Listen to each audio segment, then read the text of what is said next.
Reincarnation of the Strongest Sword God audiobook by Kevin, Chapter 3-121, Chapter 195, City Promotion. Chapter 195, City Promotion. An Ancient God's Possession? When Shi Feng looked at the fragmented tablet on the ground, he could sense a divine might unique to ancient gods. Although it was very weak, this divine might wasn't something gods could possess. If an ordinary Tier 3 player were subjected to this divine might, they couldn't even get close to within 10 yards of the item. If they tried to, they would either be rendered immobile or unconscious. Upon seeing the ancient god's item, Shi Feng promptly picked it up and put it into his bag without hesitation. In God's domain, even the possession of normal gods could cause superpowers and Tier 6 god-ranked experts to go crazy. So it was truly a pleasant surprise for Shi Feng to obtain an ancient god's item after killing Solitary Soul. It should be known that players wouldn't normally drop items when they died in an official duel overseen by the main god system. Yet Solitary Soul had still dropped the dilapidated tablet after dying. This showed just how extraordinary of an item the tablet was. However, before Shi Feng had time to inspect the tablet's information, a system announcement suddenly rang in his ears. Slumber City Region System Announcement. Under the God of the Abyss's witness, Vice City Lord Solitary Soul has been deemed guilty. In addition to being deprived of his status as Slumber City's Vice City Lord, he will also lose 10 levels and be prohibited from logging into the game for 30 natural days. The system announcement repeated 3 times, the announcement's content causing everyone in the arena to gasp involuntarily. Crap. What kind of penalty is this? Death Curse will probably have to withdraw from Slumber City completely now. Prohibited from logging into God's domain for 30 days and losing 10 levels? With the threat of such a penalty in place, who would dare make an enemy out of Black Flame in Slumber City in the future? Even the upper-class nobles will have to tread carefully around this Black Flame from now on. Slumber City's various powers and independent players grew very fearful of Shi Feng after hearing the system announcement. Even the aloof upper-class nobles were no exception. A drop of 10 levels wasn't a huge problem for players living in the stratified abyssal realm, since death was a normal occurrence here. However, the 30-day prohibition from logging into God's domain was a punishment worse than death. God's domain had long since become part of everyone's lives. Many people even relied on God's domain to make a living. It was especially true for the various powers executives. If they couldn't log into God's domain for 30 days, it wouldn't even be surprising if they got eliminated from the front lines. While Slumber City's players were discussing this matter, everyone in the arena got teleported back to Slumber City. In Shi Feng's case, he found himself teleported straight to Slumber City's City Hall. There was also an elegant old man standing before Shi Feng, with a small wooden box in his hands. "Greetings, Lord Legatee. I am Florentine, the magistrate of Slumber City. Under the God of the Abyss's witness, you have exposed the despicable crimes of Vice City Lord Solitary Soul. As a reward for your contribution, you will become Slumber City's new Vice City Lord from today onward. I hope you can make outstanding contributions to Slumber City," the old man said as he took out a black lion emblem from the wooden box and handed it over to Shi Feng. Slumber City Region System Announcement. Congratulations to Black Flame for gaining Magistrate Florentine's recognition and becoming Slumber City's first Vice City Lord.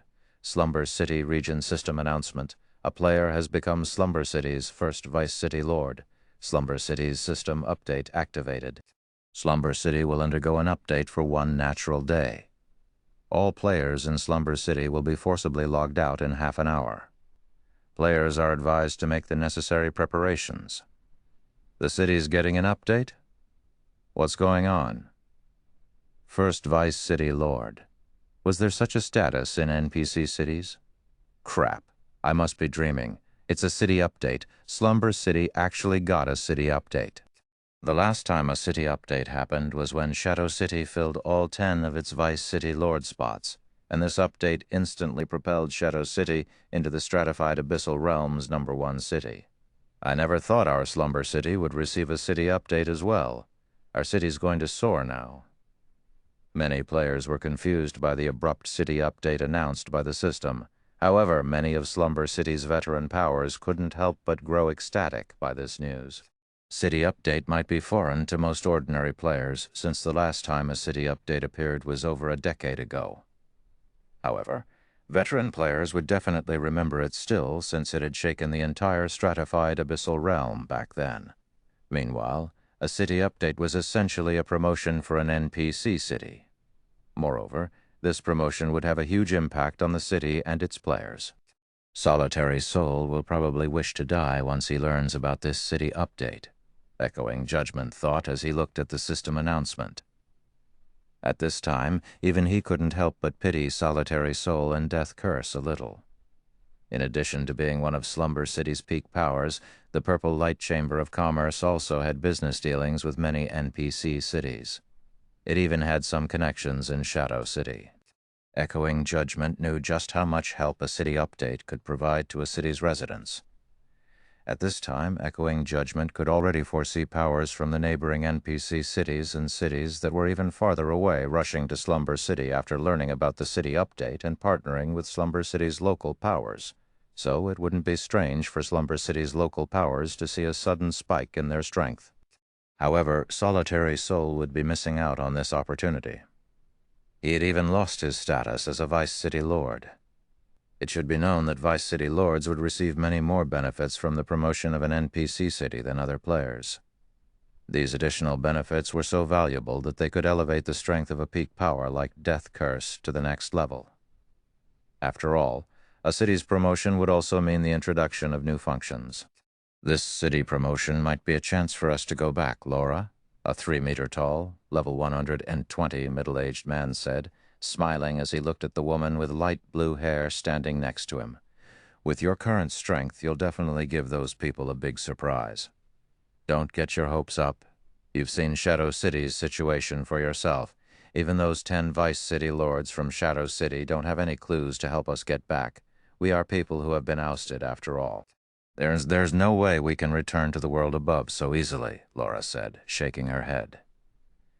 The ancient abyssal god has sealed this place too tightly. We've been searching for a way to leave since the first appearance of players in this stratified abyssal realm, yet we still haven't found any clues to leave this place, the middle-aged man said, sighing. Meanwhile, inside the Abyssal Tower's lobby, First Vice City Lord, Guild Leader Black Flame is always amazing, no matter where he goes, Crimson Heart said, a bitter smile forming on her face as she looked at the system announcement.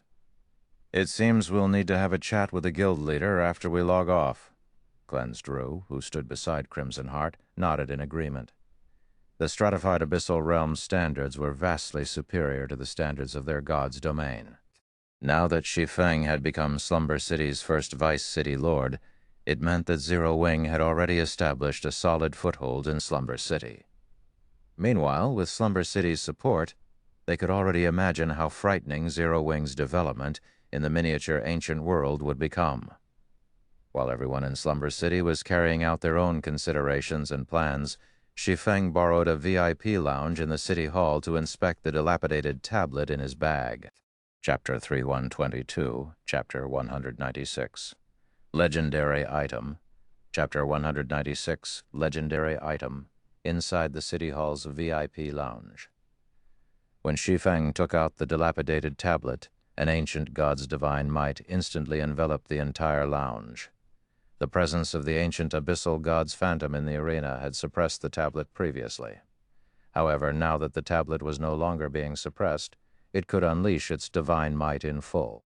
Fortunately, the City Hall was protected by an incredibly strong defensive magic array that could resist being bombarded by Tier 4 attacks for a long time. So, the divine might did not affect the building in any way. It is extraordinary as expected. Even Tier 4 experts might suffer a mental collapse against such a powerful divine might, Shi Feng thought, feeling a little surprised as he looked at the dilapidated tablet in his hands. The average ancient god's possession could, at most, prevent Tier 3 players from getting close to them.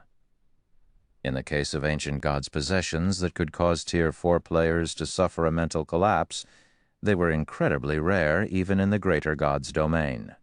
Meanwhile, their value typically rivaled legendary equipment or more immediately. Shi Feng used his eyes of reality to identify the dilapidated tablet. The eyes of reality was an innate skill of primal humans. When left in a passive state, it would allow Shi Feng to perceive the operating principles of the mana around him.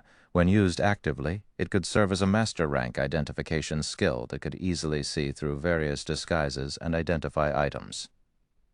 10 seconds, 20 seconds, 30 seconds, as the eyes of reality continued analyzing the tablet's divine might also grew stronger and stronger. By the 1-minute mark, the divine might had grown so powerful that Shi Feng's complexion had started to pale. The divine might has already reached the Tier 4 peak standard after only a minute. What is this item? Shi Feng was greatly confused as he looked at the dilapidated tablet. All possessions of ancient gods might carry divine might, but most would only carry divine might at the Tier 4 standard. Even then, these items were plenty incredible already. However, an item that could radiate divine might at the Tier 4 peak standard was something Shi Feng had never heard of before. It should be known that the effects of an ancient god's Tier 4 peak divine might could rival an ordinary god's Tier 5 divine might.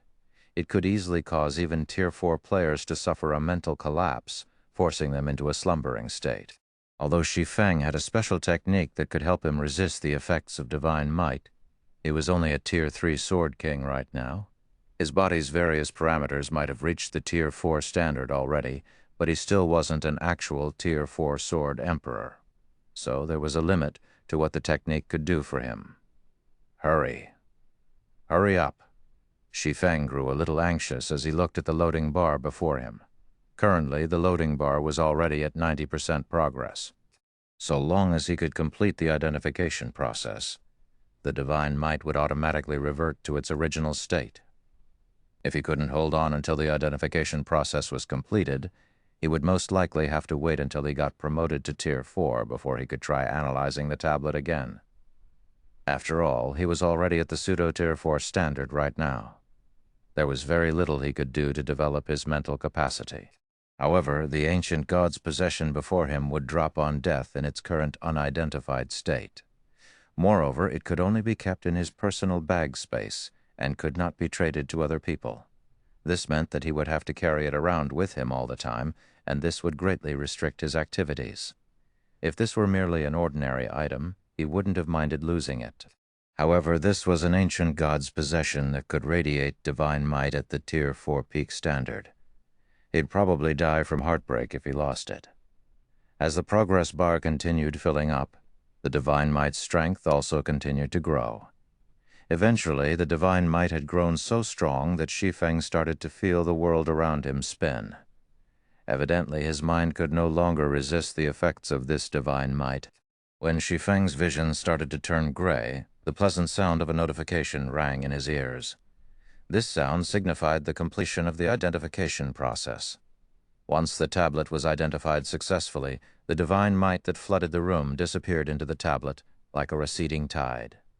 Finally, Shi Feng's grayed and blurred vision also started to recover. Then, after taking a moment to recover his bearings, he looked at the tablet in his hands and wondered how did Solitary Soul get his hands on such an extraordinary item. It should be known that Shi Feng used to be a Tier 6 sword god. Even if his mental capacity was being limited by his Tier 3 body, his willpower still far exceeded the standards of the average Tier 4 player. Yet the dilapidated tablet before him had very nearly caused him to lose consciousness. This was simply unbelievable. Meanwhile, after the identification process ended, the tablet's information also appeared before Shi Feng. Beavis Workshop Certification, Legendary Rank Item, a certification of glory in the past. Although it is now damaged, it can still be used to teleport to the Abyss Workshop. Cannot be traded. There is a 30% of dropping on death. Automatically disappears if stored in a warehouse for more than 30 natural days. Additional skill 1, Abyss Teleportation. Teleport to the Abyss Workshop from any location.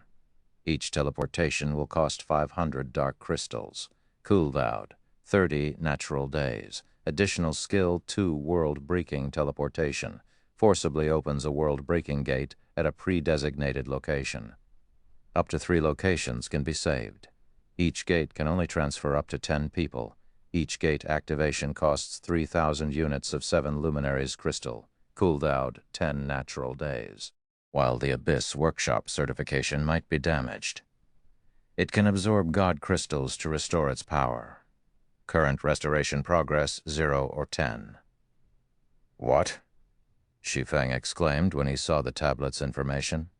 There were 3 great workshops in the Greater God's domain, and every one of them was in possession of the strongest technologies available in the Greater God's domain. Meanwhile, the Abyss Workshop was one of these 3 great workshops. However, the 3 great workshops were extremely mysterious, and finding them was a huge challenge. Among the 3 great workshops, the Abyss Workshop was even rumored to sell epic combat puppets. An epic combat puppet possessed the strength of a Tier 6 god. Even when driven by a Tier 1 player, an epic combat puppet could clash against a Tier 6 god. This was a Tier 6 god they were talking about, not a Tier 6 player. Every Tier 6 god had enough strength to go up against a group of Tier 6 players. If players wanted to kill a Tier 6 god, they'd have to pay a heavy price. If he could get his hands on several epic combat puppets, he could flatten even the Greater God's domain's hegemonic powers. Aside from the ability to teleport to the Abyss Workshop, the Abyss Workshop certification also had the world-breaking teleportation skill. This skill was not the least bit inferior to the Abyss teleportation skill. Many worlds in God's domain were subjected to strict travel restrictions. Examples of such worlds would be the various stratified abyssal realms. However, with the world-breaking teleportation skill, he could travel back and forth from such restricted worlds with ease in the future. The only problem was the exorbitant cost of 3,000 units of 7 luminaries crystal per use. Ordinary second-rate guild probably couldn't even afford to use this skill, even if they got their hands on the Abyss Workshop certification. After all, 7 luminaries crystals was a rare resource in God's domain. Any location that produced 7 luminaries crystals would be heavily contested by the various powers. It wouldn't even be surprising to see super guilds going to war over such resource nodes. However, if it meant being able to freely travel between the stratified abyssal realm and the miniature ancient world, Shi Feng wouldn't mind paying the 7 luminaries crystals. In fact, considering that he could bring the stratified abyssal realm's players into the miniature ancient world, the cost of 3,000 units of 7 luminaries crystal was a very low price to pay. While Shi Feng was thinking about how he could maximize the use of the Abyss Workshop certification and obtain a large amount of 7 luminaries crystals, another system notification rang in his ears. System, you still have 15 minutes to go offline. Please make the necessary preparations. 15 minutes. I guess I'll log out and get some rest in advance. Shi Feng decided when he saw the system notification. Using Holy Devour 10 times consecutively had exhausted his mind significantly, combined with the divine might he had to resist just now. His mind had long since reached its limits. So now was a good time for him to get some rest. Subsequently, Shi Feng put the Abyss Workshop certification away and logged out of the game, his body disappearing from the lounge. Chapter 3123, Chapter 197, Breaking Through the Limits. Chapter 197, Breaking Through the Limits.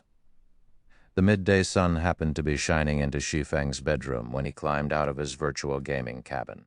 As soon as Shi Feng took his first step out of the cabin, a wave of exhaustion promptly assaulted him, causing him to nearly lose his footing. Sure enough, the mental burden of using Holy Devour consecutively is significant, Shi Feng thought to himself as he held his aching head.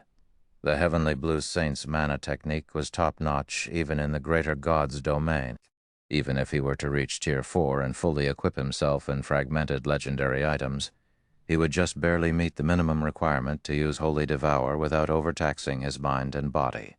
So, using Holy Devour consecutively in his current condition was simply foolish. However, Shi Feng had no choice but to do so to overwhelm and defeat Solitary Soul. Otherwise, his chances of beating Solitary Soul would have been uncertain. After all, Solitary Soul not only possessed a piece of legendary equipment, but he had also managed to forcibly elevate himself to the Tier 4 standard through some means. After getting out of the cabin, Shi Feng walked to the nearby fridge grabbed a bottle of S-rank nutrient fluid from the fridge, and drank it. Immediately, he felt a source of warmth appearing in his stomach and spreading out to the rest of his body. The exhaustion he felt also lessened rapidly. However, this recovery effect disappeared less than 5 minutes later, and a sense of hunger assaulted his mind. One bottle isn't enough. Shi Feng could clearly sense that his body had yet to recover, and that it was still severely deprived of energy. If he didn't replenish his body's energy, he would most certainly die from hunger. Left with no better choice, Shi Feng gritted his teeth and took out another bottle of S-rank nutrient fluid from the fridge. Only, even after drinking this second bottle, he still felt a strong sense of hunger. Why is the consumption so severe? Shi Feng was shocked when he sensed that he hadn't recovered from even half of his exhaustion, even after consuming 2 bottles of S-rank nutrient fluid. Immediately, he took out another bottle and drank it. Previously, Shi Feng had acquired a total of 1 life potion and 6 bottles of S-rank nutrient fluid from Qi Lianshan and the God's Domain Association. If not for the God's Domain Association suddenly deciding to hold the God's Domain talent camp, he could have never gotten his hands on such a haul with his current circumstances. After all, both the life potion and the S-rank nutrient fluid were incredibly valuable items. In the case of the S-rank nutrient fluid, its selling price might be 1 million credits per bottle on the black market, but very rarely could one purchase S-rank nutrient fluid even if they had the money to do so. This was because S-rank nutrient fluid could maintain a person's youth and increase the vitality of a person's body cells. It could even repair hidden injuries in one's body. Although the S-rank nutrient fluid couldn't keep a person youthful forever if consumed periodically, it could still allow one to retain the youthfulness of a 25-year-old up until the age of 45. Hence, S-rank nutrient fluid was very popular among wealthy individuals. As for the life potion, its value was even greater. An ordinary person would have no trouble living up to 150 years old if they consumed life potions periodically. They could even retain their youthfulness up to 60 or 70 years old. Because of this, life potions were highly desired by the various major corporations' top executives after Shi Feng consumed his entire stockpile of S-rank nutrient fluid and life potion. The sense of hunger he experienced finally disappeared. Immediately afterward, he felt as if he had been resurrected as his perception of the world around him sharpened significantly. I achieved a breakthrough in my brain activity. Shi Feng was shocked when he noticed the change in his perception's clarity. A strong body was necessary to develop a strong mind. Meanwhile, only with a strong mind could he control his body better and liberate more of his body's strength. Shi Feng's physical fitness was currently at the standard of martial arts masters. Logically, it should have been incredibly difficult for him to achieve any further breakthroughs in his brain activity. However, Shi Feng could feel that his current brain activity was much higher than before. It was obvious that he had achieved a mental breakthrough. I should be only 1 step away from reaching the standard of mental strength masters with my current mental standard, Shi Feng thought as he exercised his body in his villa's gym, excitement filling him when he realized the full extent of the changes his body had experienced currently. Not only had his physical fitness reached the standard of a Henglian master, but even his mental standard was only 1 step away from reaching the mental strength master standard. The mental strength master standard was a height that most neutralizing grandmasters would never reach in their lives. Meanwhile, individuals who managed to reach this standard were highly sought after by even the most powerful corporations in the world. This was because the control that mental strength masters could exert over their bodies had already reached an unbelievable level. Mental strength masters could even unleash all of their body's strength at will. Normally, the average person could only exert 20% of their body's strength. This was a restriction the brain had imposed on the body to protect it, since the body would break if it used too much strength. However, mental strength masters could ignore this restriction at will. They also wouldn't have to worry about injuring their bodies after unleashing their full strength. Moreover, after becoming a mental strength master, an individual's lifespan would greatly increase. Because of this, it wouldn't even be an exaggeration to refer to mental strength masters as a new type of human. Originally, Shi Feng thought that he would have to develop his physical fitness to the standard of neutralizing grandmasters before his mind could reach the mental strength master standard. He didn't think that he would reach it now. With the amount of control he currently had over his body, he was confident he could triumph over neutralizing grandmasters already. He could now be considered to be standing at the top of this world's strength pyramid. I have to consolidate my gains right away. But that's not going to happen with the training equipment I have at home. It seems I'll have to pay the Gods Domain Association a visit. After exercising his body a little, Shi Feng could sense that his improved control over his body was very unstable. This was most likely due to his body's physical fitness not matching the standard of his brain activity. Simply put, his body couldn't keep up with his brain. If he were to remain in this situation for too long, his brain would definitely start to limit its activity to protect his body. This absolutely wasn't an outcome Shi Feng wished to see. Hence, to avoid losing all of his gains, he'd need to undergo some super-physical training to stabilize his condition. Thinking up to this point, Shi Feng quickly changed into casual wear and made his way to the Gods Domain Association in the city center. Gods Domain Association. Throughout the 10 years Gods Domain had remained in operation, the Gods Domain Association had not only hosted various competitions in Gods Domain, but had also helped to expand Gods Domain's influence over the real world. The association had also serviced many players of Gods Domain. Every one of the Gods Domain Association's branches, be it the main branch or side branches, possessed a comprehensive array of training facilities significantly better than what one could find in a Gods Domain academy. These training facilities could allow players to achieve maximum efficiency in their daily physical training. Meanwhile, these training facilities were offered exclusively to members recognized by the Gods Domain Association. If one became an advanced member of the Gods Domain Association, one could even use these training facilities and rest in the association's accommodations for free. Aside from providing players with excellent training facilities, the Gods Domain Association also offered Gods Domain's various powers to rent temporary office spaces in their buildings. Meanwhile, Zero Wing was currently using one of the office spaces in Jinhai City's Gods Domain Association as its temporary headquarters.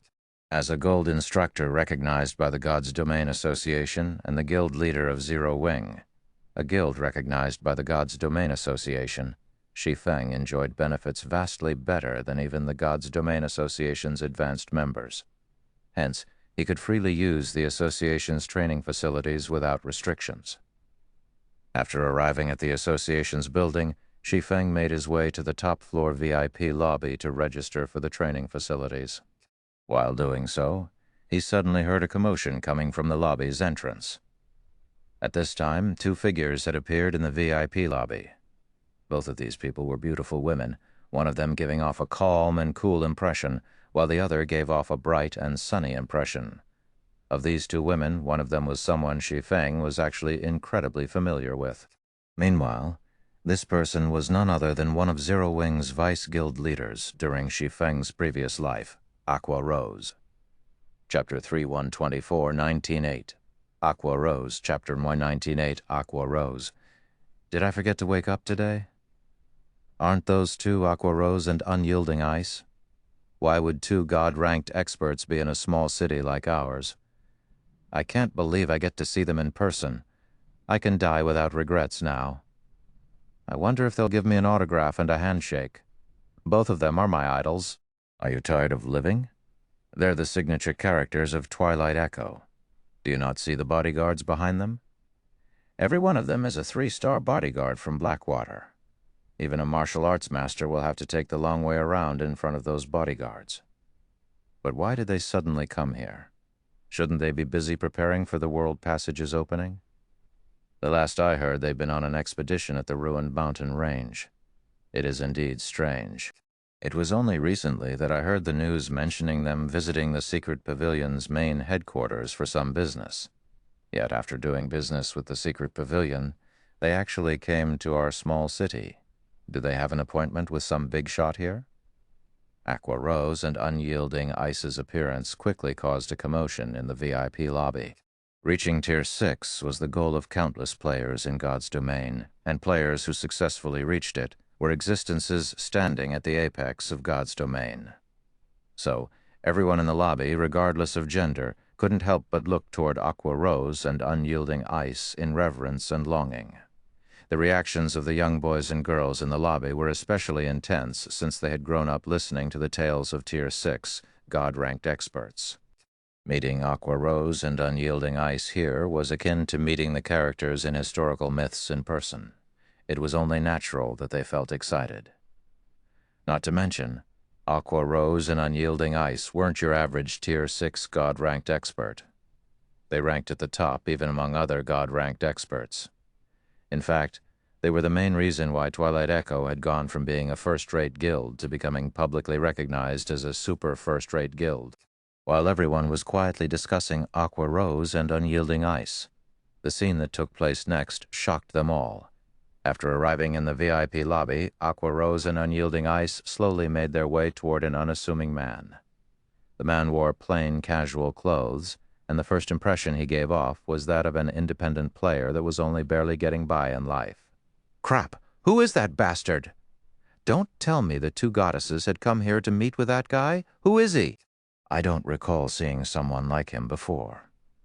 This is the VIP lobby, so non-members aren't allowed here. Could he be a hidden expert? No way. Why would a hidden expert come to a small place like ours? I recognize him. I think he's Shadow's former guild leader and the person behind the creation of Zero Wing, a guild that's very popular in the miniature ancient world right now. But why do I get the feeling that he's different from before? Zero Wing? I think I know which guild you're talking about. It's the guild that World Dominators put a kill order on before, right? But World Dominators ended up retracting the kill order because of some organization called the Asura Mercenary Alliance or something. That's right. Zero Wing is quite the famous guild in Jinhai City right now because of that incident. But it still doesn't change the fact that Zero Wing has only been established recently. Moreover, it is only a guild based in the miniature ancient world. It's leagues below even veteran first-rate guilds, let alone super first-rate guilds like Twilight Echo. Could Twilight Echo have taken an interest in Zero Wing? Many superpowers are trying to get a cut of the miniature ancient world right now, so I'm assuming Twilight Echo is the same. But isn't Twilight Echo thinking too highly of Zero Wing? Is there a need to have the two goddesses make a personal trip? Zero Wing has struck gold now. If it gets into Twilight Echo's good graces, it will have no trouble becoming the #1 guild in Jinhai City. When the surrounding crowd saw Aqua Rose and unyielding Ice walking toward Shi Feng, an indescribable sense of envy filled them. Some of the people present also quickly discerned Shi Feng's identity, and they couldn't help but find this situation astonishing. However, when they thought about Zero Wing's current fame in the miniature ancient world, they more or less understood why Aqua Rose and unyielding Ice had come to meet with Shi Feng in person. The time of the World Passage's opening was drawing close. Once the World Passage opened, a war involving the entirety of God's domain would ensue. Based on the God's Domain Association's recent announcement, everyone was aware that the World Passage's opening would lead to their world clashing against those who had migrated from Earth to other planets. This situation led to many people eagerly anticipating the World Passage's opening, since this was a huge business opportunity. Not only would they gain access to new maps, but they could also level up more quickly after reaching level 200. In addition, a war between two gods' domains would create more opportunities for players to make money. This was because the acquisition of resources required a large amount of manpower. In fact, even though the World Passage had yet to open, the God's Domain Association had already launched a new point system, offering even S-rank nutrient fluid for exchange as encouragement for players to explore the outer world and plunder the resources of the other God's domain. Mr. Shi, I'm Aqua Rose, Twilight Echo's honorary elder. May I know if you have time for a chat? Aqua Rose asked with a charming smile after walking up to Shi Feng. Yes, I have some time to spare, Shi Feng said, nodding. Shi Feng was honestly a little confused by Aqua Rose's visit. He had no dealings whatsoever with Aqua Rose in this life. While he had thought of re-establishing Zero Wing, he had never thought of seeking out all of his old companions in Zero Wing. After all, they had their own lives in this timeline. He was only an outsider to them in this life. Of course, he would gladly welcome opportunities to form alliances with his old companions. Subsequently, Aqua Rose looked toward the front desk's receptionist and asked, "Can you give us a place to talk?" "I'll arrange it immediately," the receptionist anxiously said as she looked at Aqua Rose. In no time at all, the receptionist freed up one of the VIP lounges on the top floor for Aqua Rose, Unyielding Ice, and Shi Feng, letting them hold their talk uninterrupted. "May I know why you have come to meet a small character like myself, Elder Aqua?" Shi Feng calmly asked after taking a sip of the tea the receptionist had served him. "Small character?" Aqua Rose chuckled at Shi Feng's words. "You are too modest, Mr. Shi Feng. How can someone who can connect with an outer-world god-ranked expert be a small character also? The current Zero Wing is no longer a nameless guild like before. It might not be well known on the main continent, but it is known by all in the miniature ancient world. You've even managed to get mysterious Moon and Witch's Sin to ally with Zero Wing willingly. This isn't even a feat that most first-rate guilds can accomplish." Upon hearing Aqua Rose's words, Shi Feng understood that the other party had done their homework before coming to meet him. "So," he frankly said, "since you know about everything, let's just get straight to the point, Elder Aqua." Straightforward, as expected. Aqua Rose's charming smile deepened. "I'll say it straight then. Twilight Echo is willing to invest in Zero Wing. The current Zero Wing might have the Asura Mercenary Alliance backing it, but the Flower of Seven Sins is determined to destroy Asura. Not only has the Flower of Seven Sins increased its bounty, but it has even tasked 3 of its 7 commanders to oversee this matter. With Zero Wing's current finances, forgive me for being a little rude, but I doubt you can last more than a week before having to disband. Not to mention the Flower of Seven Sins is specifically targeting the members of Asura's allied guilds." "Your point?" Shi Feng calmly asked. Shi Feng's calmness stunned Aqua Rose a little, a hint of confusion appearing in her eyes. She didn't think that Shi Feng would be unfazed to hear the Flower of Seven Sins targeting Zero Wing. She found it very hard to believe that Shi Feng was merely the former guild leader of a second-rate guild. However, Aqua Rose quickly snapped out of her daze as she continued. "Twilight Echo will provide Zero Wing with ample funding. On top of helping you resolve your lack of a headquarters, we will also supply you with S-rank nutrient fluids to nurture your experts. In addition, we will also send reinforcements to help you resist the Flower of Seven Sins experts. Of course, the reinforcements I'm talking about aren't limited to just Twilight Echo's experts. Other experts will join in as well, so resisting the Flower of Seven Sins wouldn't be a problem." "What are the conditions?" Shi Feng did not think Twilight Echo would be so kind as to go to such lengths to help Zero Wing for nothing. However, he'd also be lying if he said the offer didn't tempt him. After all, S-rank nutrient fluids were crucial to his and Zero Wing's development. Having a large supply of S-rank nutrient fluids was one of the conditions needed for a guild to develop into a superpower. Chapter 3.125, Chapter 19.9, Foundation Exposed. Chapter 19.9, Foundation Exposed. "You really do not mince your words, Mr. Shi Feng," Aqua Rose said, blinking in surprise when she heard Shi Feng's direct response to her offer. She also couldn't help but carefully examine the unassuming man before her. "I'll be blunt and say it directly, then. In exchange for our help in resisting the Flower of Seven Sins, we want your physical training method. Specifically, the aerobics that you've taught to your students. Of course, what we want is the complete version." When Aqua Rose finished speaking, Unyielding Ice, who had remained silent this entire time, also turned to look at Shi Feng with a passionate flame in her eyes. Every superpower in God's domain had its own physical training method that it used to teach its members how to manipulate their body's subtle movements, allowing them to become an expert in God's domain. The problem was that these training methods needed to be supplemented with S-rank nutrient fluids if a player wanted to become a refinement realm expert as quickly as possible. However, according to the information Twilight Echo obtained, Zero Wing, or more specifically, Shi Feng, possessed a special training method that could allow one to quickly become a refinement realm expert, even without using S-rank nutrient fluids. It should be known that the supply of S-rank nutrient fluids was incredibly limited. Even corporations partnered with the Green God Company could only purchase a very small amount each year. This limited supply also became a limiting factor for the various superpowers' growth. If a superpower could train players into refinement realm experts quickly without using S-rank nutrient fluids, this superpower would achieve significant improvements. So it still got out in the end? Shi Feng sighed when he heard Aqua Rose's words. It seems Wu Lingling's performance has caught your notice. Shi Feng wasn't particularly surprised by the condition Aqua Rose proposed. After all, the only thing Zero Wing had that could attract the attention of a superpower like Twilight Echo was his aerobic exercise. Yes.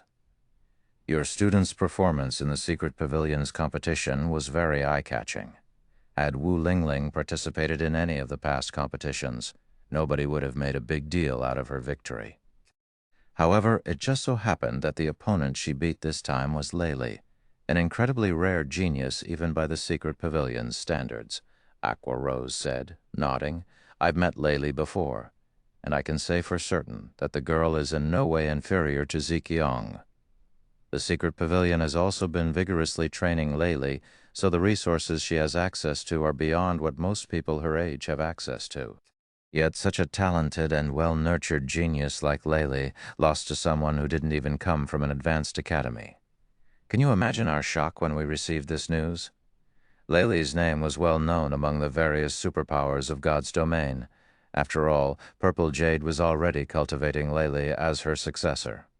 If nothing unexpected occurred, Laylee should have no trouble ranking among the top 20 of God's domain's newest generation of geniuses. In the opinions of the various superpowers executives, only the peerless geniuses nurtured by other superpowers could possibly match or beat a peerless genius like Laylee. Hence, the actual outcome of the Secret Pavilion's competition was very unexpected. In the current era where God's domain's influence had already spread across the globe, it wasn't difficult to discover geniuses from an early age, let alone peerless geniuses. The various superpowers of God's domain investigate everyone who registered for a God's Domain Academy's entrance test and immediately determine whether any of these applicants were geniuses worthy of their investment. Jin Hai University's God's Domain was no exception. However, the strange thing was that there was no news about the student named Wu Lingling.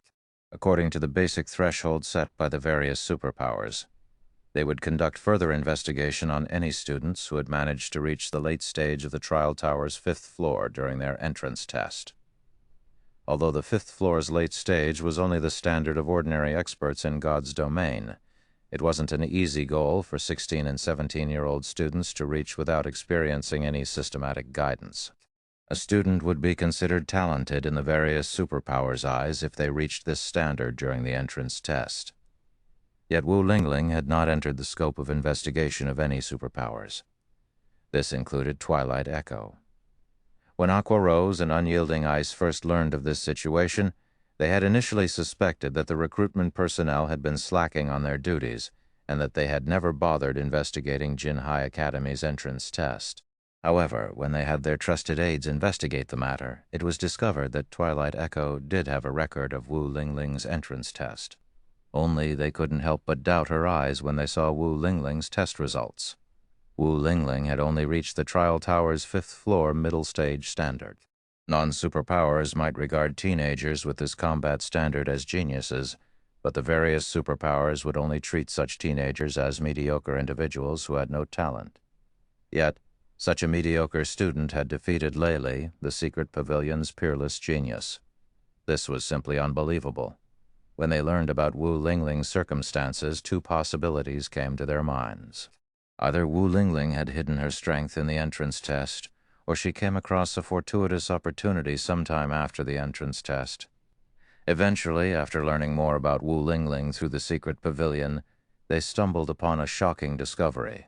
Based on their findings, there was a 90% chance that the reason a mediocre talent like Wu Lingling had managed to defeat Laylee was because of the physical training method she had learned from Shi Feng. Meanwhile, thanks to this training method, Wu Lingling had managed to achieve lightning growth in her combat standards. To validate their conjecture, they had also investigated the other students that had participated in Shi Feng's training. Meanwhile, what they found matched their expectations. Shi Feng was indeed in possession of an incredibly effective training method.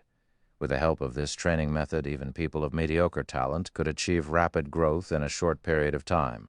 If they could apply this training method to their guild, they were certain that Twilight Echo would achieve a massive leap in strength within a short time. Initially, Aqua Rose and Unyielding Ice had found it strange that Shi Feng had managed to get his hands on such a technique. After all, he was only the former guild leader of a second-rate guild. However, after they watched the replay of the one-sided clash between Zero Wing and World Dominators, they quickly understood how Shi Feng had managed to get his hands on such an amazing training method. Outer Worlders. Zero Wing's guild leader Black Flame was already deemed to be someone from another god's domain. In that case, everything made sense. Only an Outer Worlder could possibly possess such an amazing training method. After all, even the 5 great super guilds did not have such a physical training method. Meanwhile, as Zero Wing's founder on paper, it was only natural that Shi Feng had deep ties with the Outer Worlder known as Black Flame. Otherwise, he would have never been allowed to become Zero Wing's founder. "So, can I take this as a joint offer from Twilight Echo and the Secret Pavilion?" Shi Feng asked. Twilight Echo was certainly a superpower in God's domain. However, it wasn't that much stronger than Witch's Sin, and Witch's Sin didn't even dare to go against the Flower of 7 Sins. So, he had difficulty understanding why Twilight Echo dared to go against the Flower of 7 Sins. The only explanation Shi Feng could think of was Twilight Echo had partnered with the Secret Pavilion. After all, the Secret Pavilion was also transcendental power like the Flower of 7 Sins in God's domain. It was one of the few powers capable of going against the Flower of 7 Sins. "You've guessed it, Mr. Shi Feng," Aqua Rose said with a smile. She did not bother hiding this information from Shi Feng. "We have indeed partnered with the Secret Pavilion for this deal. However, the Secret Pavilion has always maintained a neutral position and never participated in the struggles between the various powers of God's domain. So Twilight Echo will be responsible for overseeing this deal on the surface, while the Secret Pavilion will be assisting in secret. I'm sure you can now understand why it wouldn't be difficult for us to fight against the Flower of 7 Sins, right? The Flower of 7 Sins is like a pack of frenzied dogs. They're incredibly hard to deal with. However, if you are willing to sell us your training method, we will not only guarantee Zero Wing's safety, but we will also help Zero Wing construct a fully equipped headquarters in Jinhai City. On top of that, we will also supply 300 bottles of S-rank nutrient fluid for Zero Wing's future development.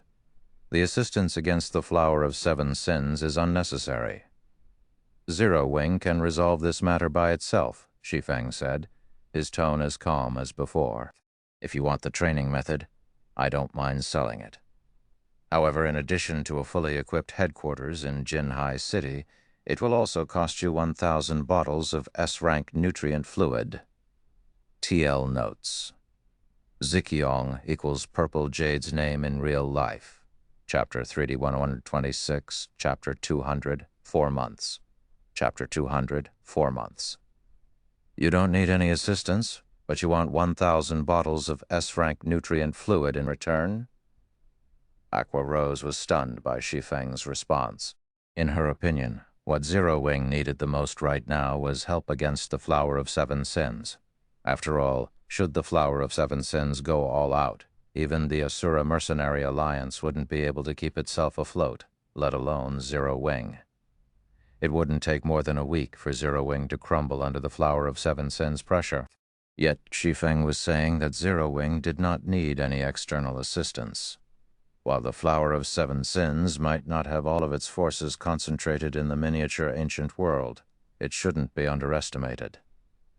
After all, 3 of its 7 commanders had entered the miniature ancient world.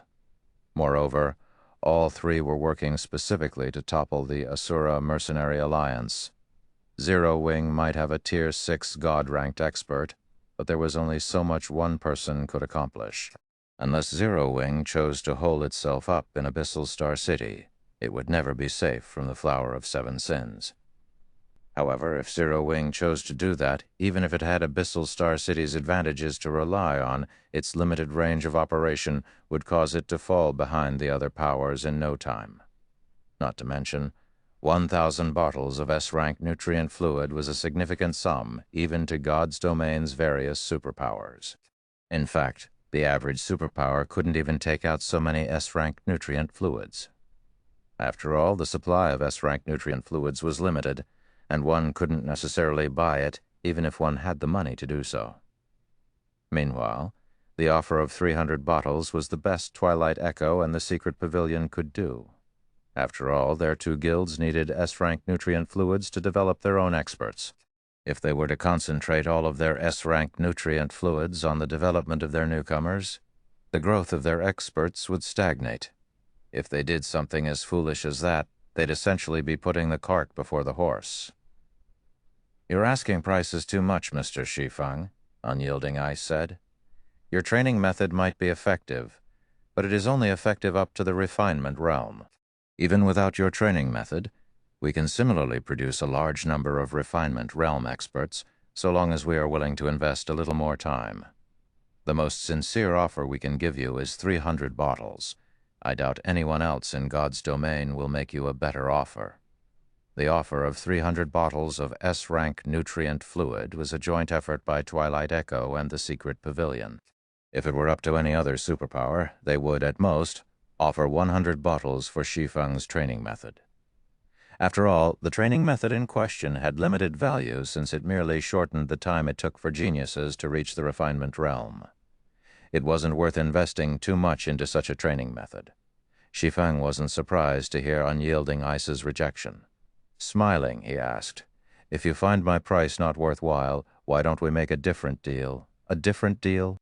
Aqua Rose caressed her cheek as she looked at Shi Feng curiously. "May I know what kind of deal you have in mind, Mr. Shi Feng? I will nurture your talents for you and help them become second-floor experts in the shortest amount of time possible. In exchange, all you need to do is pay Zero Wing a fee of 5 bottles of S-rank nutrient fluid per person. However, I will only accept Refinement Realm experts under the age of 18 and half-step Refinement Realm experts under 17 for training. Of course, you will be responsible for your own talents' S-rank nutrient fluid requirements." "Even so, I'm sure this is a worthwhile price for your two guilds," Shi Feng said, chuckling. "Second-floor experts?" "It seems you know quite a lot, Mr. Shi Feng," Aqua Rose said as she started to look at Shi Feng more seriously. Then she shook her head and continued. "However, this transaction is too much of a loss for us. Not only will we have to pay you 5 bottles per person, but we will also have to be responsible for our talents' requirements. If that's the case, we might as well nurture our talents ourselves. After all, nurturing a genius into a second-floor expert will only cost around a dozen bottles of S-rank nutrient fluid. If we leave our geniuses to you, we might have to spend more than that amount, Mr. Shi Feng." The term second-floor expert might be foreign to most powers in their God's Domain, but as a Tier 6 God-ranked expert, she had long since become very familiar with this term. The entry standard of a second-floor expert was to have the combat power of a Void Realm expert. Achieving this standard wasn't a difficult task for the various superpowers' peak geniuses. With the training systems available in the current era, these peak geniuses could climb from the Refinement Realm to the Void Realm in just 2 or 3 years. Moreover, these peak geniuses would only need 5 or 6 bottles of S-rank nutrient fluid per year. "But what if I say I will need only 4 months?" Shi Feng asked, smiling. It wasn't an easy task for a superpower to produce a peak expert. Firstly, not all geniuses had the potential to reach the Void Realm. Secondly, even if a genius had the necessary potential, it would still take them a long time to reach the Void Realm. Depending on their talent, it might take them 2 to 4 years to climb from the Refinement Realm to the Void Realm. Peerless geniuses could shorten this process to under 2 years, but it would still take more than a year. 4 months?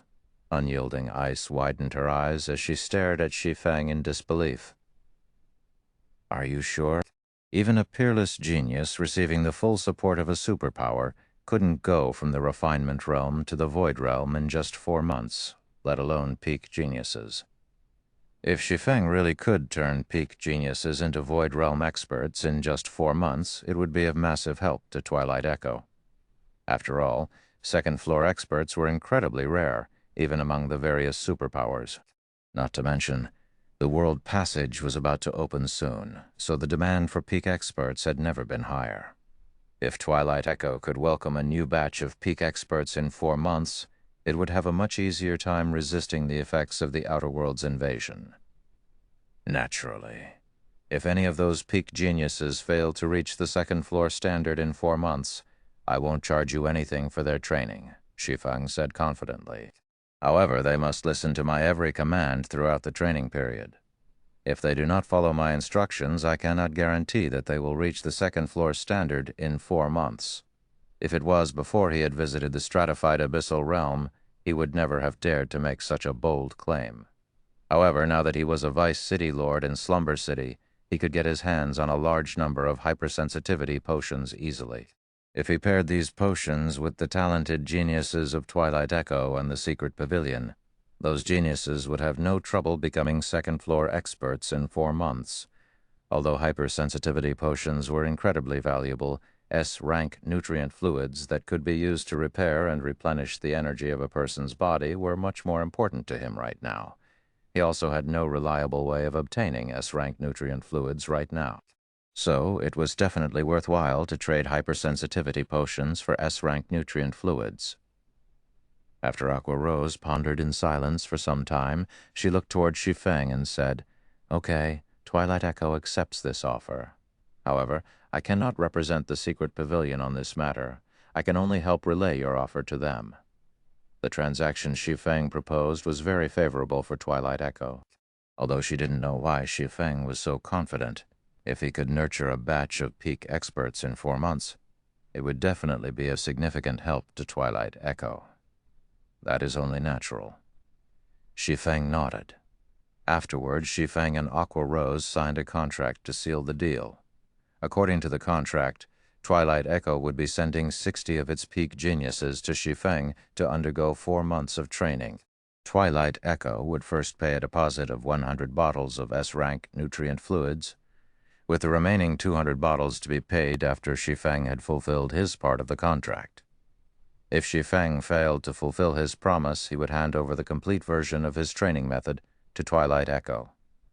Of course, the contract also required Twilight Echo's peak geniuses to follow all of Shi Feng's instructions.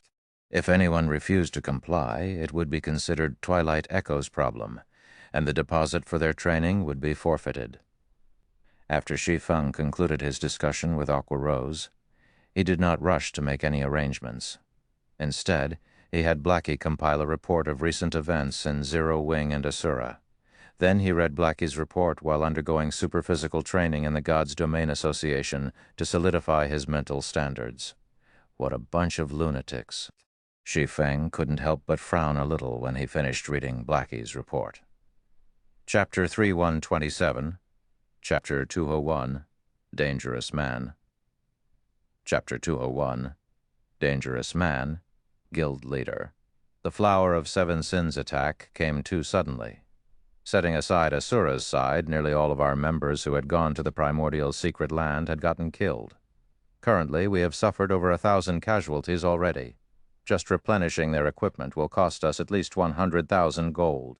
If we have them continue exploring the primordial secret land, I'm afraid our losses will be even more severe, Blackie said with an ugly expression on his face. Zero Wing had indeed managed to earn a significant amount of coins through its candlelight hotels and shops in 100 Flow City and Abyssal Star City. It had even earned some credits through the Asura Mercenary Alliance. However, because of the Flower of Seven Sins' abrupt attack, Zero Wing had lost practically all of the money it had earned in recent days. They even had to dip into the coins they made through selling Shadow's epic equipment previously. If they excluded the coins and magic crystals Shi Feng had used, Zero Wing only had a little over 400,000 coins in its warehouse right now. These were all of the coins that were left from selling Shadow's epic equipment.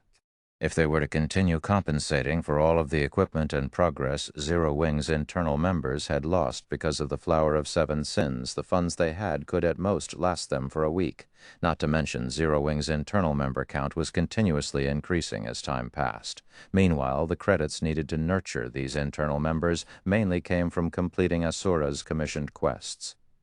Now that it was inevitable for Zero Wing's members to engage in combat with the Flower of Seven Sins members whenever they were out doing Asura's commissions, Zero Wing was put into a very awkward position.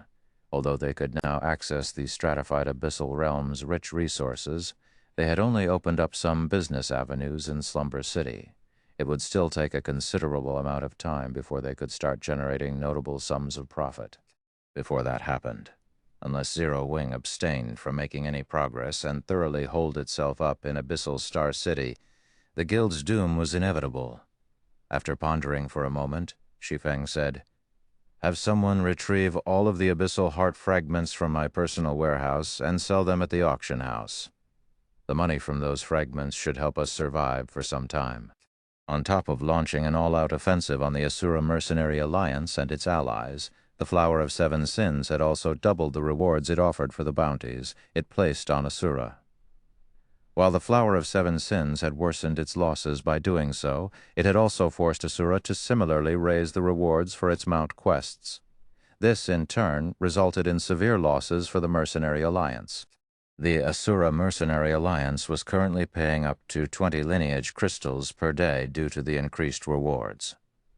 At this rate, Asura's lineage crystal supply wouldn't last more than half a month. As for Zero Wing, the guild's situation was even worse than Asura's. It was no wonder Aqua Rose had come to meet Shi Feng, confident that he would accept her offer. Shi Feng had to admit that with Zero Wing's current lack of foundation, the guild really couldn't compete with the various superpowers. Whether it was in terms of capital or manpower, Zero Wing was no match for the various superpowers at all. "Sell the Abyssal Heart fragments?" Blackie frowned when he heard Shi Feng's words. "Guild leader, isn't this too much of a loss?" The Abyssal Heart fragments were incredibly rare and precious items. If used to produce epic items, there was a chance the fragments could upgrade the epic items to the fragmented legendary rank. On the main continent, one could exchange for a fragmented legendary item using just 10 Abyssal Heart fragments. The fragments were worth even more in the miniature ancient world. Abyssal Heart fragments could easily go for 20,000 gold or more in the current miniature ancient world, since even the various superpowers didn't have a reliable way to acquire fragmented legendary items. Moreover, fragmented legendary items could provide players with massive improvements in strength. It was especially true for fragmented legendary items customized to suit a player. The value of such a fragmented legendary item was several times higher than the average fragmented legendary item. However, if they were to sell their Abyssal Heart fragments now, it was unlikely they could buy the fragments back again for just 20,000 gold. "It's fine. Just sell them. We'll recover these losses from the Flower of Seven Sins sooner or later," Shi Feng said definitively. Honestly, Shi Feng didn't really mind losing the Abyssal Heart fragments. Now that he had the Abyss Workshop certificate, he would have no trouble getting his hands on better items. The only problem was that he needed more time to get his hands on these items. "I understand. I'll have someone sell those Abyssal Heart fragments," Blackie said, letting out a deep sigh before he hung up the call and contacted one of his trusted aides. The current situation did not favor Zero Wing, so they had no choice but to endure. However, once they established proper trade channels in the stratified abyssal realm, clashing with the Flower of Seven Sins would no longer be a problem.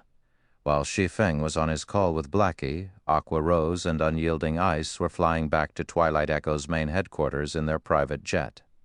"Aqua, isn't it too risky to leave 60 of our peak geniuses with Zero Wing?" Unyielding Ice asked worriedly. Twilight Echo faced fierce competition in the newcomer market this year. Even after paying a significant price, Twilight Echo had only managed to recruit 100 peak geniuses. Leaving over half of these peak geniuses with Zero Wing was a risky gamble. If Zero Wing failed to deliver on its promise, Twilight Echo might end up with a generation gap in peak experts. Even if those 60 peak geniuses eventually developed into peak experts after returning to the guild, the delay in their growth would still severely affect the guild's development. After all, many of the guild's veteran experts could no longer perform as well as when they were in their prime. Newcomers were urgently needed to replace them. "I admit that the partnership this time is a little radical," Aqua Rose said, calmly acknowledging her risky behavior. "However, if things turn out positive, Twilight Echo will have a better initiative when the world passage opens." "Do you have so much faith in that guy?" Unyielding Ice asked, in confusion. She was well aware of Aqua Rose's personality. Ever since the incident several years ago, Aqua Rose had stopped putting too much faith in other people. Shi Feng might be an intermediary with Outerworlders, but his promise of turning Refinement Realm experts into Void Realm experts in just 4 months was too far-fetched. None of the Outerworld powers they encountered before had that kind of ability. "It's not that I trust him. It's just that he really isn't as simple as he appears," Aqua Rose said, shaking her head. Then she faintly smiled as she continued, setting aside how he managed to help Wu Lingling become a Refinement Realm expert in such a short time. Just the information we have on him right now makes him a very interesting person. Did you know that he wasn't even at the Refinement Realm a few months ago? Yet when I sat before him just now, I felt danger coming from him." "Danger?" Unyielding Ice couldn't help but look at Aqua Rose in shock. On top of being a Tier 6 God-ranked expert, Aqua Rose's mental strength standard had already reached the Master rank, which granted her an incredibly accurate 6th strength. However, even among Tier 6 God-ranked experts, very few could cause Aqua Rose to feel threatened. Yet now Aqua Rose was saying that she had felt danger coming from a second-rate guild's former guild leader. Although it is only a thought in my mind, I don't think I am wrong. "Zero Wing is likely much more powerful than we imagine," Aqua Rose said, smiling. "Of course we can't discount the Flower of 7 Sins either, since Gluttony is the one responsible for targeting Zero Wing. Gluttony's band of lunatics is a menace even to the 5 great super guilds, so there's no saying which side is better." Time passed by quickly. After Shi Feng spent a day training and arranging Zero Wing's and Asura's affairs, the one-day system update for Slumber City also ended. "It's about time I get back online." After looking at the time, Shi Feng climbed back into the virtual gaming cabin in his villa and logged back into God's domain. Chapter 328, Chapter 202, Upgraded Slumber City. Chapter 202, Upgraded Slumber City. Stratified Abyssal Realm, Slumber City. When Shi Feng logged back into the game, he found that he had appeared in a different location than when he had logged out of the game. Specifically, he had appeared in Slumber City's Central Plaza. What's going on? Is this really Slumber City's Central Plaza? The players that had appeared in the Central Plaza at this time were stunned by the scene in front of them. Currently, suspended in the middle of the Central Plaza that covered a 1-kilometer radius, was a gigantic sphere of water. The water sphere itself had a radius of 400 meters. So long as one focused one's senses on this water sphere, one would realize that this sphere wasn't made out of ordinary water. Instead, it was made of mana that had condensed into a liquid state. Meanwhile, the presence of this sphere of liquid mana had increased the density of the ambient mana in the plaza.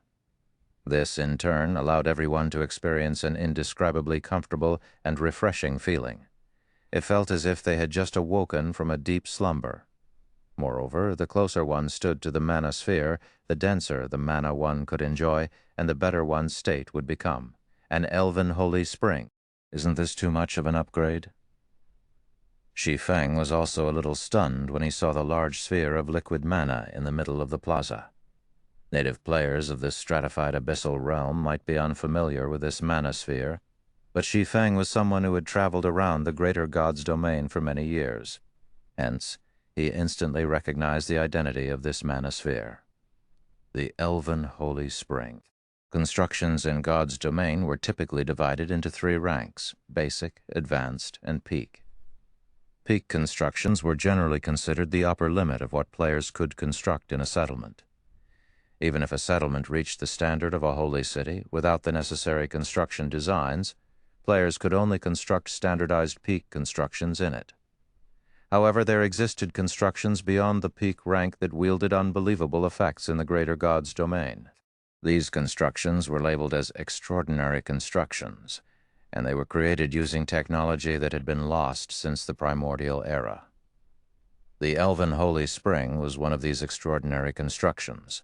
It was an incredibly rare construction, even in the greater god's domain. Any city that had an Elven Holy Spring could be regarded as a gathering place for mana, since the Holy Spring would elevate the city's mana density infinitely close to a liquid state. At the heart of the Holy Spring, mana would even remain in a liquid state. Meanwhile, players standing near the Elven Holy Spring's core would have their mana affinity increased. This, in turn, allowed them an easier time improving their skill and spell completion rates. This feature was so valuable that even Tier 6 God-ranked experts were willing to pay an exorbitant price to practice their Tier 6 skills and spells near an Elven Holy Spring. Moreover, an Elven Holy Spring wasn't just helpful in developing players' skill and spell completion rates. When present in an environment rich in mana, players would also have a significantly easier time improving their combat standards and combat techniques. For this reason, Tier 5 and Tier 6 experts in the greater god's domain would typically try to buy private housing in cities rich in mana to use as their home base. However, most of the Elven Holy Springs that existed in the greater god's domain were in the hands of the various hegemonic powers and apex powers. Meanwhile, these powers treated the Holy Spring as a priceless treasure, and they would never allow outsiders to enjoy the benefits of their Holy Spring. At most, they would only allow outsiders to tour the city housing their Holy Spring. Yet now, an Elven Holy Spring had appeared in an NPC city inside a stratified abyssal realm. This was simply unbelievable. While Shi Feng was feeling shocked by the Elven Holy Spring's appearance, a commotion came from the players who tried to approach the Holy Spring. What's going on? Why do I have to wait until there are fewer than 1,000 people in the area to move closer? I even have to maintain my position for 10 minutes before I can advance. But why can some people already get within 300 meters of the sphere? The 300-meter mark just so happens to be where the mana starts to transition into a liquid state. Why can only those few people get to enjoy it? I know those people. Every one of them is an upper-class noble. It seems that if you want to enjoy the environment inside the 300-meter zone, you'll either need to have a certain degree of status or ensure that there are no more than 1,000 people in the 300 to 500-meter zone. Did you guys not notice your area status? It shows that the area we're currently in isn't a safe zone. We can fight without getting punished by the city in here. That's not all. I might be inside the 300-meter zone, but if I want to enter the 100-meter zone, I'll need to make sure that there are only 100 people left within the 200-meter zone. Moreover, I can only stay inside this zone for 6 hours. Afterward, I'll get forcibly sent out of the 300-meter zone. It seems even upper-class nobles won't get to enjoy this environment all the time. This is great. I won't have to worry about having too much competition now. I'm definitely getting myself a spot in the 100-meter zone. Suddenly, the players in the 300 to 500-meter zone began tearing at each other's necks in an attempt to reduce their numbers to 1,000. The intensity of the fighting was much greater than even a fight between the peak powers of Slumber City. Vice Guild Leader, should we join in the fight? Rainsong asked as she eagerly looked to Crimson Heart. It won't hurt to try, Crimson Heart said, nodding. Aside from 100 Flower Palace's members, Hidden Soul, Gentle Snow, and the others also got the urge to join in on the action taking place near the Holy Elven Spring. However, unlike Slumber City's native players, they weren't doing so to enjoy the Holy Spring's mana environment. Instead, they wanted to use this opportunity to clash against the many third-floor experts here. If they could fight against all of these powerful experts in such a mana-rich environment, they'd have a much easier time improving their combat standards. The only worry was the EXP they would lose should they die. Unlike Hidden Soul and the others, Shi Feng's attention quickly shifted away from the Elven Holy Spring to a 400-meter tall tower situated some distance away from the plaza. Currently, he could see an endless stream of mana flowing out from the void and gathering around the tower, causing space and time around the tower to become distorted. The Matrix Tower. This was a construction unique to Slumber City. It was also the only construction that produced the hypersensitivity potion. After Slumber City had gotten promoted, the Matrix Tower had also undergone a complete makeover. Before the city's promotion, the tower only measured up to 100 meters in height. The range of its mana absorption also only extended to the city's surroundings. Now, though, the Matrix Tower was attracting mana straight from the void. The large amount of mana it attracted had even distorted space and time around it. This was a massive transformation. Let's hope there's a change in the production rate. After instructing Blackie and the others to investigate the latest changes to Slumber City, Shi Feng promptly made his way to the Matrix Tower. According to Echoing Judgment, the Matrix Tower only produced 7,000 bottles of hypersensitivity potion each month. Out of these 7,000 bottles, each Vice City Lord could exchange up to 500 bottles using dark crystals. Each of the top 5 contributing powers of Slumber City could also exchange for 500 bottles, while powers ranked between 6th and 10th could exchange up to 100 bottles each, and powers ranked between 11th and 30th could exchange for 50 bottles each. Excluding Solitary Soul, Slumber City had 3 Vice City Lords previously. As a result, 5,500 out of the 7,000 bottles of hypersensitivity potion the Matrix Tower produced each month would be assigned ownership as soon as they were produced. As for the remaining 1,500 bottles, they would be auctioned to Slumber City's players for dark crystals. It went without saying that such a small amount wasn't enough to satisfy the demands of Slumber City's hundreds of millions of players in Slumber City and thousands of player powers. If someone wished to acquire a large amount of hypersensitivity potions, the most reliable and cheapest way to do so was through the Vice City Lords and the top 5 contributing powers. When Shi Feng arrived at the Matrix Tower, the tower's lobby was already crowded with the executives of Slumber City's various powers.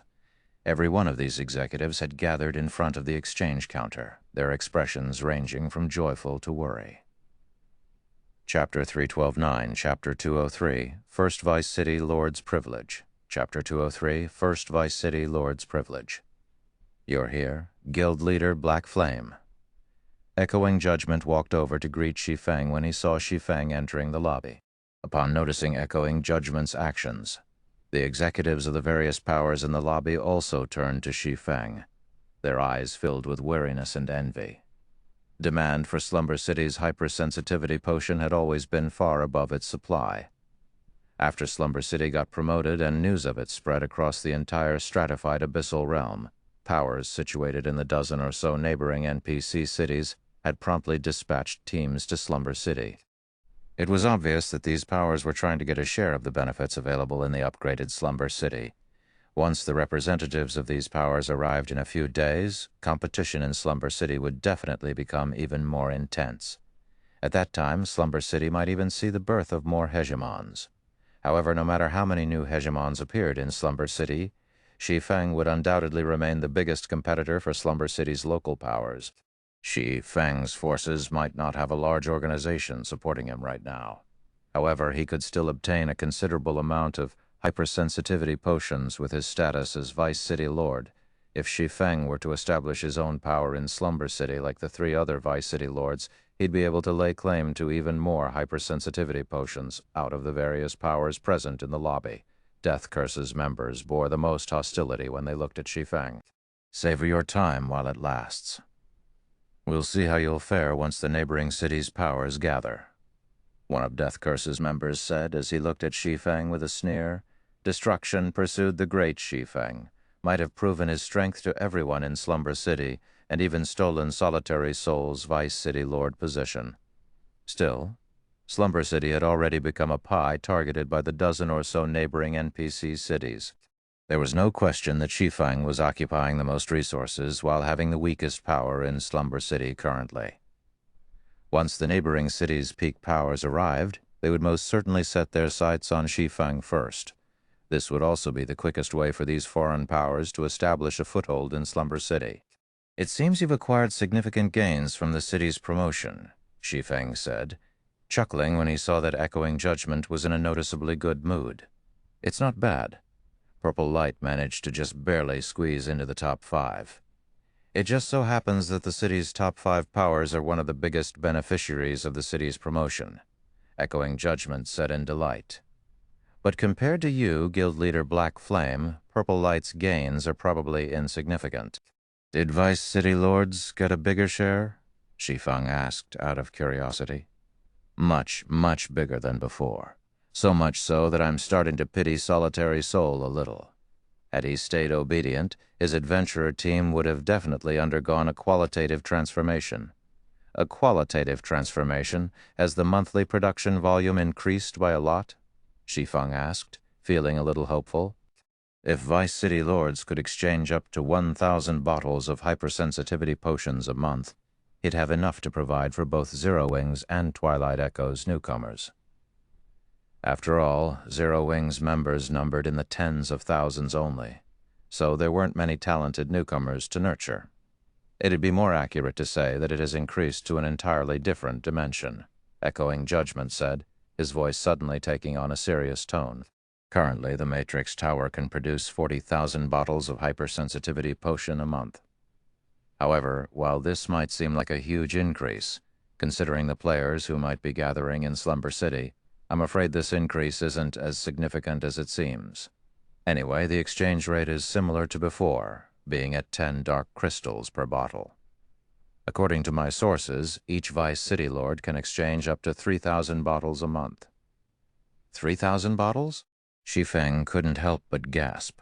Before Slumber City's promotion, the Matrix Tower only produced 6,000 bottles of hypersensitivity potion each month. Now, each Vice City Lord could exchange for half that number. This was a massive increase. With this many hypersensitivity potions, he could even afford to supply the hypersensitivity potion to every core member in Zero Wing. At that time, Zero Wing's core members would definitely see a qualitative improvement in their strength within a short period.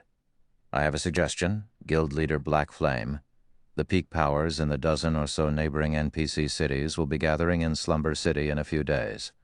Once they establish a foothold in the city, they'll most definitely band together in secret, and their first target will most likely be you and the 3 other Vice City Lords. I'm afraid the 3 other Vice City Lords will most likely have difficulty coping against all of these peak powers, even if they work together. Echoing Judgment said earnestly, at that time, they'll most likely have to split some of their allotted share with the foreign peak powers. Purple Light will most likely suffer the same fate as well. However, how much we give them will also depend on the gap in overall strength between us. My suggestion is for us to work together. What do you think, Guild Leader Black Flame? Would you be willing to join hands with Purple Light? Since you're offering, I naturally wouldn't refuse, Commander Judgment, Shi Feng said, chuckling. Shi Feng wasn't against Echoing Judgment's suggestion.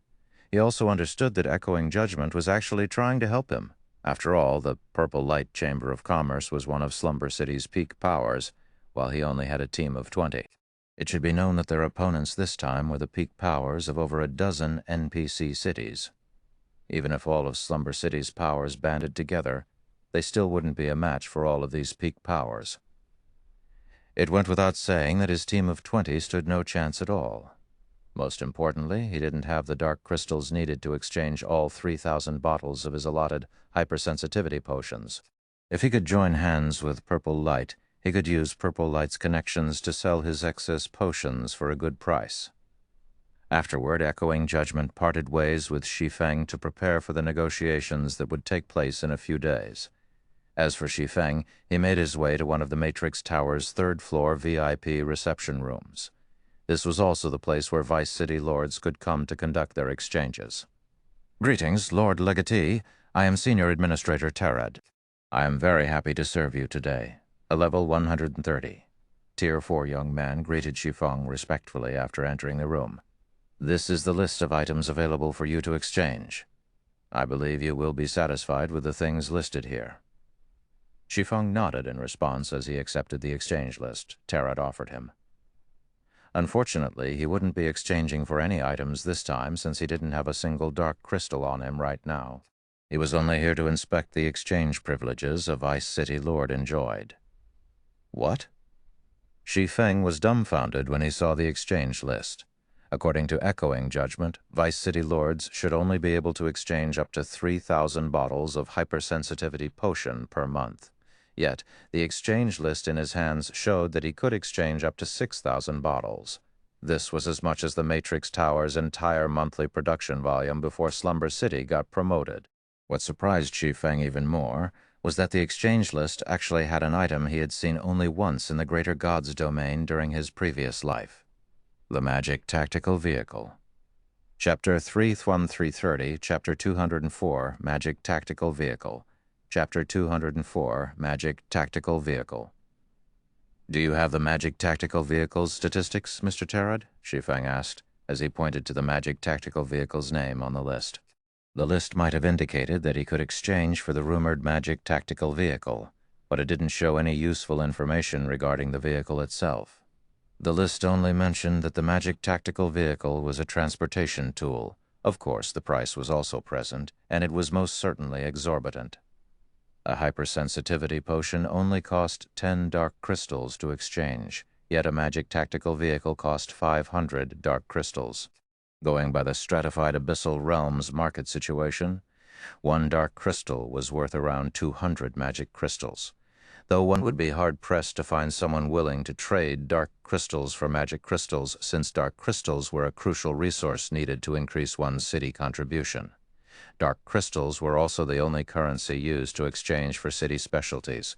The average power in Slumber City only earned around 200 or 300 dark crystals a month. A sum of 500 dark crystals would take even the peak powers of Slumber City at least a week to acquire. In other words, even if a peak power were to work hard for an entire month, it could only exchange 3 or 4 magic tactical vehicles. Because of this exorbitant price, Shi Feng felt the need to acquire more information before he decided whether he should plan to purchase it. After all, magic tactical vehicles came in various grades. If what was being offered for exchange was only the most basic magic tactical vehicle, it definitely wouldn't be worth spending 500 dark crystals to exchange.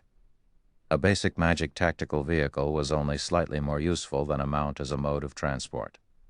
Compared to the average land mount, which could only ride 2 or 3 people at a time, a basic magic tactical vehicle could ride a full party of 6, and its movement speed only rivaled dark gold mounts.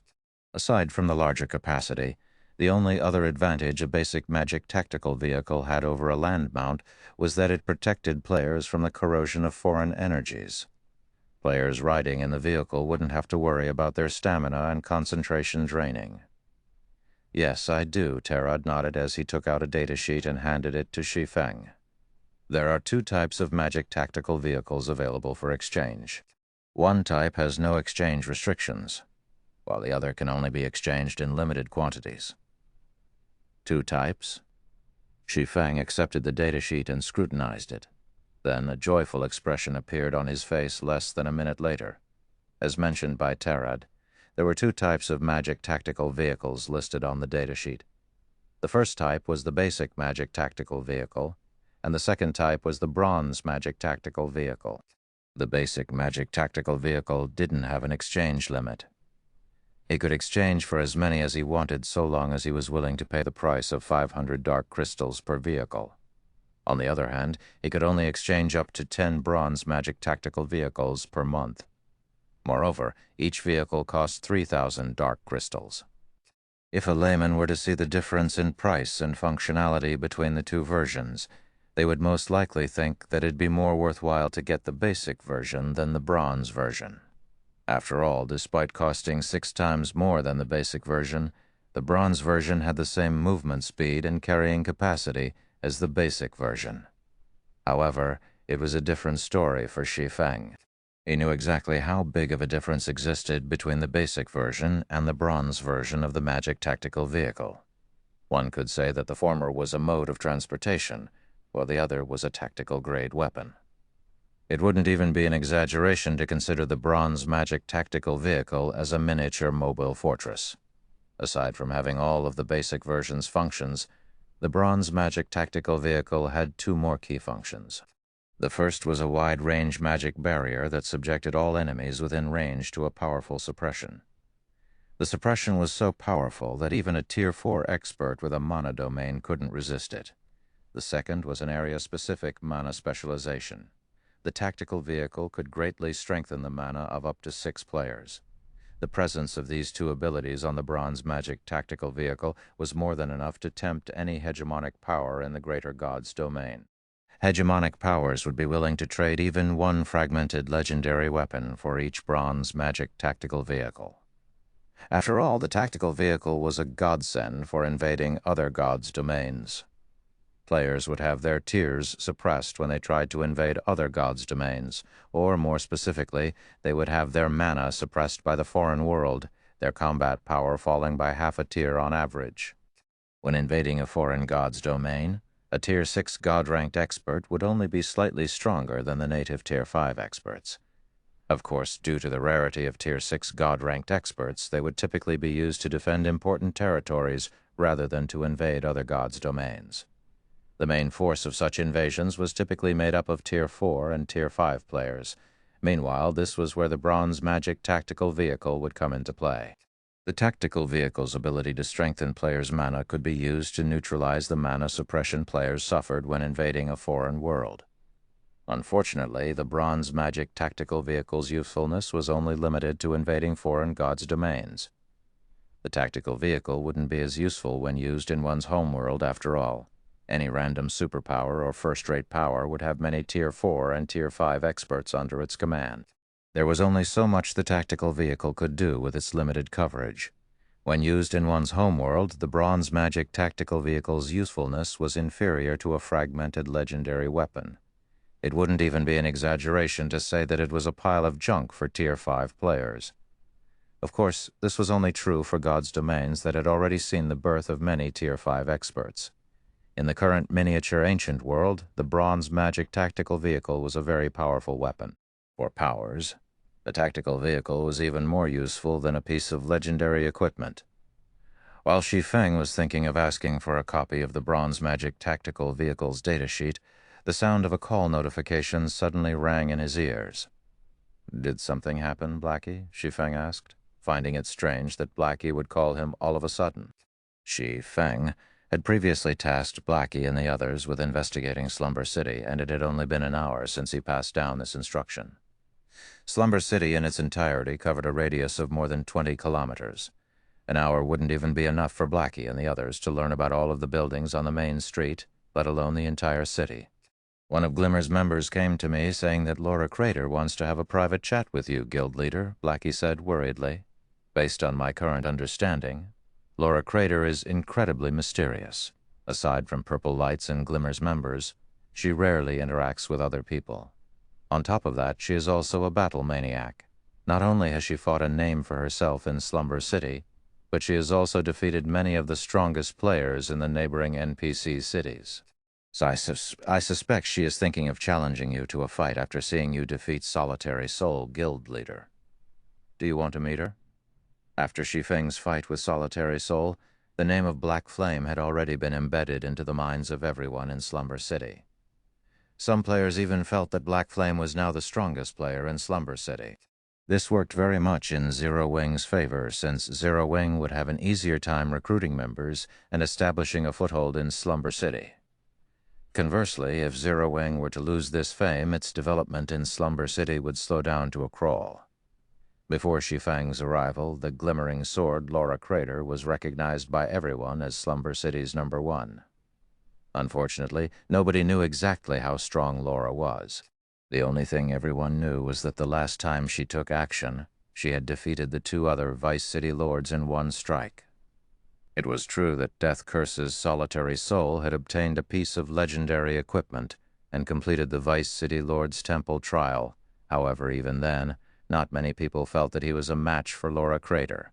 After all, it had already been quite a few years since anybody had seen Laura in action. Chapter 331, Chapter 205, Glimmering Sword. "She wants to meet me?"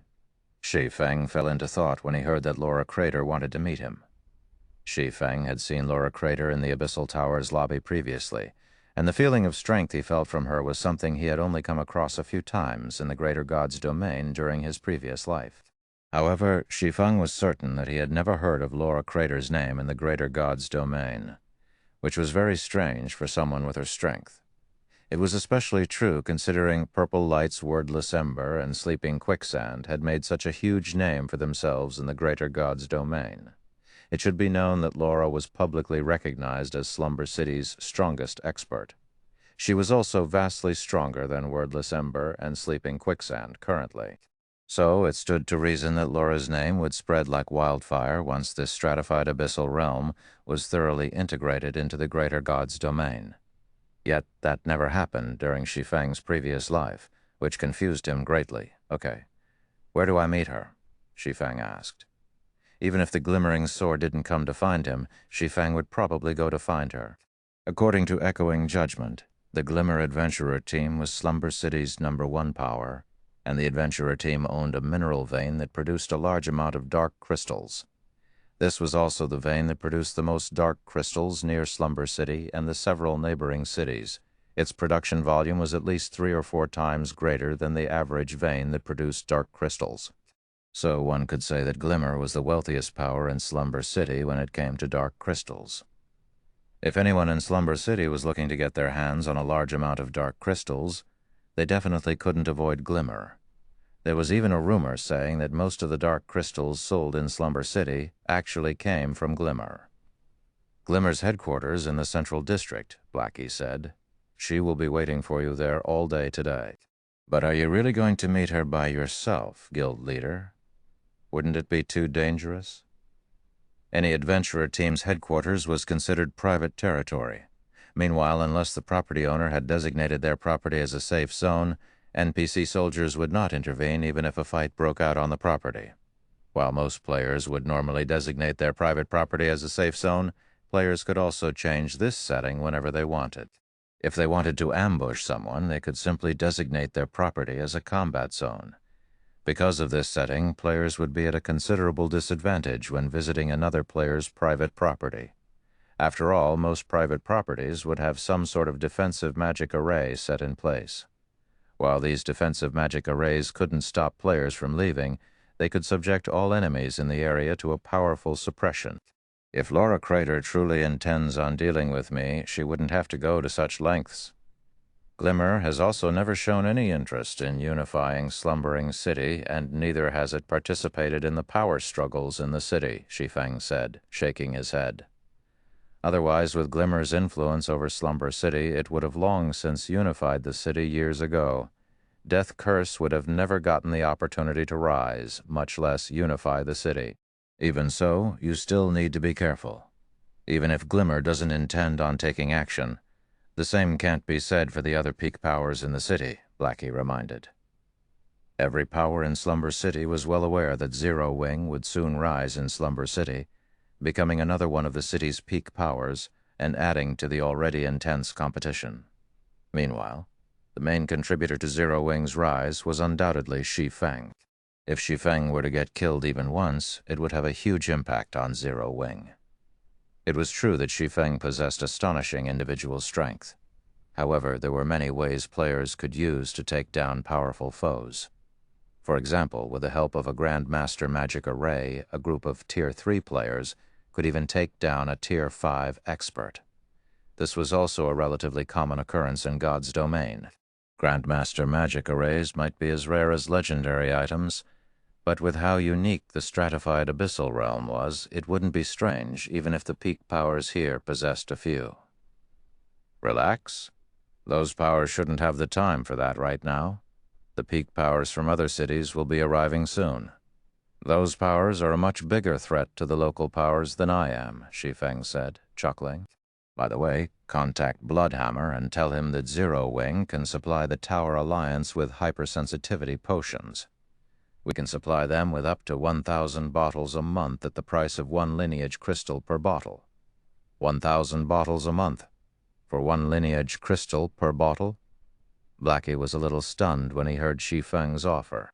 Although he had long since known that Shi Feng could exchange for a large number of hypersensitivity potions after becoming a Vice City Lord, he didn't expect it to be this many. Will they be willing to take this offer, though? I doubt they'll refuse. Hypersensitivity potions are much more useful than lineage crystals to them, Shi Feng said confidently. Lineage crystals might be precious in their homeworld, but it wasn't as valuable in the Tower Alliance's homeworld. Although Shi Feng could also exchange hypersensitivity potions to lineage crystals with purple light. The amount he could get from purple light probably wouldn't be as much as he could get from the Tower Alliance. Based on what Shi Feng gathered, the Tower Alliance should be a superpower very close to becoming a hegemonic power. It was vastly superior to a chamber of commerce that was based in only one city in the stratified abyssal realm. And in addition, lineage crystals were quite valuable in this stratified abyssal realm. So there wouldn't be any power in the stratified abyssal realm willing to accept a one-to-one trade for lineage crystals and hypersensitivity potions. However, it was a different story for the Tower Alliance. The Tower Alliance had entered the stratified abyssal realm with the specific purpose of recruiting experts. So it would definitely be interested in the prospect of getting its hands on more hypersensitivity potions and nurturing its own experts. Okay, I'll contact Bloodhammer right away. Blackie nodded excitedly and hung up the call. If Zero Wing could get its hands on 1,000 lineage crystals a month, he was confident that Zero Wing could quickly become a superpower in the miniature ancient world. While Blackie was contacting Bloodhammer, Shi Feng arrived in front of Glimmer's headquarters, situated in the city's center. Glimmer's headquarters was a mansion that occupied an area the size of a stadium. Yet, despite its massive headquarters, Glimmer's member count did not exceed 10,000.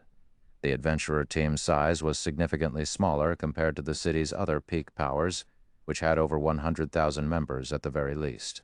However, the average strength of Glimmer's members was also the highest out of all peak powers in Slumber City.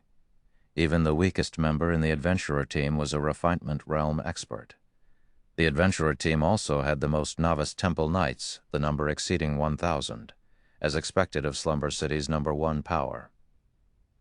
The number of experts here far exceeds my expectations, Shi Feng inwardly exclaimed as he looked at the players loitering in the mansion's front yard. At a glance, Shi Feng could see over 30 Temple Knight-level experts in the front yard.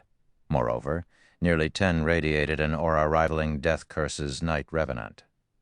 It should be known that Knight Revenant was a third-floor expert very close to reaching the fourth-floor standard. He was also a vice-commander-level individual in Death Curse. Meanwhile, Death Curse only had 4 such vice-commanders. Glimmer's strength definitely wasn't as simple as outsiders assumed. After Shi Feng walked into Glimmer's mansion, a 3-meter-tall middle-aged man who was at level 120 and radiated a Tier 4 aura approached him. Then, after scrutinizing Shi Feng for a moment, the middle-aged man pointed at the innermost room of a nearby corridor and coldly said, "I really don't understand what the commander sees in you. Go in, then. The commander is waiting for you inside." Chapter 332, Chapter 206. Golden Law. Chapter 206, Golden Law. When Shi Feng walked into the simple yet elegant office, he quickly noticed the room's uniqueness. Even though the mana outside was already plenty dense, the density of the mana inside this office was actually more than double that of the outside world. The mana here was infinitely close to reaching the liquid state, and Shi Feng felt like he was standing inside the elven holy spring. A Grandmaster mana gathering array? Shi Feng was rendered speechless when he saw the room's magic array arrangement. As its name suggested, a mana-gathering magic array could gather mana to elevate the mana density within a specified area. Meanwhile, the higher a mana-gathering array's quality, the greater its rarity. One would be hard-pressed to buy master mana-gathering arrays even if one had the money. As for Grandmaster mana-gathering arrays, they were incredibly rare even in the greater god's domain, and one could even trade it for a fragmented legendary item for it. Yet Laura Crater had set up such a valuable magic array in her office. This was simply an extravagance. It should be known that Grandmaster mana-gathering arrays were typically set up together with a Guildhall's core magic array. While doing so would reduce the magic array's potency since it would need to cover a much larger area, it could still elevate the Guildhall's mana to a mist-like standard. When Shi Feng shifted his attention away from the Grandmaster mana-gathering array and focused on Laura Crater, he couldn't help but be stunned momentarily. Currently, Laura Crater was standing in the room quietly looking at a stone tablet on the wall. The combination of her long, light blue hair, silver crown, and radiant light blue longsword gave her the image of a Valkyrie of legends. However, rather than Laura's appearance, what stunned Shi Feng was the broken tablet covered in divine inscriptions and patterns.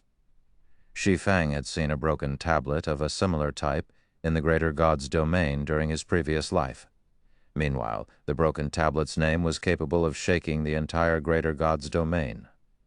Golden Law, according to legends. There were 88 broken laws in the Greater God's domain, and every one of them recorded a complete gold combat technique. It should be known that silver combat techniques were incredibly rare even in the Greater God's domain. The appearance of one could cause even hegemonic powers to go into a frenzy. This was because any player that mastered a silver combat technique would gain the ability to transcend tiers. As for gold combat techniques, any player who managed to master one would become an existence feared by even the various apex powers. "You're here. Please, take a seat," Laura Crater said, smiling when she noticed Shi Feng entering the room. "Let me introduce myself. I'm Laura Crater, the commander of the Glimmer Adventurer team. I have taken the liberty of inviting you here today because I wish to make a deal with you, Mr. Blackflame." "A deal? May I know what you have in mind, Miss Laura?" Shi Feng asked curiously. Laura was without a doubt the person with the greatest authority and wealth in Slumber City, while he was only an outsider.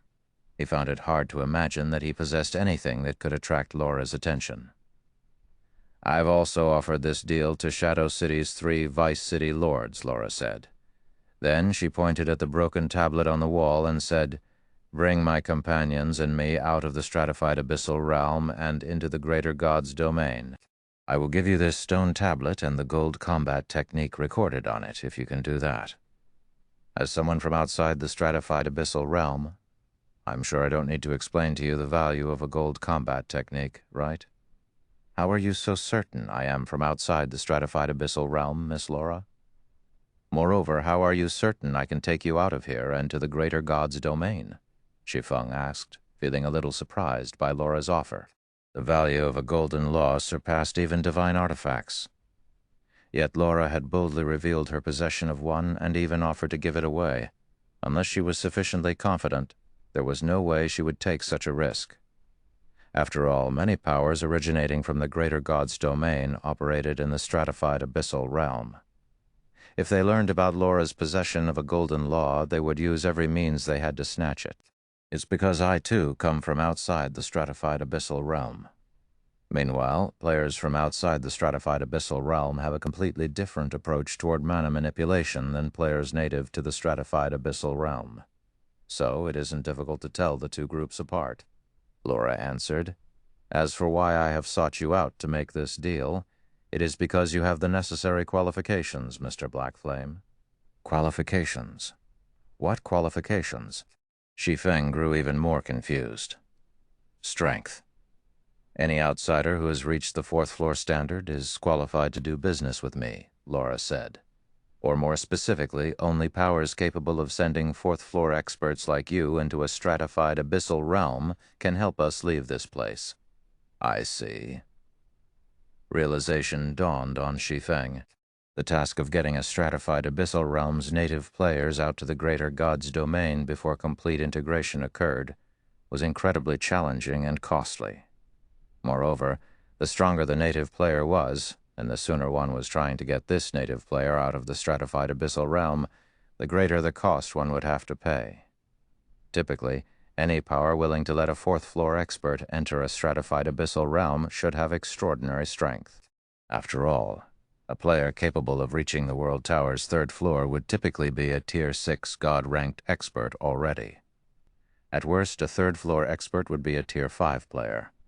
It went without saying that a 4th floor expert would be a Tier 6 God-ranked expert. Meanwhile, sending a 4th floor expert into a stratified abyssal realm would mean having this 4th floor expert abandon his original level and tier. This was not a risk an ordinary power could afford to take. "If you don't have any problems, we can establish a contract now. So long as you bring us out of the stratified abyssal realm and into the Greater God's domain, I will hand this golden law to you immediately, Laura said with a serious expression. In addition, we will also help you once to the best of our abilities. It doesn't matter whether you want us to clash against the greater God's domain's hegemonic powers or apex powers. Laura spoke in a definitive tone, making it sound like fighting against the greater God's domain's apex powers wasn't an impossible task for her. If players from the greater God's domain were to hear Laura's statement, they would most likely laugh at her for her ignorance. However, Shi Feng did not rush to answer Laura, and neither did he ridicule Laura for her suggestion. Instead, he asked, "May I know how many people you are trying to bring out of the stratified abyssal realm, Miss Laura?" "4," Laura answered, a flash of confusion appearing in her eyes as she looked at Shi Feng. When she offered this deal to other people, their first reaction would be to accept it without hesitation. None of them had bothered asking how many people she was trying to bring out of the stratified abyssal realm. When one talked about taking native players out of the stratified abyssal realm, it was only a question of whether one could or could not do so. The question of whether one was bringing a player or a group of players out of the stratified abyssal realm did not exist. Yet Shi Feng's first question was to ask how many players she was trying to bring. That's not too many. Shi Feng sighed in relief when he heard Laura's answer. If Laura planned to bring the entire Glimmer Adventurer team out of the stratified abyssal realm, he would most likely have to disappoint her. After all, he neither had the manpower nor resources to search for a way to bring such a large group of players out of the stratified abyssal realm. However, if it was only 4 players, he could simply spend 3,000 units of 7 Luminaries crystal to open a world-breaking gate. Now that he had access to a large supply of hypersensitivity potions, obtaining a large number of 7 Luminaries crystals would be no trouble. "Do you have a way to take us out, Mr. Blackflame?" Laura asked, her gaze turning fiery when she heard Shi Feng's words. "I do," Shi Feng said definitively. "Only we might have to change the content of our deal." Chapter 333, Chapter 207, Mind-Blowing Wealth. Chapter 207, Mind-Blowing Wealth. Change the content? Laura quickly suppressed the excitement in her heart when she heard Shi Feng's words. Then she asked, "May I know what you have in mind, Mr. Blackflame?" "Simple. I don't need any golden laws. I only need you to become Zero Wing's ally," Shi Feng said, after giving the matter some thought. "I will also need you to give your full support to Zero Wing's development in the stratified abyssal realm. A golden law might be an incomparably valuable item that even the greater God's domain's various apex powers would fight desperately to obtain. Still, it wasn't something that was of any use to him right now. Or more specifically, he didn't have anyone who could learn the gold combat technique recorded inside the golden law. This was because players needed to reach Tier 5 first before they could learn a gold combat technique. Moreover, that was only the minimum requirement. Whether one could actually learn it was an entirely different story.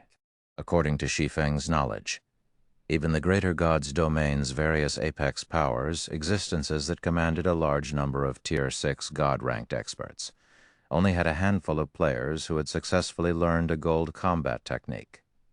While a golden law might seem like a wonderful thing, it was no different from a pie in the sky for the current Zero Wing. It'd be much better if he exchanged for something more practical. Of course, it would be best if he could get Laura to join Zero Wing, but that evidently wouldn't be possible. However, there should be no problem getting Laura to enter an alliance with Zero Wing. After all, there weren't many restrictions or hierarchical problems in an alliance. Meanwhile, Laura's adventurer team was Slumber City's #1 power. If Zero Wing could acquire the full support of Glimmer, the guild would have a much easier time achieving rapid development in Slumber City. Find the original It Hosted novel.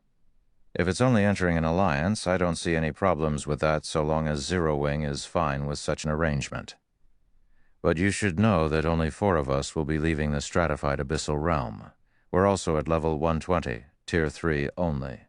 We won't be of much help to you in the greater God's domain, Laura said as she looked at Shi Feng incredulously. As for support in the stratified abyssal realm, so long as it is something Glimmer can accomplish, we will not refuse to help. However, now that the dozen or so neighboring cities have their eyes on Slumber City, I'm afraid there is very little Glimmer can do. Golden laws should be the most attractive items to the greater god's domain's various powers.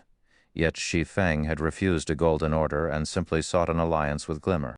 Zero Wing stood to gain nothing from this deal, no matter how she looked at this. As for the stratified abyssal realm's material resources, any hegemonic power worth its salt probably wouldn't pay a second glance at these meager things. The only resource the various hegemonic powers wanted was the stratified abyssal realm's experts. However, recruiting these experts required the stratified abyssal realm to be fully integrated into the greater god's domain, and this was a very long process that could take many years. There was also very little Glimmer could offer Zero Wing in terms of combat support. Currently, over a dozen NPC cities' peak powers have already set their sights on Slumber City. Even if all of Slumber City's local powers banded together, they still wouldn't be a match for all of these peak powers. So Laura simply couldn't understand what Shi Feng was thinking. "It is fine so long as you agree to my terms, Miss Laura. Zero Wing doesn't need any combat support. All Glimmer needs to do is sell Zero Wing dark crystals at market value. It would be even better if Glimmer could help sell some of Zero Wing's hypersensitivity potions," Shi Feng said, smiling. His conditions might seem insignificant to Laura, but they were incredibly important for Zero Wing. Although he also had the option of getting Laura to give him all of Glimmer's resources for free. Doing so would impact their partnership in the future. So a fair deal must be done after all. With Laura's potential, he believed that she could easily achieve much more than Thousand Sword Saint Wordless Ember and Dawn Saint Sleeping Quicksand. It should be known that Wordless Ember and Dawn Saint had slain over 100 Tier 6 experts in a single battle during their prime. Back then, Zero Wing, at its peak, didn't even have 100 Tier 6 experts. Meanwhile, it didn't matter how many peak powers he had to go up against, so long as he had enough dark crystals. The peak powers from the neighboring cities could even band together for all he cared. In front of the bronze magic tactical vehicle, those peak powers would be nothing but a joke. In a situation where everyone was stuck at Tier 3, the bronze magic tactical vehicle was God. Even bronze combat puppets couldn't resist the effects brought about by the bronze magic tactical vehicle. "No problem," Laura said without hesitation. "But I need to remind you that Glimmer doesn't have a lot of dark crystals on hand. Currently, we only have around 250,000 dark crystals. Moreover, I'm afraid the sale of hypersensitivity potions won't go very well. With so many peak powers targeting Slumber City, few people will dare to buy them in bulk if we price them too high. We'd be fortunate if we could get 10 dark crystals per bottle." "To 250,000? Shi Feng was at a loss for words as he looked at Laura. It should be known that Slumber City's various powers were working tirelessly just to rake in 300 to 500 dark crystals per month. Even in the case of a peak power like Purple Light, the Chamber of Commerce could only acquire around 2,000 to 3,000 dark crystals per month. Even then, Echoing Judgment already deemed it a considerable amount of wealth. However, compared to Glimmer, Purple Light was no different than a beggar. Even if Shi Feng were to use magic crystals to trade for Glimmer's dark crystals at market price, he wouldn't be able to buy all of them with the 2 million magic crystals he brought. After all, the market value for dark crystals was 200 magic crystals per dark crystal. With the magic crystals he had, he could, at most, buy 10,000 dark crystals from Glimmer. That wasn't even 10% of the dark crystals in Glimmer's possession. Suddenly, Shi Feng had an urge to trade on credit. However, Shi Feng eventually suppressed this urge. After all, he planned to establish a long-term partnership with a woman known as Laura Crater.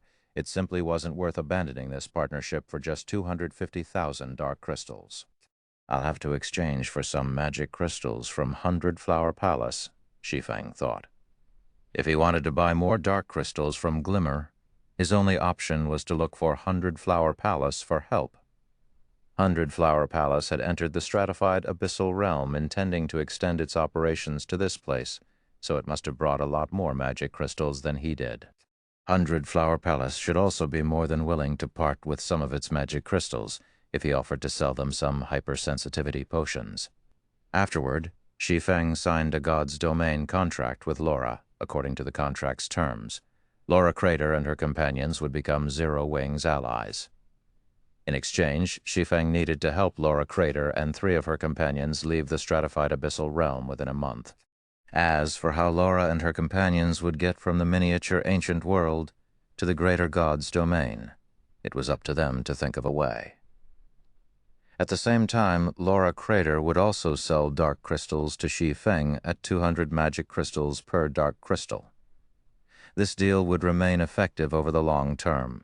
Unless Glimmer was having difficulties maintaining normal operation, the adventurer team would trade a minimum of 10,000 dark crystals to Zero Wing each month, since they signed a God's Domain contract. The contract's terms would remain in effect so long as both parties remained in God's domain. If any party breached the terms agreed in the contract, the party that had breached the contract would suffer the contract's penalty, no matter which God's domain they were in. The only real way they could avoid the contract's penalty was if they stopped logging into God's domain forever. Meanwhile, after Shi Feng signed the contract with Laura, he promptly exchanged his 2 million magic crystals for 10,000 dark crystals. Then he hurried over to the Matrix Tower. Chapter 334, Chapter 208, Returning to God's Domain.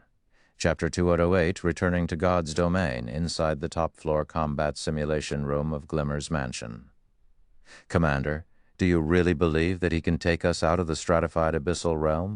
A 3-meter-tall middle-aged man asked worriedly as he watched Laura Crater fighting against 3 simulated Tier 4 NPCs. We've spent many years saving up all those dark crystals. They should have also been our capital to achieve rapid growth in the greater God's domain in the future. Yet, you're giving everything to that kid. It will be a huge loss for us if he fails to fulfill his promise. I don't know if he can do it, but he is the most promising partner right now, Laura said after repulsing the 3 level 120, Tier 4 NPCs she was fighting against. Then, with a hopeful look on her face, she continued, 10 years. It's been 10 years already, yet those 3 people mingling in Shadow City have yet to find a way to get us out of the stratified abyssal realm. The best they can do is move Temple Knight-level experts out of the stratified abyssal realm. None of their methods of leaving can be used on us. According to them, people with strength like us will most likely have to wait until the stratified abyssal realm is fully integrated into the greater God's domain before we can leave. But that's a process that might take 10 or even 20 years. We cannot afford to wait that long. But Black Flame is different. He seems to have a special means of leaving the stratified abyssal realm. If he can get us out, it doesn't matter how many dark crystals we have to give away. So long as we can enter the greater God's domain, I will let those people know that I, Laura Crater, am back. After Laura finished speaking, the light blue longsword in her hand suddenly gave off a brilliant glow. Immediately afterward, all 3 shield-bearing Tier 4 Sky Knights disintegrated into dust and disappeared from the combat simulation room. At the same time, numerous cracks appeared on the room's defensive magic array, which was capable of shrugging off even Tier 4 curses. Slumber City, Matrix Tower. Lord Legacy, you're back so soon. Did you forget something? Senior Administrator Terad asked as he looked at Shi Feng strangely. It hadn't been more than 2 hours since Shi Feng left, yet he was already back at the Matrix Tower again. Yes, I did forget something. I was in such a hurry just now that I left without exchanging anything, Shi Feng said, his voice sounding much more confident this time around. May I know what you plan to exchange, Lord Legatee? Terad asked, promptly taking out the exchange list for Shi Feng to inspect. I don't need the list. I plan to exchange for 3 bronze magic tactical vehicles and 100 hypersensitivity potions, Shi Feng said. Very well. Your total comes to 10,000 dark crystals. Once you complete the payment, we will prepare the items for you immediately, Terad said, nodding. Then he added, but I need to remind you that the bronze magic tactical vehicle can only be stored in special bags. Moreover, each bag can only have 1 tactical vehicle. Since you are purchasing 3 tactical vehicles, they will occupy 3 of your bag equipment slots. If you do not have enough empty bag equipment slots, please have them prepared first. I understand, Shi Feng said, nodding as he handed 10,000 dark crystals to Terad. Every player would only have 5 bag equipment slots. This meant that they could carry a total of 5 spatial bags. Meanwhile, magic tactical vehicles were considered non-bag space items in God's domain. They could only be stored in special bags or epic spatial bags. However, epic spatial bags were incredibly rare, so most people tended to resort to the alternative when transporting non-bag space items. Fortunately, Shi Feng didn't bring many things with him to the stratified abyssal realm apart from magic crystals. So, even though he didn't have an epic spatial bag, he could easily open up 3 bag equipment slots. Around 10 minutes after Shi Feng made the payment, Senior Administrator Terad returned to the reception room with 4 spatial bags. "Lord Legatee, here are your 3 bronze magic tactical vehicles and 100 hypersensitivity potions," Terad said. Then, in a serious tone, he continued, "This is our first attempt at manufacturing bronze magic tactical vehicles, so they aren't the best when it comes to defense. Please use them with caution." "I will," Shi Feng said, not particularly surprised by Terad's warning. Instead, he promptly clicked on one of the bags holding the tactical vehicles to inspect the vehicle's statistics. Magic tactical vehicles weren't siege weapons, but rather support items for players. A player would be crazy to use a tactical vehicle to engage in direct combat. Dragonhorn Tactical Vehicle, Bronze Rank. Maximum capacity, 6 people. Movement speed, 270%. Durability, 300. Possesses Tier 3 basic defensive capabilities. Additional active skill 1, Advanced Anti-Mana Barrier. Erects a barrier that inhibits the use of mana for all hostile units within a 1,000-yard radius. Barrier costs 1,000 magic crystals per minute to maintain. Additional active skill 2, Hexagram Protection. Erects a magic array that greatly strengthens the mana of up to 6 people within a 1,000-yard radius. Enhancement works up to the Tier 4 standard. Magic array costs 1,000 magic crystals per minute to maintain. Additional passive skill. Energy Shield prevents the inflow of energy from outside the vehicle and outflow of energy from inside the vehicle. What a powerful tactical vehicle. Shi Feng was greatly astonished by the Dragonhorn Tactical Vehicle's parameters. According to his research, the average bronze magic tactical vehicle should only have an intermediate anti-mana barrier. Meanwhile, such an anti-mana barrier would only have full effect on Tier 3 players and monsters. Against Tier 4 players and monsters, the barrier's effects would be reduced. On the other hand, an advanced anti-mana barrier could thoroughly inhibit Tier 4 players from accessing the mana around them. The barrier could even cause Tier 4 players to have trouble manipulating the mana inside their bodies, which would in turn reduce the power of their skills and spells by 50% or more. Logically, an advanced anti-mana barrier was something only an advanced bronze magic tactical vehicle should have. Yet, it had come with the Dragonhorn Tactical Vehicle, of course. In exchange for this powerful barrier, the Dragonhorn Tactical Vehicle's defenses were far below average. The average bronze magic tactical vehicle would have armor at the Tier 3 advanced standard and durability of 500 points or more. Even a Tier 4 mythic monster would need quite some time to destroy a standard bronze magic tactical vehicle. However, in the case of the Dragonhorn Tactical Vehicle, it could at most withstand a few dozen hits from a mythic monster. Although its defense is weak, it is just fine for the current Zero Wing.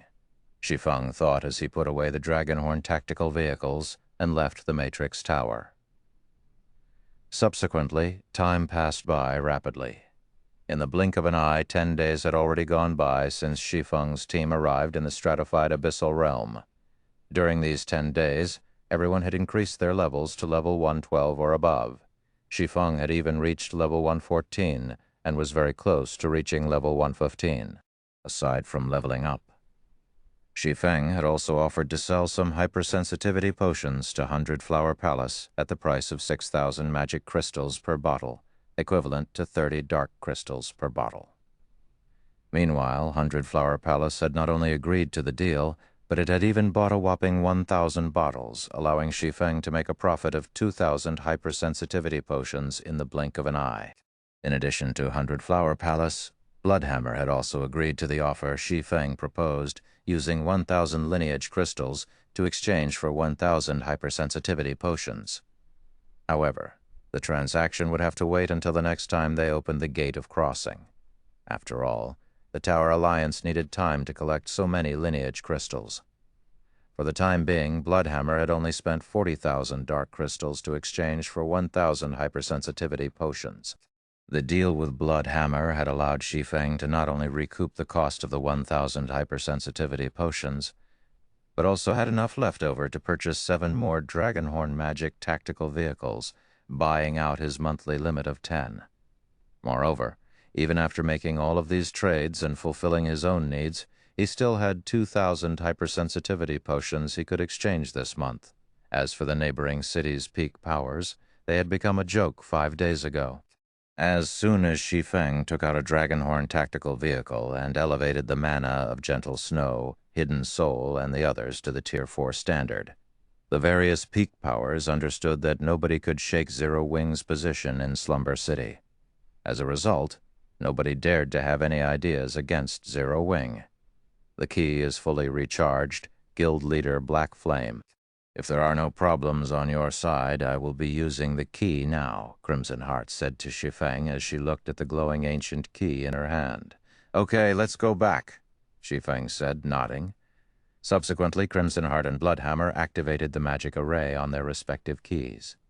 Immediately afterward, Shi Feng's team vanished from Slumber City, transforming into a streak of light that flowed into a space-time fissure and returned to the miniature ancient world. Chapter 3335. Chapter 209. Foundation Takes Shape.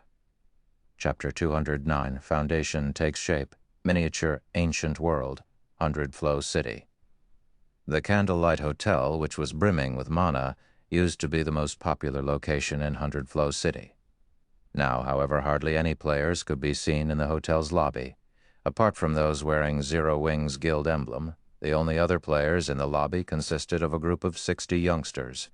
If one paid close attention to these youngsters, one would realize that every one of them was an extraordinary individual. Specifically, every one of them was a refinement realm expert. On top of that, every one of them had also reached level 109 already.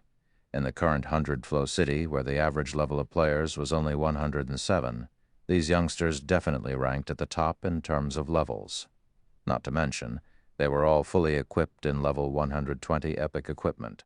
It wouldn't be an exaggeration to say that this group of youngsters would be considered a formidable force in any NPC city. First-rate guilds that had taken control over an entire city would even be fearful of these youngsters. Currently, though, it didn't seem like these youngsters were here to rent a room in the Candlelight Hotel, as most of them wore impatient looks on their faces. At this time, a petite girl carrying a tower shield on her back looked at the callous young man standing at the head of the group and said exasperatedly, "Cloud, what is Elder Aqua thinking, having peaked geniuses like ourselves come to Zero Wing? Special training? Isn't that a joke? The Flower of Seven Sins is currently targeting Zero Wing in all aspects. Even those who have dealings with Zero Wing are put on the Flower of Seven Sins hit list. Moreover, even non-members of the Flower of Seven Sins can get 1,000 credits for every targeted player they kill. Not to mention, what kind of training can a guild like Zero Wing possibly give us? It's basically a nice way of telling us to come and help Zero Wing. I know, right? Everyone is avoiding Zero Wing like the plague right now. Nobody dares to have anything to do with Zero Wing. I heard that Zero Wing's member count has even fallen below 5,000 already, and the ones remaining are mostly internal members on Zero Wing's payroll," a lanky young man said, nodding. "Zero Wing has so few members right now that it's only limiting its operation to Abyssal Star City's surroundings. It doesn't even have the manpower to compete for the team dungeons near 100 Flow City or hunt for mounts in the primordial ruins. I bet that Zero Wing must be trying to get us to help it hunt for mounts. I also guess that they might make it sound like we are receiving training from Zero Wing on the surface, but we'll actually be helping Zero Wing hunt for mounts in reality. After all, the various powers have already begun exploring the Boundary Mountain Range's surroundings after amassing a sufficient number of mounts. I doubt Zero Wing even has mounts to form an expedition team right now," a beautiful female swordsman said, sighing. "We'll definitely have to fight with the Flower of Seven Sins lunatics a lot from now on. I wonder how Zero Wing is going to compensate us. I spent nearly all of my GCPs to get this set of epic equipment. If there's not going to be any compensation, I'm going to have to use fine gold equipment to replace any pieces that I lose." The other youths present nodded in agreement with the female swordsman's words. They couldn't understand why the higher-ups in Twilight Echo had made such an arrangement for them. They even started to wonder if Zero Wing had offered some sort of astonishing deal to Twilight Echo. It made sense when they thought about it.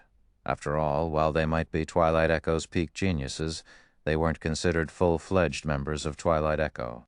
Even if they fought for Zero Wing, the Flower of Seven Sins wouldn't consider their participation as a hostile act by Twilight Echo. However, while fighting against the Flower of Seven Sins could indeed be considered a type of training, if Zero Wing couldn't compensate for their losses appropriately, none of them would be willing to fight for Zero Wing. After all, epic weapons and equipment were incredibly rare and valuable in the miniature ancient world. It would take them a considerable amount of time to replace any losses. I doubt that's going to happen. I heard that Zero Wing is poor to the point where it doesn't even have any dark gold weapons and equipment in its guild warehouse right now.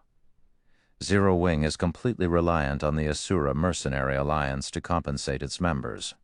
So all of you best be mentally prepared, the callous youth named Soaring Cloud said, shaking his head. He too found this arrangement to be a headache. Soaring Cloud was one of the top 5 geniuses of Twilight Echo's new recruits this year, and he was only half a step away from reaching the flowing water realm. Originally, he thought that he would receive Twilight Echo's priority cultivation and secure himself a top spot among God's Domain's latest generation of players. Yet now, he had ended up in this situation. If Aqua Rose hadn't promised him that Zero Wing's training would only last for 4 months, and that he would be promoted into a Trump Guard Legion's team leader in Twilight Echo as soon as the training was over, he would have never agreed to come to Zero Wing. While Twilight Echo's geniuses were talking among themselves, more and more Zero Wing members started appearing in the lobby. These new arrivals were relatively young, with the oldest among them being 20 years old, while the youngest was only 16 years old. When these Zero Wing members appeared, confusion filled Twilight Echo's peak geniuses. This was because these Zero Wing members were not only young, but they also had considerably high combat standards. Even the weakest among them was at the half-step refinement realm standard, while the stronger ones, like Wu Lingling, had already reached the refinement realm. In the case of Wu Lingling, it wouldn't even be an exaggeration to consider her a peerless genius for having such a high combat standard at such a young age. Meanwhile, in less than 10 minutes, the number of these young Zero Wing members quickly increased past 400, causing the originally empty lobby to become slightly crowded. How did Zero Wing recruit so many peak geniuses? The level 109 female swordsman from Twilight Echo exclaimed as she scanned the Zero Wing members present. Although most of these Zero Wing members weren't as well equipped as Twilight Echo's members, it definitely wasn't excessive to consider them peak geniuses with how young and strong they were. However, peak geniuses weren't cabbages that were readily available. They were very rare, even among the various superpowers. The various superpowers would also need to offer various lucrative benefits to recruit peak geniuses. Yet Zero Wing, despite being a recently established guild, had managed to recruit over 200 peak geniuses. This was simply unbelievable. However, what Twilight Echo's peak geniuses didn't know was that most of these youths from Zero Wing had only been ordinary geniuses when they joined the guild initially. Most of them only had combat standards at the Trial Tower's 7th floor standard. However, after following Shi Feng's harsh training regimen for half a month, every one of them had achieved significant improvements. Even the slower ones had already reached the half-step refinement realm standard, while the faster ones had already reached the refinement realm standard a few days ago, while Twilight Echo's peak geniuses were shocked by the sight before them. Another group of people entered the Candlelight Hotel. These new arrivals were none other than Shi Feng and the other executives of Zero Wing. When Twilight Echo's peak geniuses saw the levels of Shi Feng and the others, every one of them couldn't help but gasp. Level 114, Chapter 3136, Chapter 210, Superpower Zero Wing. Chapter 210, Superpower Zero Wing. How are their levels so high? Even the various superpowers leveling maniacs have only reached level 110. Yet Zero Wing's executives have already reached level 112 or above. They can already explore the Boundary Mountain Range's surroundings with such levels. They can do more than just exploring the Boundary Mountain Range's surroundings. With such high levels, they can already investigate the labyrinth inside the Boundary Mountain Range, so long as they don't go too deep and come across monsters above level 117. They won't have to worry about level suppression. Twilight Echo's peak geniuses were shocked when they saw Shi Feng's group. Leveling in the miniature ancient world would slow down to a crawl past level 105. Once players reach level 105, they'd be fortunate if they could achieve a level up within 3 or 4 days. Because of this slow leveling speed, even the various superpowers main force members had only managed to reach level 110 at this stage of the game. Moreover, that was with the help of mounts. Even so, that was already more than enough to make many players envy them. This was because players who have reached level 110 could explore the Boundary Mountain Range's surroundings without having to worry about level suppression. Meanwhile, according to the various superpowers' initial exploration of the Boundary Mountain Range's surroundings, it was found that the place was extremely rich in resources. Just the number of mineral veins which produced magic crystals discovered numbered over a dozen already. There were also several towns occupied by monsters. So long as players managed to occupy these towns, they would become money-printing machines that could help players generate a lucrative income. After all, these towns had a much better geographical advantage than even the Abyssal Star ancient city. However, neither the mineral veins nor the towns were the focus of the various superpowers. What truly caught the various superpowers' attention was the labyrinth inside the Boundary Mountain Range.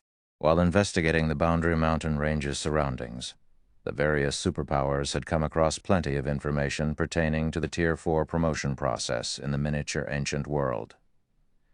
Meanwhile, according to this information, the crucial factor for players to reach Tier 4 lies within the labyrinth inside the Boundary Mountain Range.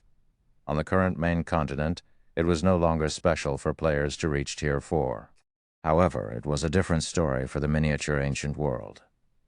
Getting promoted to Tier 4 would be a crucial factor in deciding whether one could break through the Boundary Mountain Range and enter the miniature ancient world's neutral zone. Meanwhile, the sooner one could reach the neutral zone, the sooner one could meet with the players of the other god's domain, and the more advantages one could acquire in the struggle between the two gods' domains. But why is Zero Wing gathering so many peak geniuses in Hundred Flow City? Is it not afraid of getting targeted by the Flower of Seven Sins? Many of the Sin of Gluttony's lunatics are currently operating around Hundred Flow City. If those lunatics find out Zero Wing has gathered so many peak geniuses here, they'll attack the Candlelight Hotel without hesitation. It's probably to catch the Flower of Seven Sins off guard. If we were to suddenly enter the primordial ruins with so many experts, even the Flower of Seven Sins would need time to gather enough experts to deal with us. We can use this time to hunt for many mounts. It's a sound idea. Most of the Flower of Seven Sins members are resting in the town located in the Primordial Ruins Center. With how large the inside of the Primordial Ruins is, the Flower of Seven Sins can only focus its search around the resting towns. So, all we need to do is avoid those towns. Although doing so would reduce the amount of time we can spend in the Primordial Ruins, it'll give the Flower of Seven Sins a hard time to target us. Twilight Echo's members started an enthusiastic discussion when they saw the Zero Wing members gathered in the lobby, their previous gloominess vanishing completely. Initially, they thought that Zero Wing would be having them enter the Primordial Ruins and help the guild do the bulk of its work. If they were the only Refinement Realm experts in Zero Wing's team, they'd have a very limited range of movement in the Primordial Ruins. This was because the monsters inside the Primordial Ruins were not only numerous, but even the weakest among them was a great lord. Even a team of 100 Refinement Realm experts would have difficulty operating in such an environment. If they couldn't even move about freely in the Primordial Ruins, it'd take no time for the Flower of Seven Sins to find them and kill them. However, if their team was made up of several hundred Refinement Realm experts, moving around inside the Primordial Ruins would become significantly easier. This would make it much more difficult for the Flower of Seven Sins to locate them. Moreover, even if the Flower of Seven Sins found them by the time it gathered its forces to attack them, they would have long since moved to another location or left the primordial ruins with their harvest. Overall, the risk of the operation had decreased by at least 80%. All of Zero Wing's internal geniuses and Twilight Echo's peak geniuses have arrived, guild leader Blackie excitedly reported to Shi Feng after counting the young players present. We have a total of 507 geniuses here. Of them, 331 have reached the refinement realm, while the rest are at the half-step refinement realm standard. Even if they excluded Twilight Echo's 60 peak geniuses, the number of Refinement Realm experts Zero Wing currently had already rivaled the number of Refinement Realm experts the various first-rate guilds had in the miniature ancient world. Although a force of 271 Refinement Realm experts might seem insignificant in the stratified Abyssal Realm, it was a very formidable force in the miniature ancient world. At the very least, such a force was enough to let Zero Wing establish a stable foothold in God's domain. Good. Distribute the hypersensitivity potions to them, Shi Feng said, nodding originally. Shi Feng had planned to maintain a low profile for some time after returning to the miniature ancient world, after all with his training method. Zero Wing's refinement realm experts would only continue to increase in number as time passed. However, the Flower of Seven Sins was much more ruthless than he expected, placing a bounty of 1,000 credits per kill on Zero Wing's members. Players could earn an ordinary person's monthly wage simply by killing a few of Zero Wing's members, who wouldn't be tempted by such an offer. Because of this, many players had started to ambush Zero Wing's members even near Abyssal Star City. In contrast, the players who targeted the Flower of Seven Sins members were only the various Powers members interested in exchanging Asura's items. Although this situation had affected the Flower of Seven Sins operations to a certain extent, it wasn't enough to harm the organization's roots. After all, most of the Flower of Seven Sins members killed were the organization's outer members. The existence of these outer members was negligible to the Flower of Seven Sins. Yet, the Asura Mercenary Alliance had to pay out tons of rare resources in exchange for the lives of these negligible individuals. Hence, Shi Feng had decided that he would teach the Flower of Seven Sins a painful lesson. In no time at all, Blackie distributed a hypersensitivity potion to everyone present. Upon receiving the hypersensitivity potion and reading its description, both Zero Wing's and Twilight Echo's members were dumbfounded. According to the description, the hypersensitivity potion would promptly put players into a hypersensitive state upon use, greatly increasing their learning capabilities for 12 hours. The effect might not sound like much, but it should be known that secret lands capable of improving a player's learning capabilities were highly contested by the various superpowers. Moreover, this learning buff was only available within the settlements inside these secret lands. This meant that players could only use this buff to train their combat techniques, skills, and spells. It couldn't be used to help them fight against monsters. However, the hypersensitivity potion didn't have any zone restrictions. Its effects could even be used to fight against monsters. One could easily imagine the improvements it could provide to players. Yet, Zero Wing had distributed over 500 of these hypersensitivity potions in one fell swoop. This was a generosity that even the various superpowers were unlikely to be capable of. "All right, bottoms up," Shi Feng said as he scanned the crowd before him. Chapter 337. Chapter 211. Zero Wing's Retaliation. Chapter 211. Zero Wing's Retaliation. At Shi Feng's command, everyone hesitated for a moment before drinking the hypersensitivity potion in their hands. Immediately, the mana in the lobby thinned out significantly. At the same time, everyone who drank the hypersensitivity potion revealed ecstatic expressions on their faces. So this is the hypersensitive state? Amazing! Amazing! I can perceive everything around me clearly, even with my eyes closed. It's like I've reached the void realm. I'm finding it much easier to use the combat techniques I used to have trouble using. Under the hypersensitive state, Zero Wing's and Twilight Echo's young talents quickly realized their shortcomings. Some even gave in to their urges and started practicing combat techniques on the spot. Seeing the excited youngsters, Blackie, who stood behind Shi Feng, quietly nodded to express his understanding.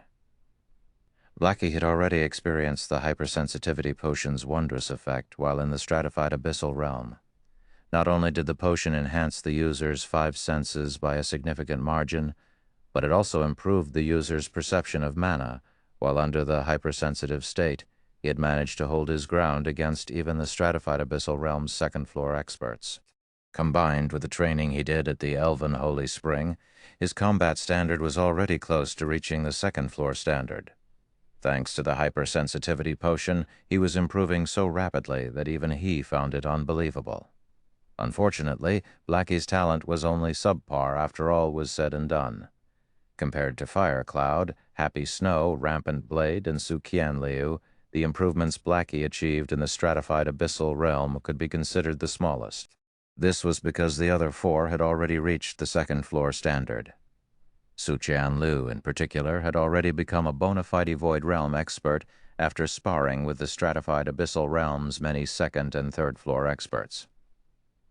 She had also stepped into the Truth Realm, now capable of exhibiting the power of a basic combat technique with her every action. She had even passed the trial for Novus Temple Knights, becoming an official Novus Temple Knight of Slumber City. As for Happy Snow, Fire Cloud, and Rampant Blade, although they still had a little trouble completing the Novice Temple Knights trial, they were already bona fide second-floor experts. "Quiet," Shi Feng yelled, causing everyone in the lobby to quiet down. "I want all of you to head out and prepare recovery items immediately. We will be entering the primordial ruins for a big fight in 10 minutes. This is a chance for all of you to grow, so I hope you can cherish it. I will also be giving the top 20 best-performing players an additional hypersensitivity potion." As soon as Shi Feng finished speaking, the many youngsters present cheered in excitement. After using the hypersensitivity potion, every one of them was eager to engage in battle so that they could maximize their use of the potion's effects and refine their combat techniques. So, now that Shi Feng had announced that not only would they be participating in a big fight, but the top 20 best-performing players would also receive an additional hypersensitivity potion, how could they not get excited? I just hit the jackpot. If I can make good use of these 12 hours, I might even achieve a breakthrough and reach the Flowing Water realm. I'll instantly become one of Twilight Echo's top 10 newcomers. If those who laughed at us for having to take part in Zero Wing's special training learn about this, they'll probably regret that they didn't volunteer themselves when Elder Aqua was choosing people. Twilight Echo's peak geniuses whispered among themselves in joy and excitement, while preparing the recovery items needed for the upcoming battle. They also felt delighted when they recalled how their peers in Twilight Echo, who were not chosen to attend Zero Wing's special training, had made fun of them. "I'm going to make it into the top 20 no matter what." Soaring Cloud, the callous youth from Twilight Echo, muttered to himself as he looked toward Shi Feng, a hint of ambition in his eyes. "So long as I can get another hypersensitivity potion, I will definitely become the #1 genius in Twilight Echo."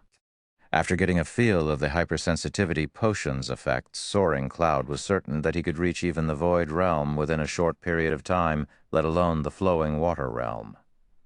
Right now, he even had the urge to fight against true Void Realm experts to capitalize on the potion's effects. 10 minutes later, Shi Feng led everyone to the teleportation point for the primordial ruins. Then he spent nearly half of the teleportation tokens Zero Wing had accumulated previously to send everyone into the primordial ruins. At the same time as Shi Feng and the others entered the primordial ruins, news of their actions quickly reached the ears of the miniature ancient world's various powers, shocking them. Is Zero Wing insane? They're entering the primordial ruins at this time? Don't they know that the Flower of Seven Sins members are lying in wait there? Interesting. Zero Wing's members have mainly been operating around Abyssal Star City previously. Now that so many of them have entered the primordial ruins, we can use this opportunity to capitalize on the Flower of Seven Sins bounty. Shortly after Shi Feng's team entered the primordial ruins, the various powers and independent experts operating around 100 Flow City also began to move. The Flower of Seven Sins had put a public bounty on all of Zero Wing's members. It was even offering S-rank nutrient fluids in exchange for the heads of Zero Wing's core members, with 20 heads being worth 1 bottle of S-rank nutrient fluid. S-rank nutrient fluids were a resource highly sought after by the various powers and countless expert players. Now that a team of more than 500 Zero-Wing members had entered the primordial ruins, it was the perfect opportunity to take advantage of the Flower of Seven Sins bounty. Moreover, according to the information collected, every Zero-Wing member in this team possessed extraordinary strength, so they should be the guild's core members. For a time, over a dozen first-rate powers, several superpowers, and over 10,000 refinement realm experts flooded into the primordial ruins. Abyssal Star City, Asura's headquarters, top-floor conference room. You're finally back, Chief Administrator Sol. Something big has come up on Zero-Wing's side. For some reason, Zero-Wing has suddenly dispatched a large number of experts into the primordial ruins. Currently, over a dozen first-rate powers and several superpowers have already sent their experts after them. We need to hurry over and reinforce Zero-Wing's experts. Otherwise, if Zero-Wing loses all those experts, Asura will have an even harder time resisting the Flower of Seven Sins. Liu Wusheng, who was dressed in a white robe, said anxiously when he saw Hidden Soul entering the conference room. As the levels of the various powers experts increased, the number of superpowers setting their sights on Abyssal Star City also increased. If not for Asura offering lineage crystals up for exchange and attracting quite a number of superpowers to stand on the Mercenary Alliance's side. The Mercenary Alliance would have long since collapsed under the Flower of Seven Sins pressure. Now that players were getting closer and closer to the minimum level required to explore the Boundary Mountain Range's labyrinth, it'd be terrible for Asura if Zero-Wing suddenly had a large number of its experts killed. After all, exploring the Boundary Mountain Range was Asura's only chance at stabilizing its situation. If the Flower of Seven Sins were to get ahead and produce Tier 4 experts sooner than Asura, the Mercenary Alliance would be at great risk of losing Abyssal Star City. We don't have to go. Zero-Wing should be able to deal with it on its own, Hidden Soul said, smiling as she shook her head. Rather than Zero-Wing, the powers that have gone after Zero-Wing are the ones that need to be careful. Provoking Zero-Wing at this juncture is a very risky action. Chapter 3138, Chapter 212. The current Zero-Wing is very strong. Chapter 212. The current Zero-Wing is very strong. We don't have to go? Risky action? Liu Wusheng was exasperated when he heard Hidden Soul's response. Chief Administrator Sol, according to our initial estimates, at least 10,000 refinement realm experts have entered the primordial ruins to go after Zero-Wing. Even if Zero-Wing's team has guild leader Black Flame in it, the Flower of Seven Sins also has its own Tier 6 God-ranked experts. Moreover, the other side has the advantage in numbers. Zero-Wing might have made significant progress recently, but its foundations are still too shallow. Let alone the Flower of Seven Sins, even the various first-rate powers moving this time can deal catastrophic damage to Zero-Wing. Tier 6 God-ranked experts might remain powerful after entering the miniature ancient world, but they weren't invincible. Several domain realm experts working together could easily keep Shi Feng busy while everyone else took care of Zero-Wing's other members. Aside from Shi Feng, the only other noteworthy expert in Zero-Wing was Su Qianliu. However, even if Su Qianliu could exhibit the strength of an apex expert by virtue of her mana equipment set, she could, at most, fight one of the various superpowers' apex experts to a standstill. Faced against a force of more than 10,000 refinement realm experts and above, there was very little Su Qianliu could do. Add, you don't have to worry, Mr. Liu. The current Zero-Wing is very strong. Hidden Soul said, chuckling as she looked at the anxious Liu Wusheng. Then she added, anyway, let's stop focusing on that matter. Guild leader Black Flame has asked us to deal with an urgent matter. The current Zero-Wing is very strong? Liu Wusheng was greatly confused by Hidden Soul's words. No matter how he racked his mind, he simply couldn't figure out how Zero-Wing could possibly go up against the experts of so many first-rate powers and superpowers. However, he also didn't think Hidden Soul would lie to him, since Hidden Soul's fate was tied to the Asura Mercenary Alliance. May I know what guild leader Black Flame has asked us to do? 7 luminaries crystals, Hidden Soul said, her expression suddenly turning serious. Guild leader Black Flame urgently needs 3,000 units of 7 luminaries crystals. He hopes that we can gather this amount as soon as possible. 3,000 units isn't a small amount, Liu Wushang said with a slight frown. There's still no stable source of 7 luminaries crystals found in the miniature ancient world. It's also a crucial resource for reaching Tier 6. Even if we offer to buy them at a high price, I doubt any powers in possession of 7 luminaries crystals will sell them to us. Add. Hidden Soul nodded in understanding. Then, she said, Guild leader Black Flame has thought of this point, so he plans to use lineage crystals to exchange for them. If we offer to exchange at a rate of 300 units of 7 luminaries crystals per lineage crystal, I'm sure the various powers will be interested. We're using lineage crystals to exchange? Liu Wusheng was stunned. Hurriedly, he objected. Our reserve of lineage crystals is already dwindling, Chief Administrator Soul. If we are to trade away 10 lineage crystals at this juncture, it'll only accelerate the process of the various superpowers siding with the Flower of 7 Sins. The reason the various superpowers were willing to target the Flower of 7 Sins right now was that they could acquire lineage crystals for doing so. If Asura ran out of lineage crystals, the various superpowers definitely wouldn't continue targeting the Flower of 7 Sins. After all, the Flower of 7 Sins wasn't some pushover. If the various superpowers continued their hostilities, they might really end up on the Flower of 7 Sins hit list. If that happened, there was a high chance they would become history in God's domain. Add. Guild leader Black Flame has also considered this point. If those fence-sitters want to side with the Flower of 7 Sins, they are more than welcome. The Asura Mercenary Alliance doesn't need such members.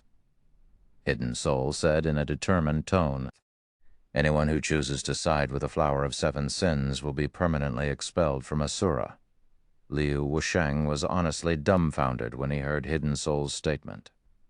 He felt that both Shi Feng and Hidden Soul had lost their minds.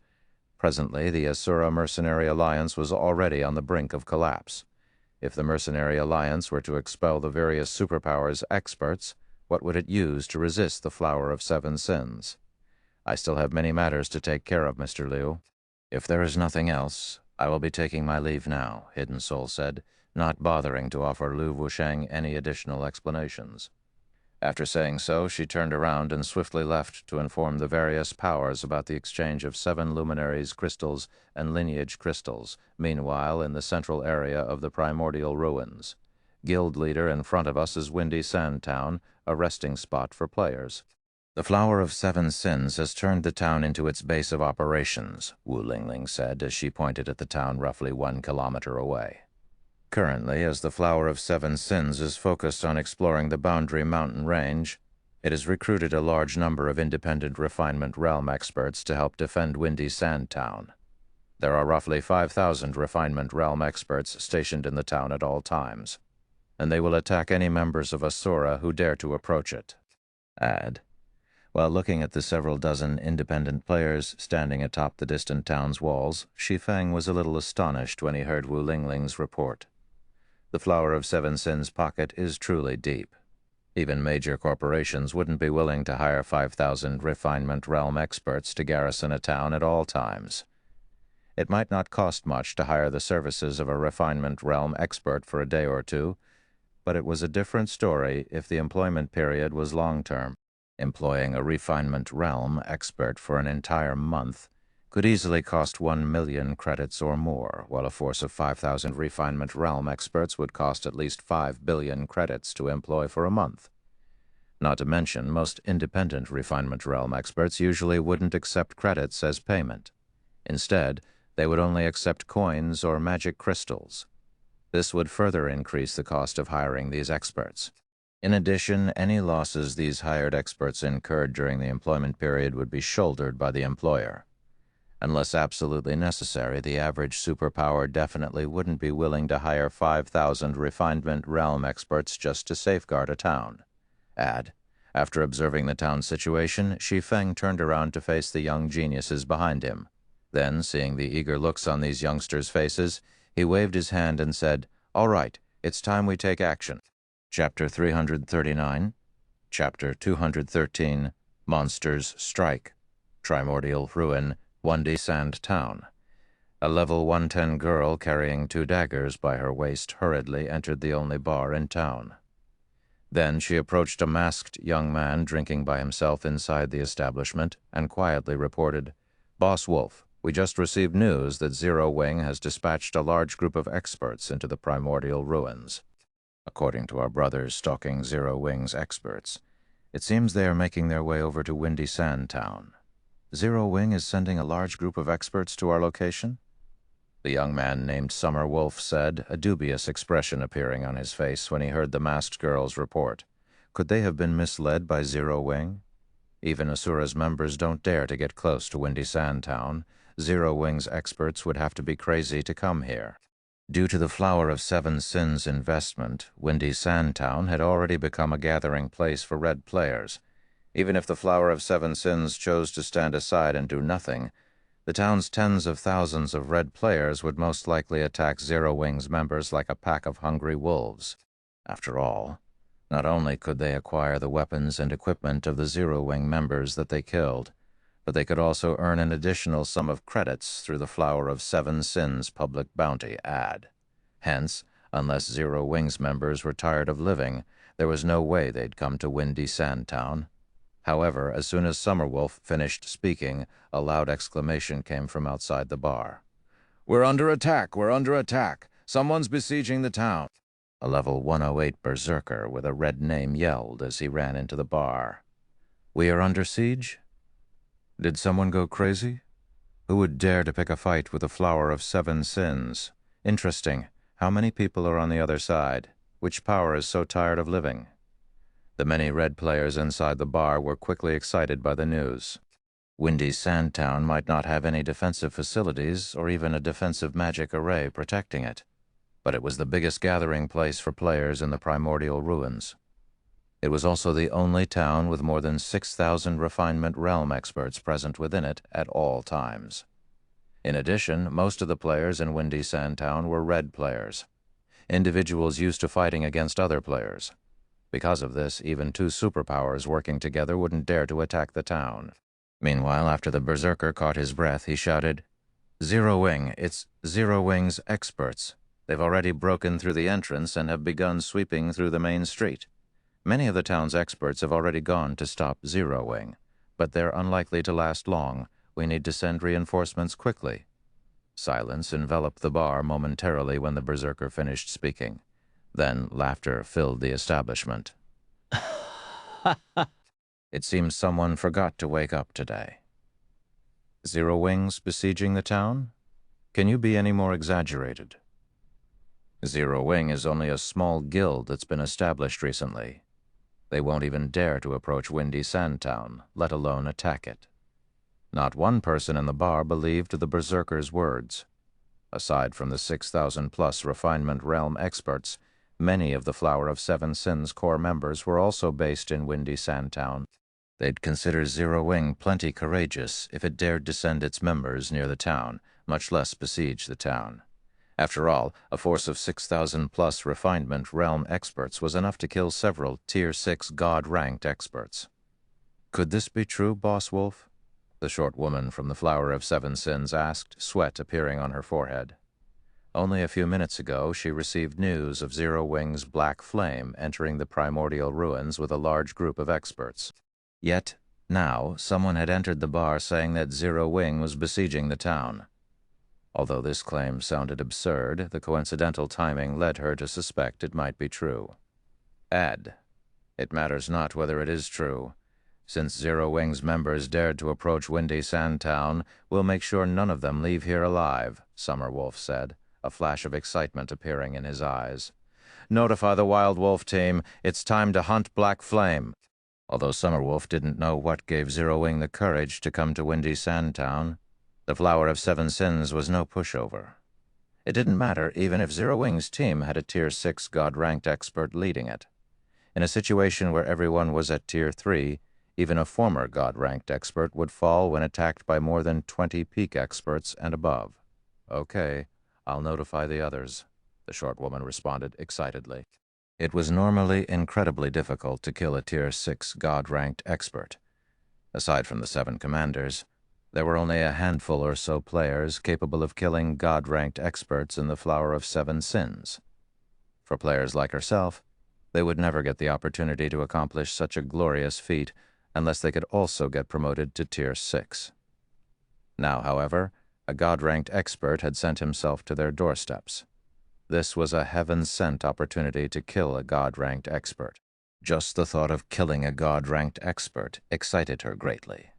However, as soon as this short girl finished speaking, several other Flower of 7 Sins members rushed into the bar from outside with fear coloring their faces. Ad. Boss Wolf. Run. Run away quickly. Monsters. They're a group of monsters. There's no way those monsters are from Zero Wing. They must be experts from the 5 great super guilds disguising as Zero Wing's members. The 5 great super guilds must have joined hands to attack us. These several Flower of 7 Sins members shouted frantically after entering the bar. When Summer Wolf saw these panic-stricken players, he recognized them instantly. They were none other than the members of the Wild Wolf team. Every one of them was a bona fide peak expert.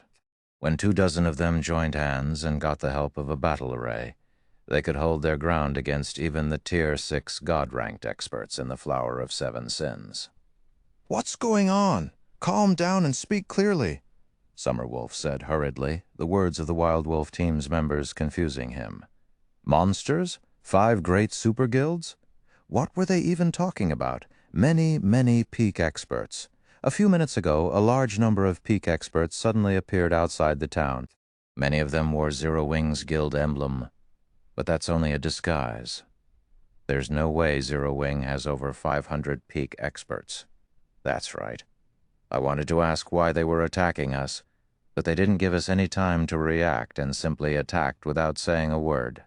We lost over 2,000 refinement realm experts to them in less than a minute. Ad. Those people are simply monsters. Every one of them is ridiculously young, with the oldest looking no more than 20. Yet, I can barely hold my ground in a one-on-one fight against those monsters. Some of those people are stronger than even the team leader.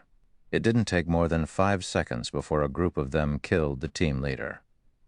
TL notes, Fee, Summer Wolf, and the short girl have both appeared in Chapter 169 before.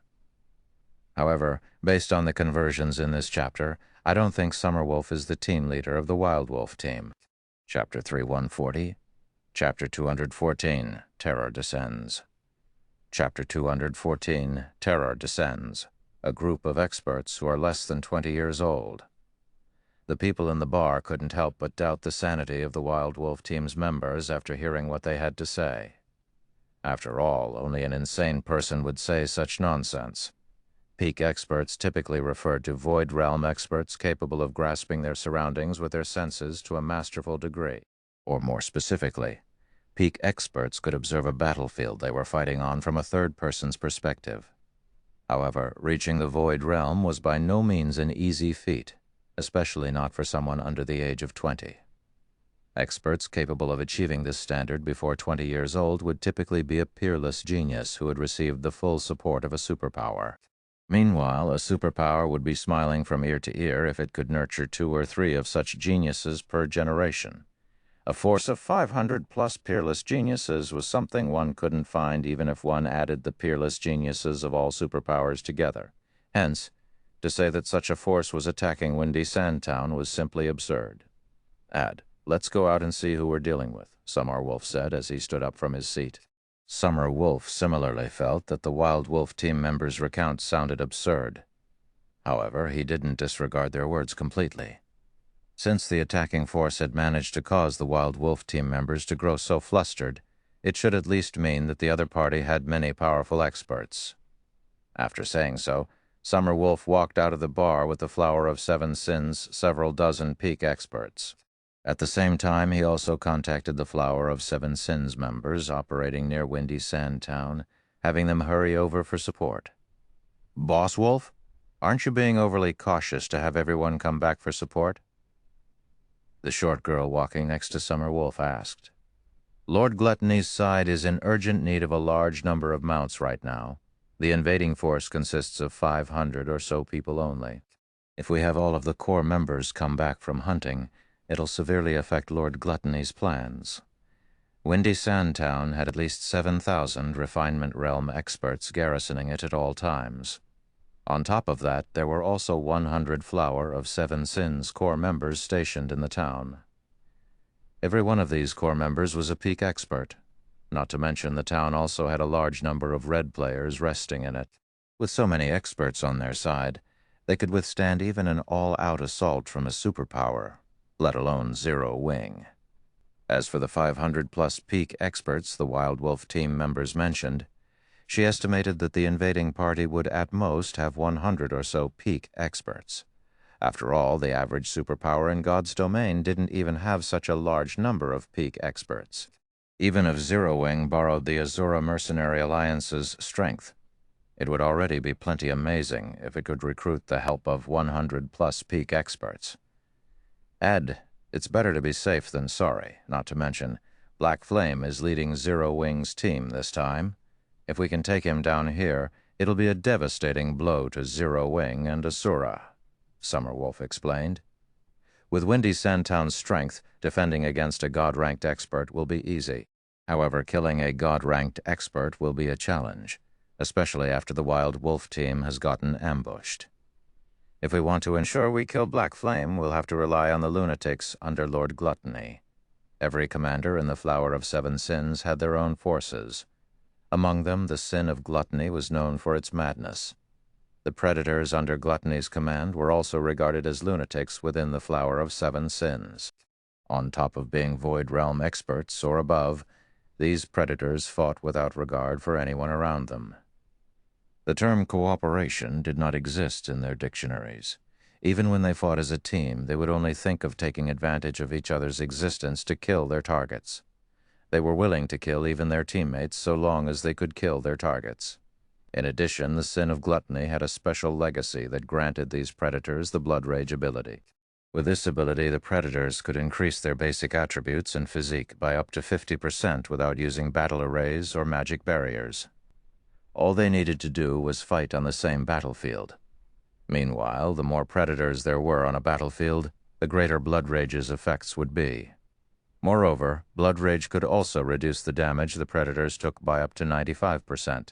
When a group of 20 predators fought together, even a Tier 6 God-ranked expert wouldn't dare to clash with them head-on.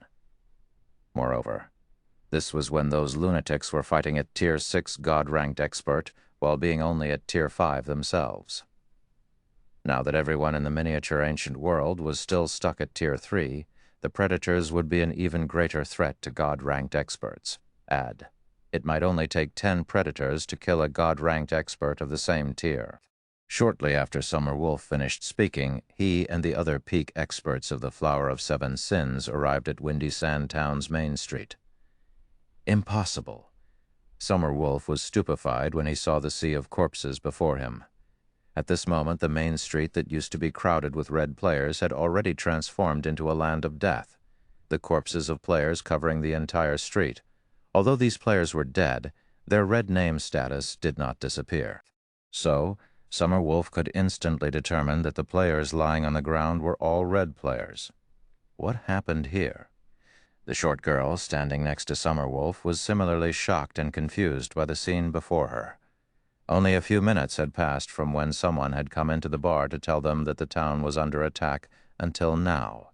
Yet, over 10,000 of Windy Sandtown's experts had died in these few short minutes. It should be known that these were all red players they were talking about.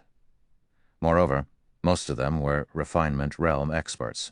Before Summer Wolf and the others could recover from this shocking scene, several excited voices suddenly entered their ears. "Hey, there are still some alive here!" "These people are mine. You guys stay away from them. Scram. I can feel that I'm already on the brink of a breakthrough. These people are mine. All right, stop arguing." "If we don't strike now, the others will notice." Add, after a few verbal exchanges, a dozen or so figures jumped down from a nearby roof and began attacking Summer Wolf's group with wild abandon. You little punks are courting death. When Summer Wolf got a clear look at the figures charging at him, he found that every one of these attackers was a youth no more than 20 years old. Yet these youths were looking at him as if he were prey. He, who used to send shivers down the spines of countless experts in God's domain, had actually turned into prey in the eyes of these children. This situation enraged Summer Wolf. However, a short moment after both sides started clashing, Summer Wolf's anger turned into astonishment. To his disbelief, every one of these dozen or so youths possessed combat standards rivaling Void Realm experts. In fact, the sharpness of their 5 senses was superior to even Void Realm experts. They could always avoid fatal blows in the nick of time. After both sides traded blows for several rounds, it became apparent that the Flower of Seven Sins side had the advantage. Yet no matter how the Flower of Seven Sins members tried, they simply couldn't kill the youths attacking them. No wonder the Wild Wolf team lost. Even I will need some time to kill these kids in a one-on-one fight, Summer Wolf thought, as he looked at the youths before him. At the same time, confusion filled his heart as he failed to understand how Zero Wing had managed to recruit so many peerless geniuses. It was obvious that none of these youths had reached the Void Realm. Their stances were full of holes, and their control over mana was crude. Yet every one of them possessed extraordinary combat instincts that allowed them to dodge crucial attacks. It felt as if a third person was telling them how to move. After observing the youths for a moment, Summer Wolf revealed a cold smile as he commanded, "Use the Soul Curse scroll to increase their death penalties. Zero Wing will need a very long time to recover if we can get rid of all these peerless geniuses." The other Flower of Seven Sins members nodded in agreement. Although they didn't know how these youths had managed to kill so many people in Windy Sand Town, they could at least avoid returning empty-handed if they could kill these peerless geniuses from Zero Wing. Subsequently, some of the Flower of Seven Sins core members took out a dark gray magic scroll from their bags. However, just as they were about to activate the magic scrolls, more players started appearing all around them. In less than 10 seconds, more than 200 players had appeared around the Flower of Seven Sins members. Meanwhile, in addition to looking very young, every one of these players gave off a very dangerous feeling. Thank you for listening to the story on kevinaudio.com, Chapter 3141, Chapter 215, This is Only the Beginning, Chapter 215, This is Only the Beginning, This Impossible. Why are there so many peerless geniuses? Did the 5 great super guilds really join hands to target us? The Flower of Seven Sins members were in utter shock and disbelief when they saw the increasing number of youths gathering on the main street. For veteran experts like themselves, this wasn't the first time they had seen a force of several hundred peak experts. However, it was a different story for a force of several hundred peerless geniuses. Anyone with a certain degree of understanding about God's domain's various superpowers would understand just how heavy and scary the weight of several hundred peerless geniuses was. This was no longer a force any individual's superpower was capable of mustering. In fact, even if the 5 great superguilds banded together, it was highly unlikely they could form such a large team of peerless geniuses. After all, peerless geniuses were essentially the favored children of heaven. Every one of them had a great chance of reaching Tier 6 in the future. A superpower would be fortunate if it could find even one peerless genius out of 10 million youths. Yet now several hundred peerless geniuses were gathered on this street. It was as if every superpower in God's domain had decided to send their peerless geniuses to Windy Sand Town. "Who are you people? Why are you targeting us?" Summer Wolf asked as he looked at the youths around him warily. After seeing so many peerless geniuses gathered, he no longer dared to continue attacking. "May I know what the Flower of Seven Sins has done to offend you? Could there be some sort of misunderstanding?" When the other Flower of Seven Sins members saw Summer Wolf trying to communicate with the other side, they promptly put away the Death Curse scroll in their hands, afraid their actions might cause unnecessary misunderstandings. There was no way such a large number of peerless geniuses had come from a single superpower. There must be numerous superpowers behind them. Anyone who thought otherwise would be a fool. The Flower of Seven Sins might be a transcendental power capable of exterminating even veteran superguilds. However, against the joint force of over a dozen superpowers or the 5 great superguilds, even the Flower of Seven Sins would have no choice but to lower its head. Shortly after Summer Wolf finished speaking, the youths gathered on the main street suddenly stepped aside to open a path.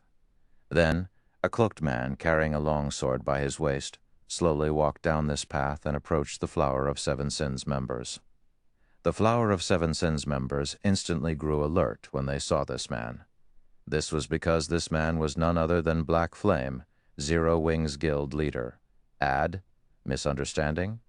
Shi Feng smiled as he looked at Summerwolf. How interesting. Tell me then. How exactly did Zero Wing misunderstand you? Is it because you killed too few of our members? Or did you make a mistake when you placed a bounty on us? Zero Wing? Summerwolf stared at Shi Feng in shock. How can all of you be from Zero Wing? The Flower of Seven Sins had thoroughly investigated Zero Wing before initiating an all-out war with the guild. While it was true that Zero Wing had some geniuses, these were ordinary geniuses that the various superpowers couldn't even be bothered to recruit. Aside from Black Flame, there was no other noteworthy individual in Zero Wing. Aside from Zero Wing, who do you think we could be? Shi Feng asked with a raised brow. Then, waving his hand dismissively, he continued, Go back and tell your commanders that this is only the beginning. Sooner or later, Zero Wing will claim back whatever the Flower of Seven Sins owes us. As soon as Shi Feng finished speaking, the 200-plus Zero Wing and Twilight Echo members here promptly charged forward like a hungry pack of wolves. Summer Wolf and the others might be the Flower of Seven Sins core members, but even Summer Wolf, the strongest out of the group, was only a domain realm expert. He might be able to barely survive and escape if he was only going up against 6 or 7 peak experts. However, against a force of 20 or 30 peak experts, he didn't even have a chance to flee for his life. As for the Flower of Seven Sins Void Realm experts, they lasted no more than a few seconds when ganged up on by 3 or 4 peak experts. This scene caused the Zero Wing members, who had arrived late, to sigh dejectedly. Opportunities to fight against so many peak experts were incredibly rare. Yet the others had gobbled up this opportunity without leaving even scraps for them. We've cleaned up Windy Sandtown already. Should we head outside and hunt for the remaining Flower of Seven Sins members? Blackie asked Shi Feng when he saw that everyone was still filled with enthusiasm. The Flower of Seven Sins will definitely lose its mind if we wipe out all of its members in the primordial ruins. Now that the various superpowers were frantically exploring the Boundary Mountain range, the importance of mounts had increased drastically. After all, a team without mounts had a very limited range of movement. The exploration efficiency of such a team would be significantly lower than that of a team equipped with mounts. The Flower of Seven Sins had expended a ton of manpower to secure an advantage in the miniature ancient world. If its exploration of the Boundary Mountain range ended up being slower than the various superpowers, the corporations backing the organization would definitely start to have opinions. Meanwhile, when the newcomers of Zero Wing and Twilight Echo heard Blackie's question, they promptly perked up their ears and looked at Shi Feng with expectant gazes. Their battle with Windy Sandtown's numerous refinement realm experts had only allowed them to get accustomed to the hypersensitive potion's effects. It hadn't helped them improve their combat standards by much. If they wanted to improve their combat standards quickly, they needed to engage in more fights with peak experts and above. Unfortunately, there were far too few peak experts in Windy Sandtown. There weren't even enough for them to share. No, that's just a waste of time. The primordial ruins is far too big. With so few of us here, searching for the Flower of Seven Sins scattered teams is no different than trying to find a needle in a haystack. They should have also received news of the battle here already, so it'll be even more difficult to find them, Shi Feng said, shaking his head. Sort out the loot for now. Afterward, take everyone out of the town and hunt for mounts. Once the hypersensitivity potion's effects run out, withdraw from the primordial ruins immediately. The primordial ruins was the size of a kingdom. Trying to find the Flower of Seven Sins scattered teams with only a 500-man team was simply impractical. Not to mention, they would be exposing themselves to an encirclement if they did so. If they wanted to maximize the use of the hypersensitivity potion, they should be engaging in fights constantly. It didn't matter whether they fought against players or monsters. So long as they kept fighting, they could utilize their enhanced senses to discover their flaws and reduce their weak points. Of course, it would be even better if they could fight against peak experts, since doing so would allow them to discover their flaws more easily. However, the hypersensitivity potion's effects only lasted for 12 hours. Rather than waste that limited time running about, it'd be much better if they spent that time fighting easily accessible monsters. Add. Moreover, Shi Feng had already accomplished his goal in the primordial ruins. All that was left to do was wait for the situation to ferment. After all, he wasn't aiming to train just Zero Wings and Twilight Echo's geniuses. A more important goal was establishing an unshakable foothold for Zero Wing in the miniature ancient world. Only then could Zero Wing enter the upper echelons of God's domain. After Shi Feng issued his command, Blackie promptly left with everyone to carry it out. Meanwhile, not long after Zero Wing's team withdrew from Windy Sand Town, news of Windy Sand Town's forces getting annihilated quickly spread like wildfire. Chapter 3142, Naichen, Chapter 216, famous, Chapter 216, famous Abyssal Star City, Asura Mercenary Alliance's headquarters. Due to the clash between the Asura Mercenary Alliance and Flower of Seven Sins, many independent experts and adventurer teams had chosen to leave the Mercenary Alliance and flock to the guild towns that had sprung up around the Boundary Mountain Range recently. As a result, Asura's once lively headquarters had become a lot quieter. Currently, the only people that could be seen in the football field-sized lobby were players from the various first-rate powers and superpowers. Meanwhile, these players were either turning in the quests they had completed or waiting to exchange the last few remaining lineage crystals in Asura's warehouse. Another guild has withdrawn from Asura after exchanging a lineage crystal, Elder Liu. Going by this trend, several other guilds that are close to accumulating enough contribution points will most likely withdraw from the Mercenary Alliance in the next few days. Should we raise the exchange price? Blue Sheath, clad in dark gray leather armor, asked Lu Wusheng, a frown appearing on her face when she saw another guild's team leaving the building after exchanging a lineage crystal. She had seen this scene multiple times over the past few days. Although the Asura Mercenary Alliance was holding its ground against the Flower of Seven Sins thanks to the lineage crystals, the supply of lineage crystals was limited. Moreover, as more and more players started to reach level 110, the various powers had also shifted their focus to exploring the Boundary Mountain Range. As a result, many teams that saw no hope of exchanging a lineage crystal before its supply ran out had swiftly withdrawn from Asura. As for the various powers and teams that remained in Asura, they weren't optimistic about the Mercenary Alliance's future either. Hence, they similarly planned to withdraw from the Mercenary Alliance after accumulating enough points to exchange Asura's last few lineage crystals. In the current juncture where the various powers were competing fiercely in the exploration of the Boundary Mountain Range, if Asura were to lose the support of these powers, it would definitely be put into a passive state when it came to exploring the Boundary Mountain Range and resisting the Flower of Seven Sins. This is the rule that was set at the beginning. If we change it now, it will only create more problems for us, Liu Wusheng said, sighing deeply when he saw another power leaving Asura. It's especially true now that the entrance to the Boundary Mountain Range's second underground level has been discovered. If we put off any more experts, we might not have enough manpower to even get close to the second underground level's entrance, let alone explore it. Blue Sheath clenched her teeth in frustration when she heard Liu Wusheng's words. 2 days ago, a team had finally found the entrance to the Boundary Mountain Range's second underground level. Previously, players had already discovered clues pertaining to Tier 4 legacies in the Boundary Mountain Range's first underground level, which had in turn sparked a shocking war that involved over 100 powers. If not for the first underground level's special environment preventing those under the refinement realm standard from controlling their bodies properly, the number of players that had participated in that fight would have easily exceeded 10 million. Even so, that war had still involved over 200,000 players. Meanwhile, after more than a day of fierce battles, the various powers engaged in the war eventually split up and formed coalition forces. Each of the 5 great super guilds had formed its own coalition consisting of several other superpowers. Besides them, the Secret Pavilion and the Flower of Seven Sins had also formed their own coalitions. The Asura Mercenary Alliance had naturally formed a coalition as well. Although Asura's coalition wasn't as strong as the aforementioned 7 coalitions, with over 20,000 refinement realm experts serving as its base.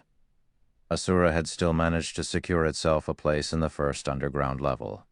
Only due to the frequent clashes with the Flower of Seven Sins side, Asura's exploration progress was greatly affected. If the remaining powers in the Mercenary Alliance also chose to withdraw, Asura might not even be able to establish itself in the first underground level. While Blue Sheath was lamenting Asura's fate, the team that was originally making its way out of the lobby suddenly stopped. Several other adventurer teams that were in the midst of completing their withdrawal procedures from Asura were also called to stop their actions. Then, after these players exchanged a few words, they promptly canceled their withdrawal procedures and ran for the quest area instead. And what's going on? Blue Sheath was puzzled by these adventurer teams' behavior. It had already become common to see adventurer teams withdraw from Asura these past few days. After all, in the current situation where Asura could offer very little benefit to these adventurer teams, it would be unwise to clash against the Flower of Seven Sins in the Boundary Mountain Range's first underground level. These people are merely seeking advantages while avoiding harm, Liu Wusheng said, suddenly smiling after reading a report he had just received. Seeking advantages while avoiding harm? Did something good happen for Asura? Blue Sheath asked strangely. Indeed. Liu Wusheng nodded, a hint of excitement flashing in his eyes. Around 15 minutes ago, Guild leader Black Flame led a force of over 500 peak experts to eradicate the Flower of Seven Sins forces in Windy Sand Town. The Flower of Seven Sins 3 commanders are enraged by this incident and have raised their bounty on Guild leader Black Flame. They have also had all Flower of Seven Sins members operating in the primordial ruins to start moving in smaller groups. Guild leader Black Flame led a force of over 500 peak experts to eradicate Windy Sand Town's forces. Blue Sheath widened her eyes in shock when she heard Liu Wusheng's words, her brain having difficulty processing this information. Windy Sand Town was an important stronghold for the Flower of Seven Sins in the primordial ruins. For this reason, the organization had garrisoned the town with at least 6,000 refinement realm experts at all times. On top of that, many Refinement Realm Red players were also using the town as their base of operations. Add, logically, even a superpower going all out would have no way of exterminating such a powerful force. Yet, Zero Wing had accomplished this feat. Moreover, what was that about a force of over 500 peak experts? After all these years of development, Witch's Sin didn't even have 200 peak experts under its command. Yet, Zero Wing had over 500 peak experts. I see. Liu Wusheng suddenly remembered the words Hidden Soul had said to him previously, realization dawning upon him. Then he revealed a bitter smile and said, so that's why Chief Administrator Soul wasn't worried about Zero Wing. If Zero Wing has a force of over 500 peak experts, even the Flower of Seven Sins will have to treat it with caution. However, what Liu Wusheng didn't know was that the real reason the Flower of Seven Sins had reacted so cautiously didn't lie in the fact that Zero Wing had over 500 peak experts. Instead, it was because every one of these peak experts was under 20. This had frightened the Flower of Seven Sins leadership into commanding the organization's members to spread out. Guild leader Black Flame has called for all powers with a seat in Asura to gather for a meeting in the top-floor conference room, Elder Leo, Blue Sheath said, after reading a message she had just received. Then, with a stern expression, she continued, he says he is going to discuss launching an all-out war against the Flower of Seven Sins. Add, Guild leader Black Flame wants to have Asura start an all-out war at this juncture. Liu Wusheng frowned when he heard this. Is he crazy? Asura might have put a bounty on the Flower of Seven Sins and clashed with the organization many times out on the fields, but both sides had merely treated each other as a hostile force. Neither side had escalated the matter beyond that. However, it would be an entirely different story if Asura were to declare an all-out war. This would mean that any power tied to Asura would have to choose between fighting with the Flower of Seven Sins to the very end or leaving the Mercenary Alliance. rather than declaring war on the Flower of Seven Sins. It'd be more appropriate to say that Shi Feng was forcing the Mercenary Alliance's various powers to make a decision, to leave or to resist. Chapter 3143, Chapter 217, Shocked. Chapter 217, Shocked. Asura Mercenary Alliance's headquarters, top-floor conference room. In the conference room that was the size of 2 basketball courts, 12 seats were arranged around the central round table that took up a good portion of the room's space. Not only were every one of these players at level 110, but the equipment they wore was also enough to cause even peak experts to drool. Of these 12 players, even the weakest among them was geared in a Hall of Fame-level epic equipment set. 3 of these players even had equipment that carried the glow effect unique to fragmented legendary items. However, rather than the equipment of these 3 people, what made them feared by the 9 other players present was the powers these 3 people represented. This was because these 3 people were representatives of Witches' Sin, World Dominators, and Blackwater. Every one of these guilds was a publicly recognized superpower in God's domain.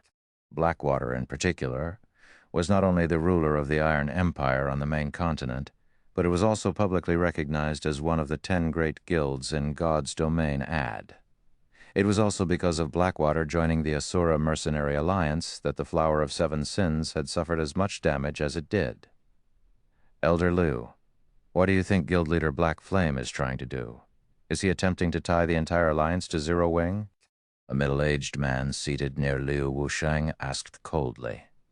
The man wore Blackwater's guild emblem on his chest and carried an amethyst staff in his hand. If Guild Leader Black Flame is really bent on acting so willfully, Blackwater will have to consider withdrawing from the Asura Mercenary Alliance. Don't be so hasty, brother, Jing Yang. Didn't Guild Leader Black Flame gather here to discuss this matter? Liu Wusheng said, smiling as he looked at the middle-aged man named Jing Yang. Not to mention, the Flower of Seven Sins has taken things too far this time.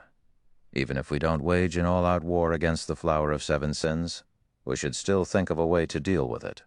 Otherwise, we'll have trouble doing anything in the Boundary Mountain Range.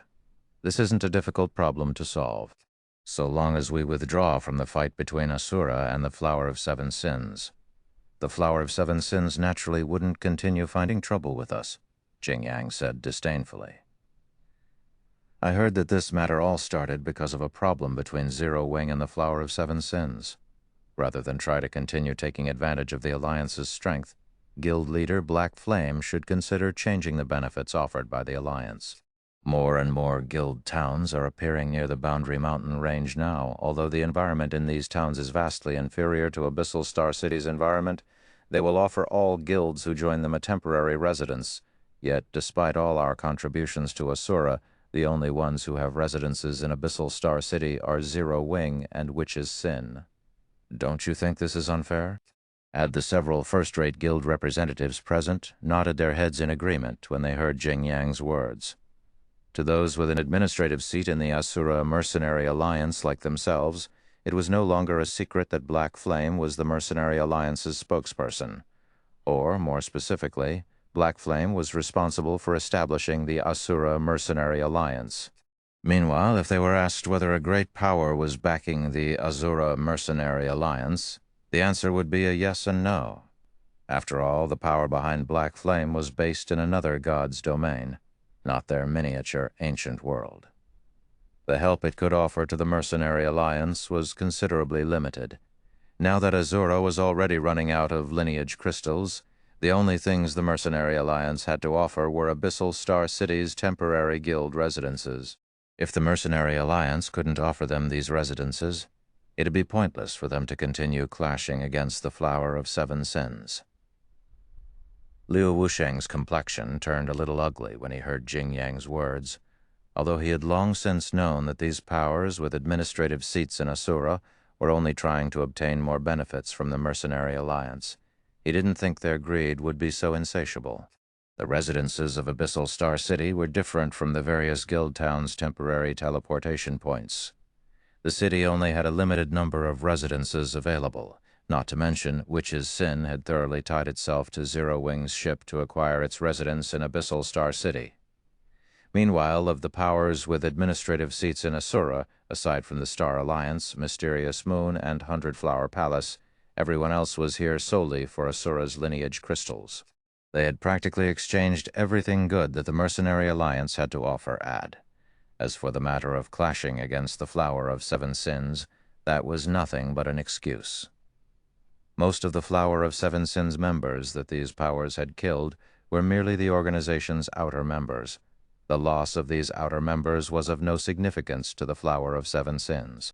Meanwhile, the Flower of Seven Sins had also formed a tacit understanding with these powers, and likewise targeted only their normal members. Never had the Flower of Seven Sins touched these powers' core members, yet, despite knowing the act these powers were putting on, there was nothing Liu Wusheng could do about it. If Asura didn't have the help of these powers, particularly Blackwater and World Dominators, the Mercenary Alliance couldn't even set foot into the Boundary Mountain Range. This was also why Liu Wusheng felt that Shi Feng's actions were a little too crazy this time. While making these fence-sitters take a side right now might reduce the number of leeches attached to it, the departure of these powers would also cause Asura's strength to plummet. This, in turn, would make Asura an easier target for the Flower of Seven Sins. You want a residence in Abyssal Star City? Not a problem. At this time, the doors to the conference room suddenly opened.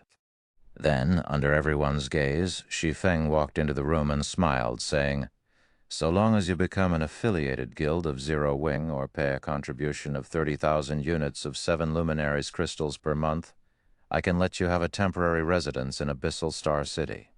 Becoming an affiliated guild or pay a monthly contribution of 7 Luminaries crystals. Jing Yang laughed when he heard Shi Feng's words. "What a big appetite you have there, guild leader Black Flame. Or do you think you can go against the Flower of Seven Sins by yourself now that you have the help of 500 peak experts?" Ed. Several of the other representatives nodded in agreement with Jing Yang's words. Peak experts and apex experts cost an astronomical amount of resources to maintain and develop. Otherwise, the various superpowers wouldn't have only so few Tier 6 God-ranked experts, despite having so many peak and apex experts under their command. Zero Wing's 500-plus Tier 3 peak experts might be powerful now, but that wouldn't necessarily be the case in the future. As time went on and players continued leveling up, unless Zero Wing could ensure that its peak experts kept up with other peak experts in terms of weapons, equipment, skills, and spells, it wouldn't matter even if these peak experts retained their combat standards. Their combat power would quickly fall behind other peak experts. Take the current situation where the various powers were fiercely competing over Tier 4 promotion resources, for example. If Zero Wing couldn't get its hands on any of these promotion resources, it didn't matter how many Tier 3 peak experts it had under its command. No amount of Tier 3 peak experts could compare to one Tier 4 peak expert. Meanwhile, their various powers were crucial in determining whether Asura and Zero Wing could get their hands on those Tier 4 promotion resources. The Boundary Mountain Range's underground area had a harsh environment that drastically increased players' stamina and concentration consumption. Fighting in the underground area was similar to fighting in the real world. Even Tier 6 God-ranked experts could, at most, kill 100 players before running out of stamina and concentration. Once they exhausted themselves, they'd be helpless to the point where even ordinary players could kill them. A force of 500-plus peak experts might seem very strong, but such a force could do very little in the Boundary Mountain Range's underground area. A force of 500 peak experts might not even be worth as much as a force of 5,000 refinement realm experts in the underground area. This was also why Asura could secure a place for itself in the Boundary Mountain Range's first underground level, despite having very few peak experts. "You don't need to concern yourselves with this," Shi Feng said nonchalantly. "I have only called you all here today to inform you that the Asura Mercenary Alliance will openly start a full-scale war with the Flower of Seven Sins. If you are willing to stay with Asura, grow with Asura, and fight against the Flower of Seven Sins, we are more than willing to welcome you. If not, we will not force you to stay." After saying so, Shi Feng didn't even bother to look at everyone's reactions as he turned around and left the conference room, leaving everyone in the conference room in a daze. Chapter 3144, Chapter 218, Gods. Chapter 218, Gods. He left just like that. Jing Yang and the others in the conference room were taken aback when they saw Shi Feng leaving so abruptly and without showing any care about whether they withdrew from Asura. Even Liu Wuxing was stunned by this development. The current Asura mercenary alliance relied mainly on world dominators and Blackwater to resist the Flower of Seven Sins. If these two super guilds withdrew from the mercenary alliance, Asura would most likely lose the ability to maintain its foothold in the Boundary Mountain Range's underground area. When that happened, Asura could only watch as the Flower of Seven Sins many experts got promoted to Tier 4 and widened the gap between their two powers even further. After a moment of silence, Jing Yang turned to the elderly man from World Dominators and asked respectfully, "What do you think of this situation, Elder Sword? Could Black Flame really be planning on entering the underground area with only 500 peak experts?" Jing Yang could ignore the opinions of Witch's Sin's Liu Wuxing, since the other party was only a Tier 5 expert even at his peak, while Jing Yang had also been a Tier 5 expert during his peak. He was much younger than Liu Wuxing. He still had a chance at getting promoted to Tier 6, but Liu Wuxing's chances of reaching Tier 6 were most likely non-existent with his advanced age. However, it was a different story for World Dominator's Thousand Swords. Not only was Thousand Swords the great elder of World Dominators, but he was also a bona fide Tier 6 sword god at his peak. He was an existence who had truly stood at the apex of God's domain before coming to the miniature ancient world. If that person from the sin of gluttony wasn't there, Black Flame might stand a chance, Thousand Swords said. Then he shook his head and continued, "But with that lunatic garrisoning that place, Black Flame stands no chance. Not to mention, aside from that lunatic, several other old friends are there as well. Even if Black Flame and I join hands, we are unlikely to come out of that place alive." Sure enough, our investigation results are similar. Jing Yang wasn't particularly surprised when he heard Thousand Swords' answer. Black Flame has no idea how deep the waters are in the Boundary Mountain Range's underground area. He thinks he can act fearlessly with just one God-ranked expert and 500 peak experts. Now that the War of Worlds was coming closer and closer, the various superpowers had also started sending more experts into the miniature ancient world. Even Tier 6 God-ranked experts were mobilized. It was just that nobody knew how many God-ranked experts each other had sent, However, according to the Blackwater Corporation's sources, at least 7 God-ranked experts were operating in the Boundary Mountain Range's first underground level at all times. Moreover, there were even faint signs showing that the powers behind these God-ranked experts were planning on joining hands to monopolize the Boundary Mountain Range's second underground level. If that was true, it'd become impossible for other powers to get a slice of the action. Find the original at Hosted Novel. Night arrived in the miniature ancient world, and bright lights illuminated Abyssal Star City's streets. Players could be seen all over the city, either walking and talking merrily on the streets or enjoying a meal and a conversation with friends in restaurants and pubs. Meanwhile, at this time, every player in the city was talking about the same thing: the Asura Mercenary Alliance. After Zero Wing had mobilized a force of 500-plus peak experts to wipe out the Flower of Seven Sins forces in Windy Sand Town, the Asura Mercenary Alliance had subsequently declared an all-out war on the Flower of Seven Sins. For a time, the miniature ancient world's various powers were in an uproar. The Flower of Seven Sins was the #1 assassin organization in God's domain.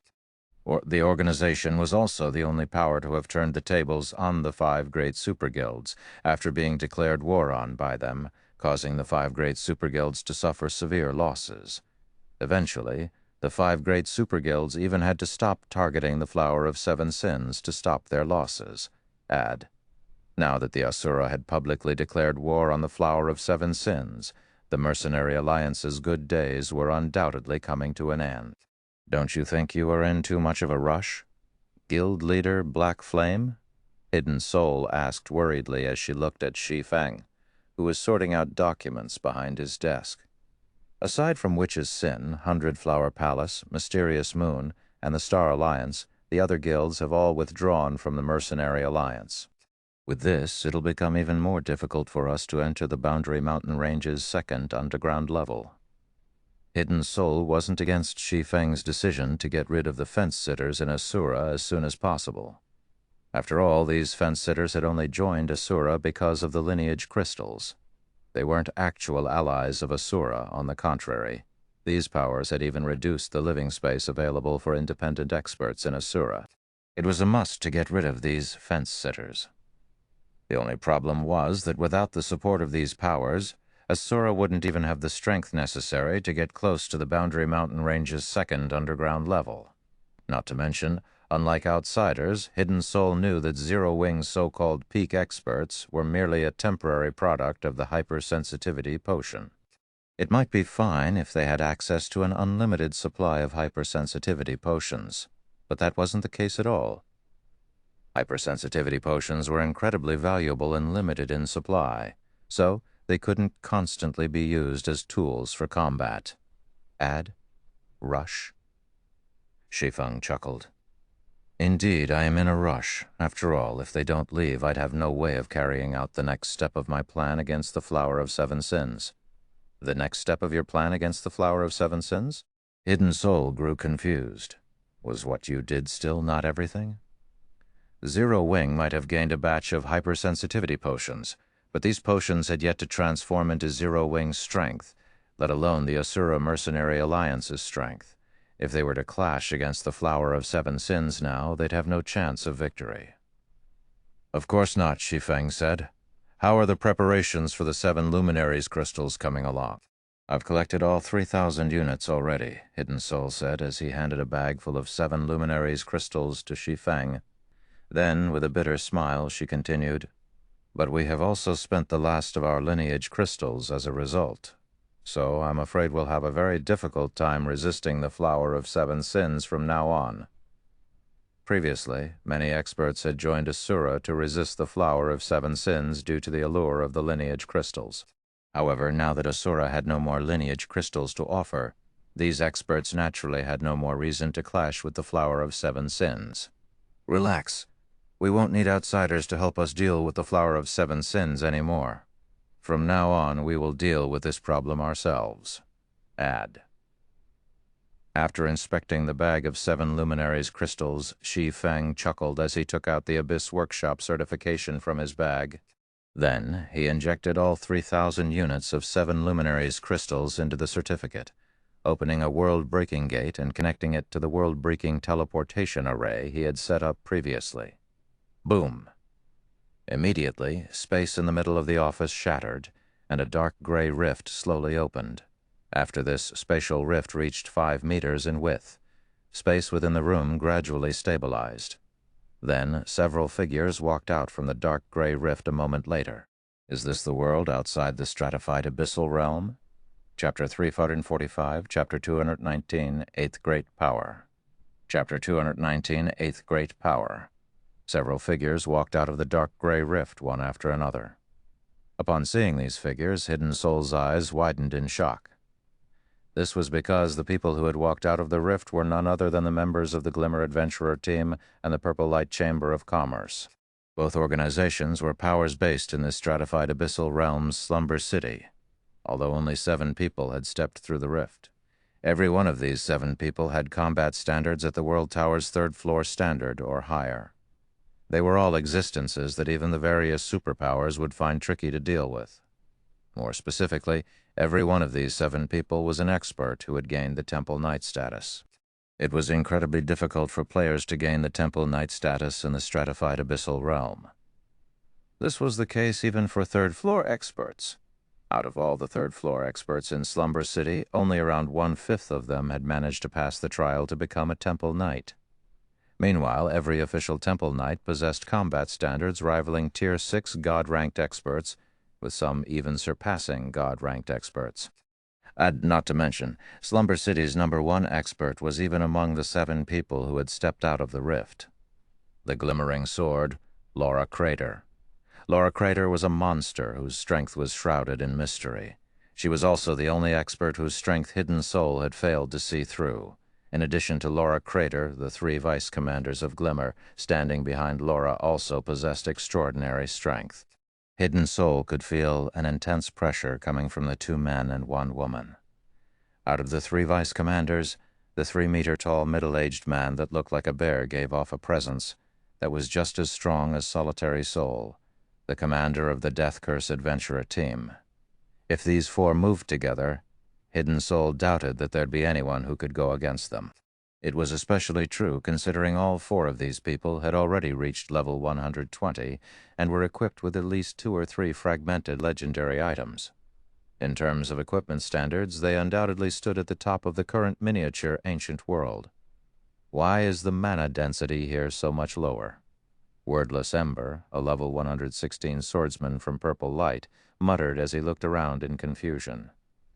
Wasn't the world outside supposed to be much better? According to the rumors circulating in the stratified abyssal realm, there existed a much more expansive world outside the stratified abyssal realm. Meanwhile, this outside world was vastly superior to the stratified abyssal realm in many aspects. However, based on his senses, Wordless Ember found that the density of the mana inside this office was much lower than the mana in the stratified abyssal realm. He even wondered if he had returned to the starting zone for a moment. This should be outside the stratified abyssal realm. While the mana density is indeed lower, the elemental composition of the mana here is much more complex. The dark element only makes up a small percentage, so using dark skills and spells won't bring us any more advantages. Moreover, I can feel that the restriction on mana has lessened significantly. It has become much easier to release my mana domain, Sleeping Quicksand, a level 117 oracle said definitively. You two be quiet, Echoing Judgment, the commander of Purple Light, said as he gave Wordless Ember and Sleeping Quicksand a glare. Then he turned to Shi Feng and said apologetically, I'm sorry for their rude behavior, Mr. Black Flame. This is their first time leaving the stratified abyssal realm, so they can't help but get excited. Although many rumors mentioned the possibility of leaving the stratified abyssal realm floating about in the stratified abyssal realm, none had ever been verified. When Shi Feng had told him that he could bring people out of the stratified abyssal realm, Echoing Judgment had thought that Shi Feng was joking with him. After all, it was the dream of countless players to leave the stratified abyssal realm. Even the Dark Sanctuary's various powers didn't have a way to do so. So there was no way Echoing Judgment could take Shi Feng's words seriously. However, it also didn't make sense for him to trick the Purple Light Chamber of Commerce after all, on top of Shi Feng's status in Slumber City. Zero Wing was also currently receiving the full support of the Glimmer Adventurer team. When it came to resources, Glimmer was leagues ahead of Purple Light. This was also the case in terms of combat power. Despite his doubts, Echoing Judgment had agreed to Shi Feng's offer to bring some of Purple Light's members out of the stratified abyssal realm periodically. In exchange, Purple Light would join the Asura Mercenary Alliance and fully support Zero Wing's endeavors in the stratified abyssal realm. Subsequently, following the terms of their agreement, Echoing Judgment brought Wordless Ember and Sleeping Quicksand to Zero Wing's shop, which was established on one of Slumber City's golden lands. Then, after waiting for nearly a day, just when he started to wonder whether Shi Feng had tricked them, a spatial rift suddenly opened inside the shop's secret room. Moreover, this rift had actually brought them out of the stratified abyssal realm. This place might be outside the stratified abyssal realm, but it is still only a miniature ancient world. So, the mana density here is indeed inferior to the stratified abyssal realm. However, there is no level limit here, Shi Feng explained. You can also break through the limits of Tier 3 and ascend to higher tiers. So long as your tier is sufficiently high, you will also have an easier time once you enter the Greater God's domain in the future. At the very least, it'll be much better than if you were to simply wait for the stratified abyssal realm to merge with the Greater God's domain. Add, there are no level and tier limits. Wordless Ember's eyes glowed with excitement. The stratified abyssal realm's level and tier limit might have been fine if they weren't aware of the existence of higher levels and tiers. However, there existed Tier 4 NPCs in the stratified abyssal realm. Meanwhile, any player who had seen the strength of Tier 4 NPCs would be lying if they said they weren't interested in getting promoted to Tier 4. Meanwhile, when the 4 people from Glimmer heard Shi Feng's words, they had similarly shown hints of excitement on their faces. However, unlike Purple Light's members, Glimmer's members weren't surprised by the miniature ancient world's inferior mana density. It was as if they had expected this situation, their faces strangely calm when they sensed their surrounding environment. Here is the information on this miniature ancient world. Take a look at it while you rest here for a while. You'll have many things you need to do afterward, Shi Feng said, as he handed the 7 people a compilation report on the miniature ancient world. Then he left the office before Hidden Soul could even react to this unexpected development. Morning the next day, the sun rose in the miniature ancient world and shined its rays onto Abyssal Star City. After losing the various powers' support, the number of players frequenting the Asura Mercenary Alliance's headquarters had fallen by more than 80%. The number of Refinement Realm experts picking up quests in the quest area had also reduced to an unimaginable level. Meanwhile, inside the top-floor conference room, the round table that originally had 12 seats arranged around it currently had only 4 remaining. The conference room sure has become a lot quieter now that those guilds are gone, Galaxy Past said, sighing as he looked at the somewhat empty conference room. Although we now have a lot less competition, it has also become a lot more difficult for us to face the Flower of 7 Sins. Galaxy Past had some matters he needed to deal with previously, so someone else had attended the previous conference in his place. However, he didn't think such an unexpected development would take place during the conference he had missed. The departure of world dominators in Blackwater instantly caused the Asura Mercenary Alliance to lose its place in the Boundary Mountain Range, as if to rub salt into Asura's wound. After leaving the Mercenary Alliance, Blackwater, world dominators, and the various first-rate powers had formed their own alliance and secured themselves a spot in the Boundary Mountain Range. Now, the Asura Mercenary Alliance was truly behind the various powers when it came to progressing toward the Tier 4 promotion. None of those powers have joined with sincere intentions, so it's fine even if they leave Asura sooner than later. Although our progress toward Tier 4 might slow down a little, the Mercenary Alliance would have to deal with fewer leeches at the very least, Crimson Heart, who was representing 100 Flower Palace, said nonchalantly. Moreover, Asura still retains a significant advantage when it comes to leveling up. It won't be too late for us to go and compete for the Boundary Mountain Range's resources after we have reached an adequate level. It seems you are quite confident in Asura's future development, Vice Guild Leader Crimson. Do you perhaps have some insider information? Liu Wusheng asked curiously as he looked at Crimson Heart, who had not attended the previous meeting. According to Witch's Sin's sources, 100 Flower Palace shouldn't have a close relationship with Zero Wing, yet, for some reason, 100 Flower Palace suddenly appeared and started showing full support for Zero Wing's decision. It had even gone as far as to invest all of its experts into resisting the Flower of 7 Sins and completing the Asura Mercenary Alliance's quests to secure itself an administrative seat in Asura. It was as if 100 Flower Palace possessed some kind of unknown confidence toward the Asura Mercenary Alliance. It didn't even show any concern toward Asura launching a full-scale war. This behavior was truly cause for suspicion. It's not really insider information. I'm sure it won't be long before Guild Leader Black Flame tells it to you himself, Crimson Heart said with a faint smile. After experiencing the trip to the stratified Abyssal Realm, Crimson Heart was very confident in the Asura Mercenary Alliance's future. So long as Asura could receive a stable supply of hypersensitivity potions, given enough time, it absolutely would not have any trouble resisting the Flower of 7 Sins in the future. Asura might even become the 8th great power in the miniature ancient world. Guild Leader Black Flame will tell us himself. Liu Wusheng and Galaxy Past were confused by Crimson Heart's words. They couldn't understand why Crimson Heart was so confident that Asura could go up against the current Flower of 7 Sins at this time. The doors to the conference room suddenly opened. Then Shi Feng entered the room with a man and a woman following him. The man was a robust, middle-aged man, while the woman was a rare beauty with long, light blue hair. Upon seeing the woman wearing a silver crown, Liu Wusheng, Galaxy Past, and even Crimson Heart were shocked. Level 120? The Glimmering Sword? TL notes. Fwai, the level 120? Should be the thoughts of Liu Wusheng and Galaxy Past, while the Glimmering Sword should be Crimson Heart's thought bubble. Chapter 3146, Chapter 220, Earth-Shattering. Chapter 220, Earth-Shattering. TL Notes. Glimmering Sword.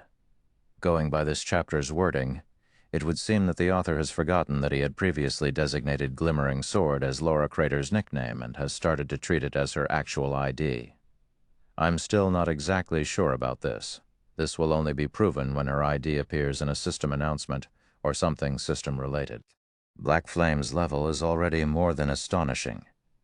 Even someone who has grinded non-stop and without even going offline since the miniature Ancient World's launch would, at best, match his level. But level 120? Who is this woman? Shock and confusion filled Liu Wusheng when he saw Glimmering Sword's level. Players would have their leveling speed plummet once they reached level 100. Even the main force members of the various superpowers grinding in a map with abundant monsters would need 2 or 3 days to level up once. AD, players' leveling speed would fall by another notch once they reached level 110 in the miniature Ancient World. This was because monsters outside the Boundary Mountain range would not exceed level 120. Not to mention, the level suppression in the miniature Ancient World was much stronger than on the main continent. Overall, it should take at least another month of constant grinding for the various superpowers' main force members to reach level 120. Yet, the woman with light blue hair walking had already reached level 120, essentially surpassing the various superpowers' progress by a month. Moreover, since Glimmering Sword had already reached level 120, it meant that she could start exploring the core region of the Boundary Mountain Range's underground area and challenge her Tier 4 promotion. How many secrets is Black Flame hiding? Galaxy Past was similarly shocked when he looked at Glimmering Sword. In the eyes of the average player, reaching level 120 might not seem like a big deal. After all, it was only a difference of several levels. However, as the former guild leader of a first-rate guild, Galaxy Past understood the significance of reaching level 120. Glimmering Sword's appearance would definitely change the current status quo in the miniature Ancient World. This was because reaching level 120 meant that Glimmering Sword could get promoted to Tier 4 before all other players. Meanwhile, so long as Glimmering Sword reached Tier 4, the Asura Mercenary Alliance would have an overwhelming advantage over the other powers. At that time, the Mercenary Alliance could monopolize the various resources available in the Boundary Mountain Range, and not even the 5 great super guilds would dare to have an opinion about it. Aside from Liu Wusheng and Galaxy Past, Crimson Heart from 100 Flower Palace was similarly shocked to see Glimmering Sword. In fact, the degree of shock she experienced was even greater than Liu Wusheng and Galaxy Past.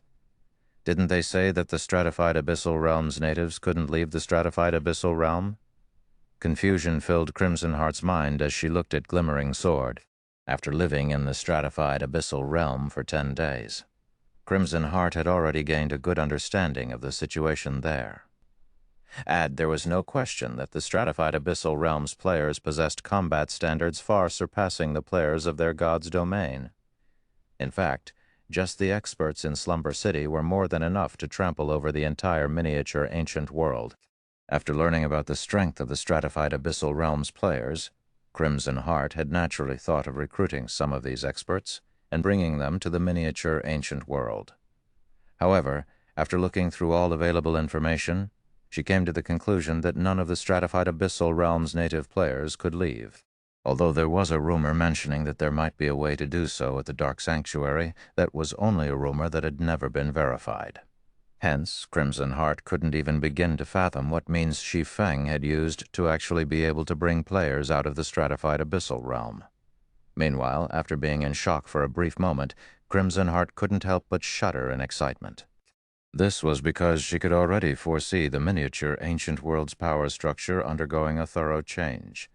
At the end of these changes, the 5 great super guilds and the Transcendental Power's Secret Pavilion and Flower of 7 Sins would likely become history. These 2 here are Commander Glimmering Sword and Commander Echoing Judgment, Shi Feng said, briefly introducing Laura Crater and Echoing Judgment to the others in the room. They will be joining Asura from today on. Each of them will also hold an administrative seat in Asura. Glimmering Sword and Echoing Judgment nodded, and proceeded to do a brief self-introduction before taking a seat at the table. Despite Shi Feng abruptly announcing that Glimmering Sword and Echoing Judgment would each occupy an administrative seat in Asura, nobody present objected to the decision or found it unfair. This was because the levels of Glimmering Sword and Echoing Judgment had already mentioned a lot of things. There was also a high likelihood that the two had come from the so-called Zero Wing behind Shi Feng. At this point, it was already very obvious that the Asura Mercenary Alliance was an auxiliary power of Zero Wing. So Zero Wing naturally had the authority to decide which power could join and hold an administrative seat in the Mercenary Alliance. Not to mention, the stronger the Asura Mercenary Alliance became, the more beneficial it would be for the powers tied to Asura. "Let's start discussing our subsequent actions, then," Shi Feng said after seeing that everyone was seated. "Now that we have already declared an all-out war against the Flower of Seven Sins, we naturally have to do something to show for it. To ensure that we can make the Flower of Seven Sins truly feel the effects of our declaration of war, I plan to eliminate the Flower of Seven Sins' main force in the Boundary Mountain Range. The main force of any power was the product of spending an astronomical amount of resources. A power's main force was usually responsible for raiding challenging monsters and exploring dangerous areas to secure advantages for the power they belonged to. Meanwhile, the death of even one main force member was enough to cause a power's heart to bleed. If a power's entire main force got wiped out, it would significantly impact the power's future development. Eliminate the Flower of Seven Sins' main force? Liu Wusheng and Galaxy Past were stunned by Shi Feng's words. "Guild leader Black Flame, isn't this too crazy?" Hurriedly, Liu Wusheng said, "The Flower of Seven Sins' main force is currently being led by the Sin of Gluttony's commander. In addition, the several great alliances have already monopolized the second underground level. With Asura's current strength, we probably can't even get past the second level's entrance, let alone enter the second level to target the Flower of Seven Sins' main force." Due to the Boundary Mountain Range's unique environment, the quantity of experts had become much more important than quality. Moreover, because the Flower of Seven Sins' main force operated in the Boundary Mountain Range's second underground level, they'd have to reach the second underground level before they could eliminate the Flower of Seven Sins' main force. However, the various great alliances had already monopolized the second underground level. The average alliance couldn't even get close to it, let alone the Asura Mercenary Alliance, AD. I agree. After Blackwater and World Dominator's withdrawal, Asura only has a few thousand refinement realm experts remaining. Even if we invest all of them into the Boundary Mountain Range, it still wouldn't be enough to go up against the Flower of Seven Sins, several tens of thousands of refinement realm experts, Galaxy Past said. If Blackwater and World Dominators hadn't withdrawn from the Asura Mercenary Alliance, Asura might have had the ability to clash against the alliance formed by the Flower of Seven Sins. However, with the situation as it was, Asura had no hope of contending against the Flower of Seven Sins. Not to mention, the bounty the Flower of Seven Sins had put on Asura was still in effect. "It might be a little crazy, but we aren't without a chance," Shi Feng said as he looked at Liu Wusheng and Galaxy Past. "I don't plan on mobilizing a large number of refinement realm experts. Instead, we'll be sneaking into the second underground level with only a 100-man team. So long as we are fast enough, we can enter the second level before the great alliances can react. Sneak in with only a 100-man team?" Liu Wusheng frowned when he heard Shi Feng's plan. "Several great alliances might not have formed a blockade yet, and we can indeed move quickly in a 100-man team. But we'll have difficulty breaking through if we come across a 1,000-man team. If we get held down for too long, we'll only get surrounded and killed." Galaxy Past nodded in agreement, thinking that Shi Feng's plan was too crazy. Shi Feng might be a god-ranked expert, but the several great alliances similarly had god-ranked experts guarding the entrance to the second underground level.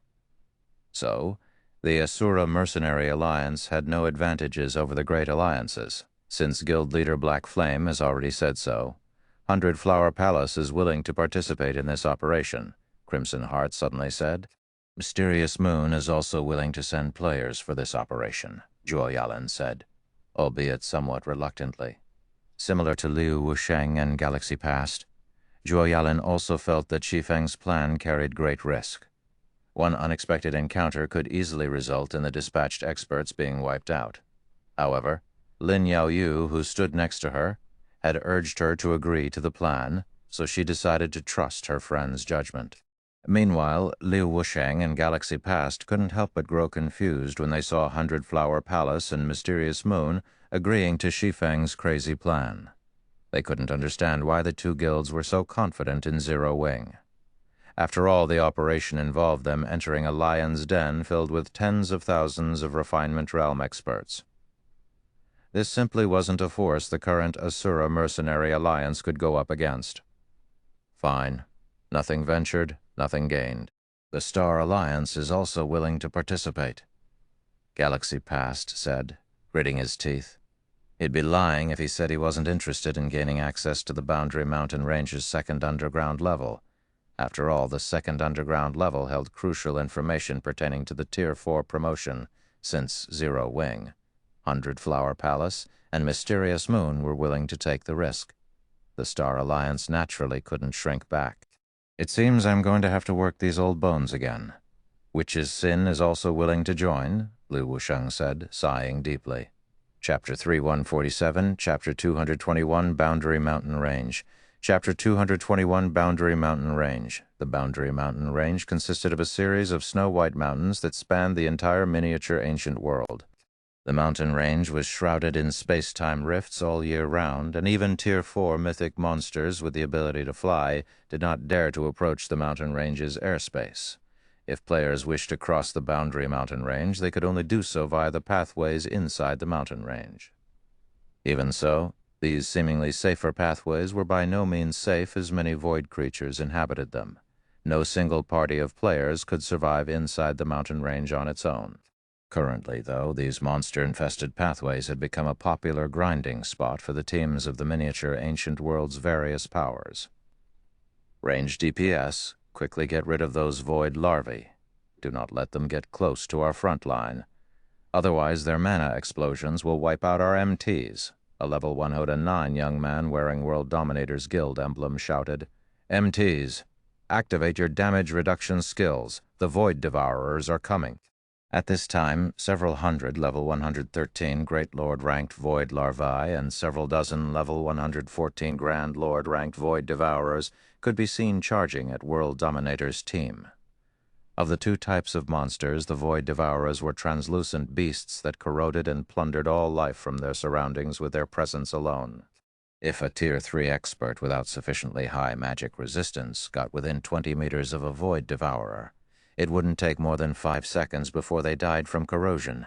However, after World Dominator's 30-plus MTs activated their respective Tier 3 damage reduction skills, they managed to hold their ground against the Void Devourers and prevent the monsters from getting anywhere close to the team's rear line.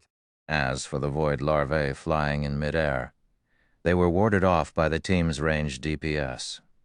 Any Void Larvae that tried to get close to the team's MTs would be either repelled by attacks or restrained by skills and spells. The precision and coordination World Dominator's members showed far exceeded what the average expert could achieve. In less than 20 minutes, World Dominator's team had managed to eliminate all of the several hundred Void Larvae and several dozen Void Devourers. World Dominator's team's performance stunned the other teams that were passing by. As expected of a Super Guild's team, even though we are all Refinement Realm experts, they are much stronger than us. It feels like every one of them is close to reaching the Flowing Water Realm. I know, right? Thank goodness we joined World Dominator's alliance with World Dominator's and Blackwater's teams taking the lead. We can level up much more safely. The teams that chose to stick with Asura are probably feeling miserable right about now. Without the two Super Guilds' protection, they can't even enter the Boundary Mountain Range's first underground level. The various powers' teams began a hushed discussion among themselves when they saw World Dominator's team concluding its battle with relative ease. The changes that took place in the Asura Mercenary Alliance were too sudden. Originally, they thought they could continue leeching off Asura's contribution system for a little longer. However, after Asura had abruptly declared an all-out war on the Flower of Seven Sins, they had no choice but to leave the Mercenary Alliance ahead of time. As players' levels increased, the various superpowers' advantages would become more and more prominent. This was naturally also the case for the Flower of Seven Sins. So, the Asura Mercenary Alliance's decision to go against God's Domain's #1 assassin organization was no different than suicide. While the various powers teams were holding their discussions, a young and beautiful girl in World Dominator's team approached the young man leading the team at the front. Then, in an excited tone, she said, "A message just came in from Teacher Commander. He wants the two of us to gather at the second underground level's entrance as soon as possible. Teacher has secured 2 slots for us in the exploration team this time, so we can also fight for the first wave of Tier 4 promotion opportunities." "We're getting a chance as well?" Gu Yiren, the young man, clenched his fists excitedly when he heard the news. The next moment, though, he gnashed his teeth in frustration and said, "If it weren't for Zero Wing, we would have never had to get Teacher to help us with this matter."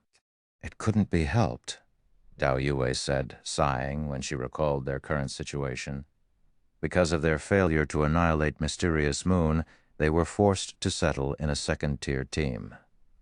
Now, they even had to rely on their teacher to secure them a chance to get promoted to Tier 4. They would have never needed to resort to such a method if it were in the past. Zero Wing was just too strong back then. Even our entire guild couldn't do anything against Zero Wing, let alone the 2 of us. Add, however, now that Zero Wing has chosen to thoroughly make an enemy out of the Flower of Seven Sins, it won't be long before Zero Wing and Asura meet their doom. "Yes, you're right." Gu Yiren nodded, his mood becoming much better after hearing Tao Yue's words. Although Gu Yiren had thought of getting revenge on Zero Wing, he could never think of a way since Zero Wing's Black Flame simply wasn't an opponent he could go up against right now. Fortunately, Black Flame had decided to thoroughly offend the Flower of Seven Sins. It should be known that all 7 of the Flower of Seven Sins' 7 commanders were Tier 6 God-ranked experts. Meanwhile, the organization had dispatched 3 of its commanders to the miniature ancient world to ensure its advantage in the struggle for the Boundary Mountain range. Thus, it was utterly foolish for Zero Wing to make an enemy out of the Flower of Seven Sins while having only 1 God-ranked expert under its command. Just as Gu Yiren was about to have his team advance to the second underground level's entrance, a 100-man team of mounted players sped past his team. Among these 100 players, the player in the lead rode on a snowy white 3-tailed giant wolf that was 7 meters tall. That mount is that Black Flame? Gu Yiren wondered when he saw the familiar giant wolf disappearing into the distance. Add, that giant wolf should be the Thunder Wolf. It had caused quite the sensation when it first appeared in 100 Flow City. Only Black Flame is known to have a Thunder Wolf, so that person should be Black Flame, Tao Yue said, affirming Gu Yiren's guess. But why would Black Flame be heading in that direction? Did he also learn about the news regarding the second underground level, so he has decided to enter the second level as well? Black Flame. I didn't think he would dare to come here. Gu Yiren suddenly smiled. I thought I would never get a chance to have my revenge. Since he has decided to send himself to my doorsteps, I'll gladly take this opportunity. After saying so, Gu Yiren had Dao Yue spread the news of Black Flame appearing in the Boundary Mountain Range's first underground level. He also made sure to inform the Flower of Seven Sins about this. Subsequently, news of Shi Feng leading a team into the Boundary Mountain Range quickly spread across the entire first underground level. Boundary Mountain Range, second underground level's entrance. Who does Black Flame think he is? Just because he is a God-ranked expert, he thinks he can barge into the Boundary Mountain Range with only so few experts. Jing Yang couldn't help but laugh when he read the report he had just received. Then he turned to look at the various Great Alliance's army of experts gathered in front of him and continued. I wonder how much he'll regret his actions when he reaches here. Not long ago, the several Great Alliances had thoroughly blocked off the second underground level's entrance. Even after Blackwater and World Dominators had joined forces, they had only managed to secure 100 slots to enter the second underground level. As for the other superpowers, some didn't even manage to secure 10 slots for themselves. Meanwhile, to ensure that nobody could sneak into the second underground level, The several great alliances had dispatched a total of 20,000 refinement realm experts to guard the second level's entrance at all times. Moreover, as many as 3 god-ranked experts were tasked with leading this army. Among them, one of them was even Death Omen, the commander of the Flower of Seven Sins, Sin of Pride. Faced against a force of 3 god-ranked experts and 20,000 refinement realm experts and above, even World Dominator's almighty Great Elder Thousand Swords dared not act rashly. All he could do was grit his teeth and accept the several great alliances' arrangements, leading only a 100-man team into the second underground level. As for Black Flame, he wouldn't have such luck even if he came here. Chapter 3148, Chapter 222, One Person is Enough. Chapter 222, One Person is Enough. Boundary Mountain Range, second underground level's entrance. Currently, a super-large magic barrier that covered a 1,000-yard radius and was maintained by 324 players had thoroughly enveloped the cavern that led to the Boundary Mountain Range's second underground level. A Crimson Demon barrier. To think you 5 great super guilds would be willing to make such a huge investment.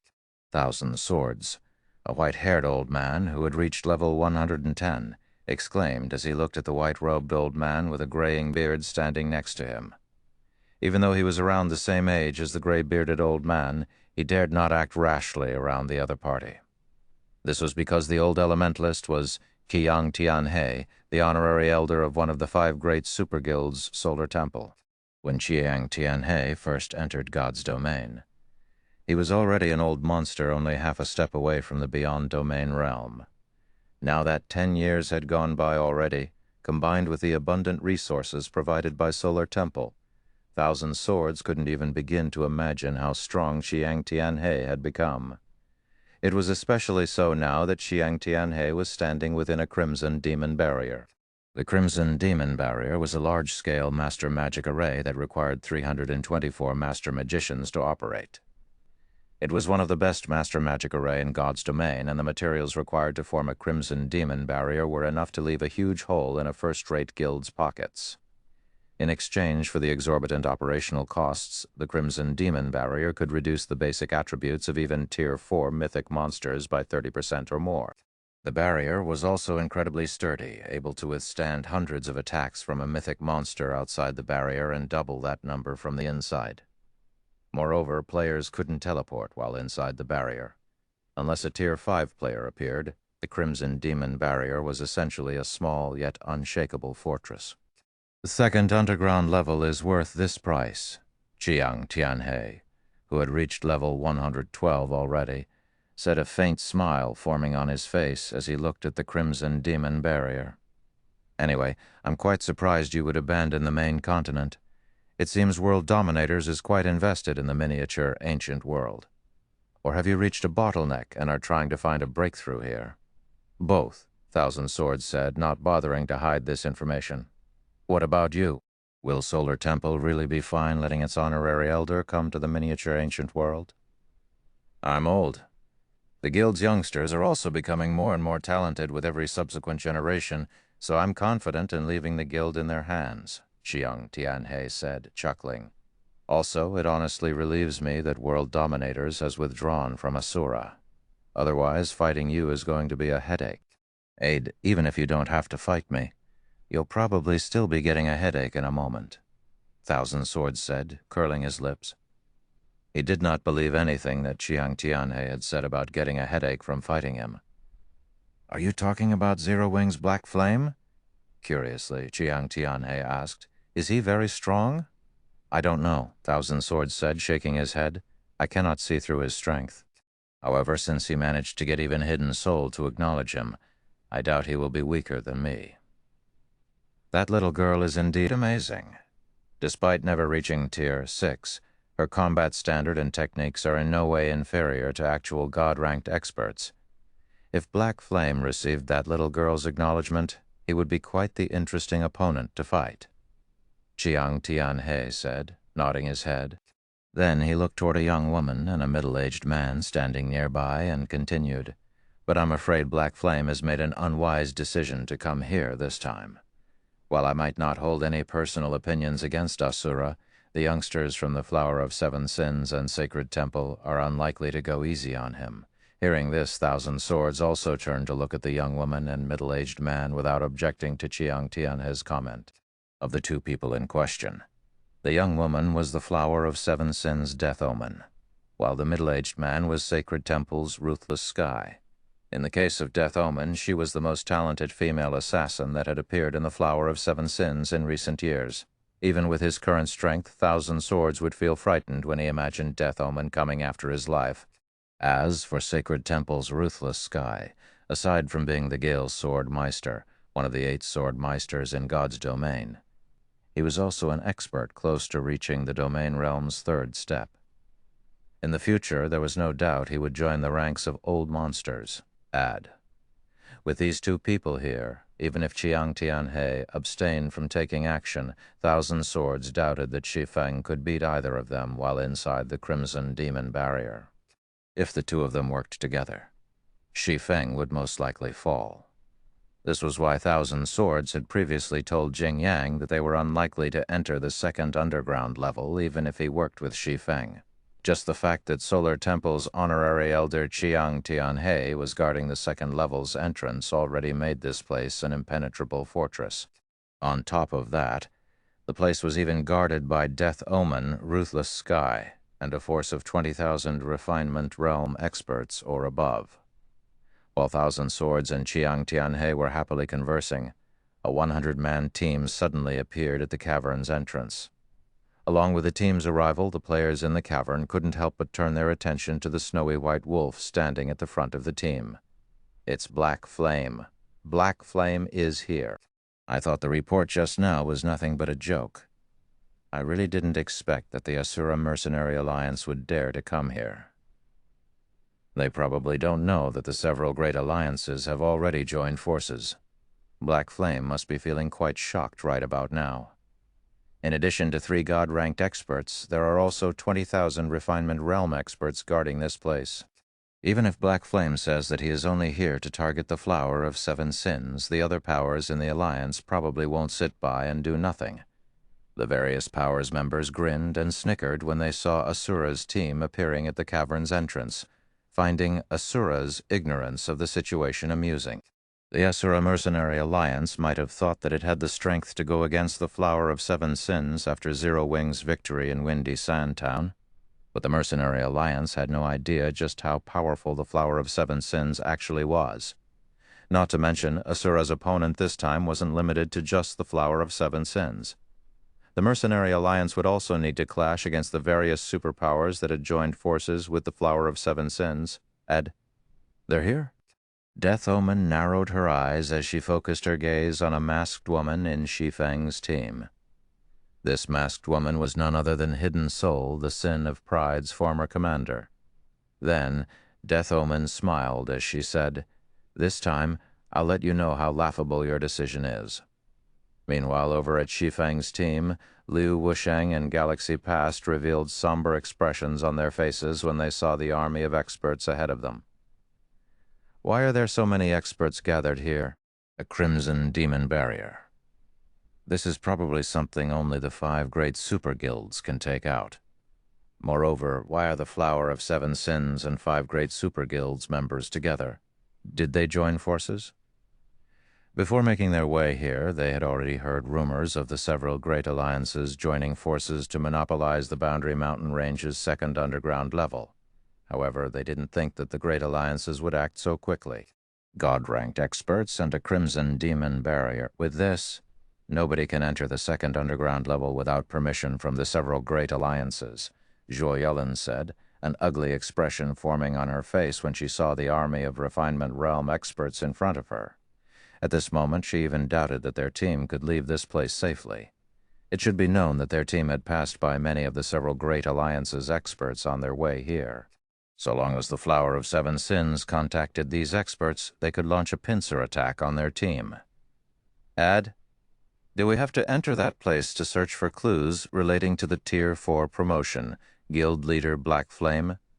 Glimmering Sword suddenly asked as she looked at the entrance at the other end of the cavern. It should be right there. Shi Feng nodded. In that case, leave it to me to break through here. Glimmering Sword said as she jumped off her mount and approached the Crimson Demon Barrier. "Are you insane, Commander Glimmer?" Liu Wusheng was stunned when he saw Glimmering Sword walking forward by herself. Hurriedly, he said, "That's not a place you can go by yourself." Although Glimmering Sword had reached level 120 already, the advantages she had in basic attributes would be mitigated under the effects of the Crimson Demon Barrier. "You don't need to worry, Elder Liu," Cassio, the 3-meter-tall middle-aged man from Glimmer, said with a casual smile. "The commander can handle a battle of this degree all by herself." Chapter 349, Chapter 223, A Goddess Appears. Chapter 203, A Goddess Appears. TL Notes, 23 June 2022, changes. Glimmering Sword, Shimmering Sword, Laura Crater's nickname ID, Glimmer Adventurer Team, Shimmer Adventurer Team, all by herself? Looked at the 3-meter-tall man standing in front of him in confusion. If he couldn't see that Casio was similarly level 120 and feel the frightening pressure the other party radiated, he would have absolutely thought that Casio was joking with him. Setting the 20,000 refinement realm experts aside, just the presence of the 3 god-ranked experts and the Crimson Demon Barrier was already enough to elevate the defenses of this place to the level of a fortress. Not to mention, due to the Boundary Mountain Range's environment, players would expend stamina and concentration much quicker. The destructive power of all skills and spells would also be severely weakened. While subjected to these penalties, even a god-ranked expert would die from exhaustion if they tried to fight against a force of 1,000 refinement realm experts. "Let's trust in Commander Shimmer," Elder Liu Shi Feng said after thinking it over. Shi Feng was honestly curious to see how strong Laura Crater was. After all, he had never heard of this name before. Yet, judging by Laura's achievements in Slumber City, it didn't make sense that he had never heard of her when Wordless Ember and Sleeping Quicksand had spread their names across the entire Greater God's domain. Since Laura was willing to take action, Shi Feng naturally welcomed it. Even if Laura ended up not being a match for the enemies, Shi Feng still had the strength to resist the Flower of 7 Sins. Liu Wusheng stopped speaking after hearing Shi Feng's words. It didn't matter whether they attacked as a team or sent only one person anyway. Nothing would change with how many powerful enemies they faced. Meanwhile, Hidden Soul, Crimson Heart, Gentle Snow, Lin Yaoyu, Su Qianlu, and Rampant Blade couldn't help but focus their minds as they watched Laura walking into the distance. If it was before they had entered the stratified abyssal realm, none of them would believe that a single person could go up against the powerful army before them. However, after experiencing the stratified abyssal realm, they felt that if it was Laura Crater, the person publicly acknowledged as Slumber City's #1 expert many years ago, it might just be possible to accomplish this impossible feat. After all, despite how powerful Solitary Soul, the Death Curse Adventurer Team's commander, had shown himself to be, he had merely gained the qualifications to challenge Laura. Moreover, that was the Laura Crater of several years ago. Currently, aside from the Shimmer Adventurer Team's several vice commanders, probably nobody else knew how strong Slumber City's #1 expert was currently. Now that they had the opportunity to witness Laura in action, they could use this opportunity to gauge how powerful she was exactly. The Boundary Mountain Range was battered by snowstorms all year round. Even the tunnels underneath the mountain range constantly had freezing winds billowing in them. As her long, light blue hair fluttered along with these howling winds, Laura took a deep breath and fixed her gaze on the Crimson Demon Barrier situated 1,000 yards away from her. Then, she took a step forward and vanished, leaving behind an afterimage as she charged at the distant barrier like a lightning bolt. What speed! Galaxy Past was stunned when he saw that Laura had already disappeared from her original location. Galaxy Past used to be a Tier 5 expert. Even if he was now only at Tier 3, his 5 senses were so sensitive that he could perceive the movements of Tier 4 mythic monsters with perfect clarity. Yet now, none of his senses could keep up with Laura's movements. Meanwhile, inside the Crimson Demon Barrier, the several Great Alliance's members laughed when they saw a lone figure suddenly approaching their direction. Why is that woman walking over by herself? Don't tell me she got scared and is here to surrender. That woman sure is pretty. She can definitely give those publicly acknowledged goddesses a run for their money. It's a pity that she's with the Asura Mercenary Alliance. Even if she comes over to surrender, I doubt the people from the Flower of Seven Sins will spare her. Nobody was surprised to see the Asura Mercenary Alliance's team halting their advance. After all, anybody who saw their formation would be scared witless. What they did not expect was for Asura's team to send only one player over. After all, this could only mean one of two things. Either Asura was trying to negotiate or surrender. However, so long as Asura's team wasn't made up of idiots, they would understand that any negotiations would be futile. In that case, it could only mean that Asura was planning to surrender. After all, this was the only way Asura's team could safely leave the Boundary Mountain range. Otherwise, death would be the only outcome that awaited the team. Foolish! Do they think they can still surrender after all this time? Death Omen revealed a contemptuous expression as she looked at the approaching Laura Crater. Wolf, head over with a team and kill her. Understood, Summer Wolf responded. Then he quickly organized a team of 30 Flower of Seven Sins core members in the Boundary Mountain range. Such a team was more than enough to kill a god-ranked expert. However, before Summerwolf and his chosen teammates could get on their mounts, Laura Crater suddenly vanished from everyone's vision, leaving behind only an afterimage and a streak of flowing light. A god-ranked expert? Death Omen's eyes narrowed, a wary expression appearing on her face. The only players who could move so quickly at Tier 3 that they could escape her senses were god-ranked experts adept at footwork, and nobody else. It seems I have underestimated Asura, Thousand Swords thought to himself, a hint of surprise flashing in his eyes when he saw Laura Crater disappearing. I didn't think there would be another god-ranked expert hidden in Asura. With her level of footwork, few from even the 5 great super guilds could match her. During the brief moment, everyone was in a daze. Laura Crater had reappeared above the crimson demon barrier, her light blue longsword giving off a dazzling glow that brightly illuminated the entire cavern. What is she trying to do? Is she trying to attack the crimson demon barrier? Is she trying to make a desperate attempt? The crimson demon barrier can withstand several hundred attacks from even a mythic monster on the outside. She will only be wasting her stamina by attacking the barrier. When the several Great Alliance's members saw Laura seemingly launching an attack on the Crimson Demon barrier, they couldn't help but feel that the woman had a few screws loose in her head. After all, rather than utilize her astonishing speed to flee out of the Boundary Mountain range, Laura was attacking the Crimson Demon barrier instead. Such an action was beyond foolish. The next moment, a ray of light, which moved so fast that nobody could react, landed on the Crimson Demon barrier ping, followed by a crisp sound echoing throughout the cavern. A hole the size of a thumb had appeared on the Crimson Demon barrier.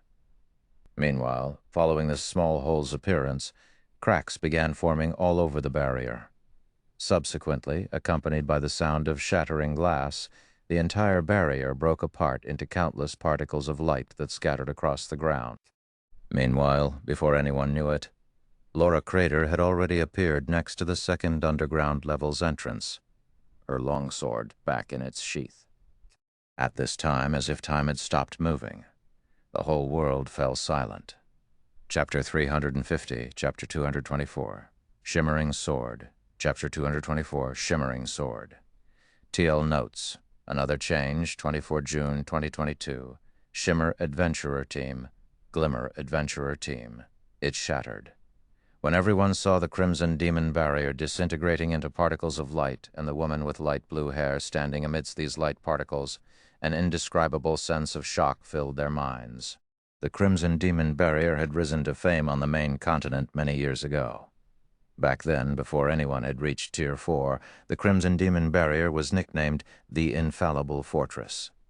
It was also the several Great Alliances' most powerful trump card for monopolizing the Boundary Mountain Range's second level.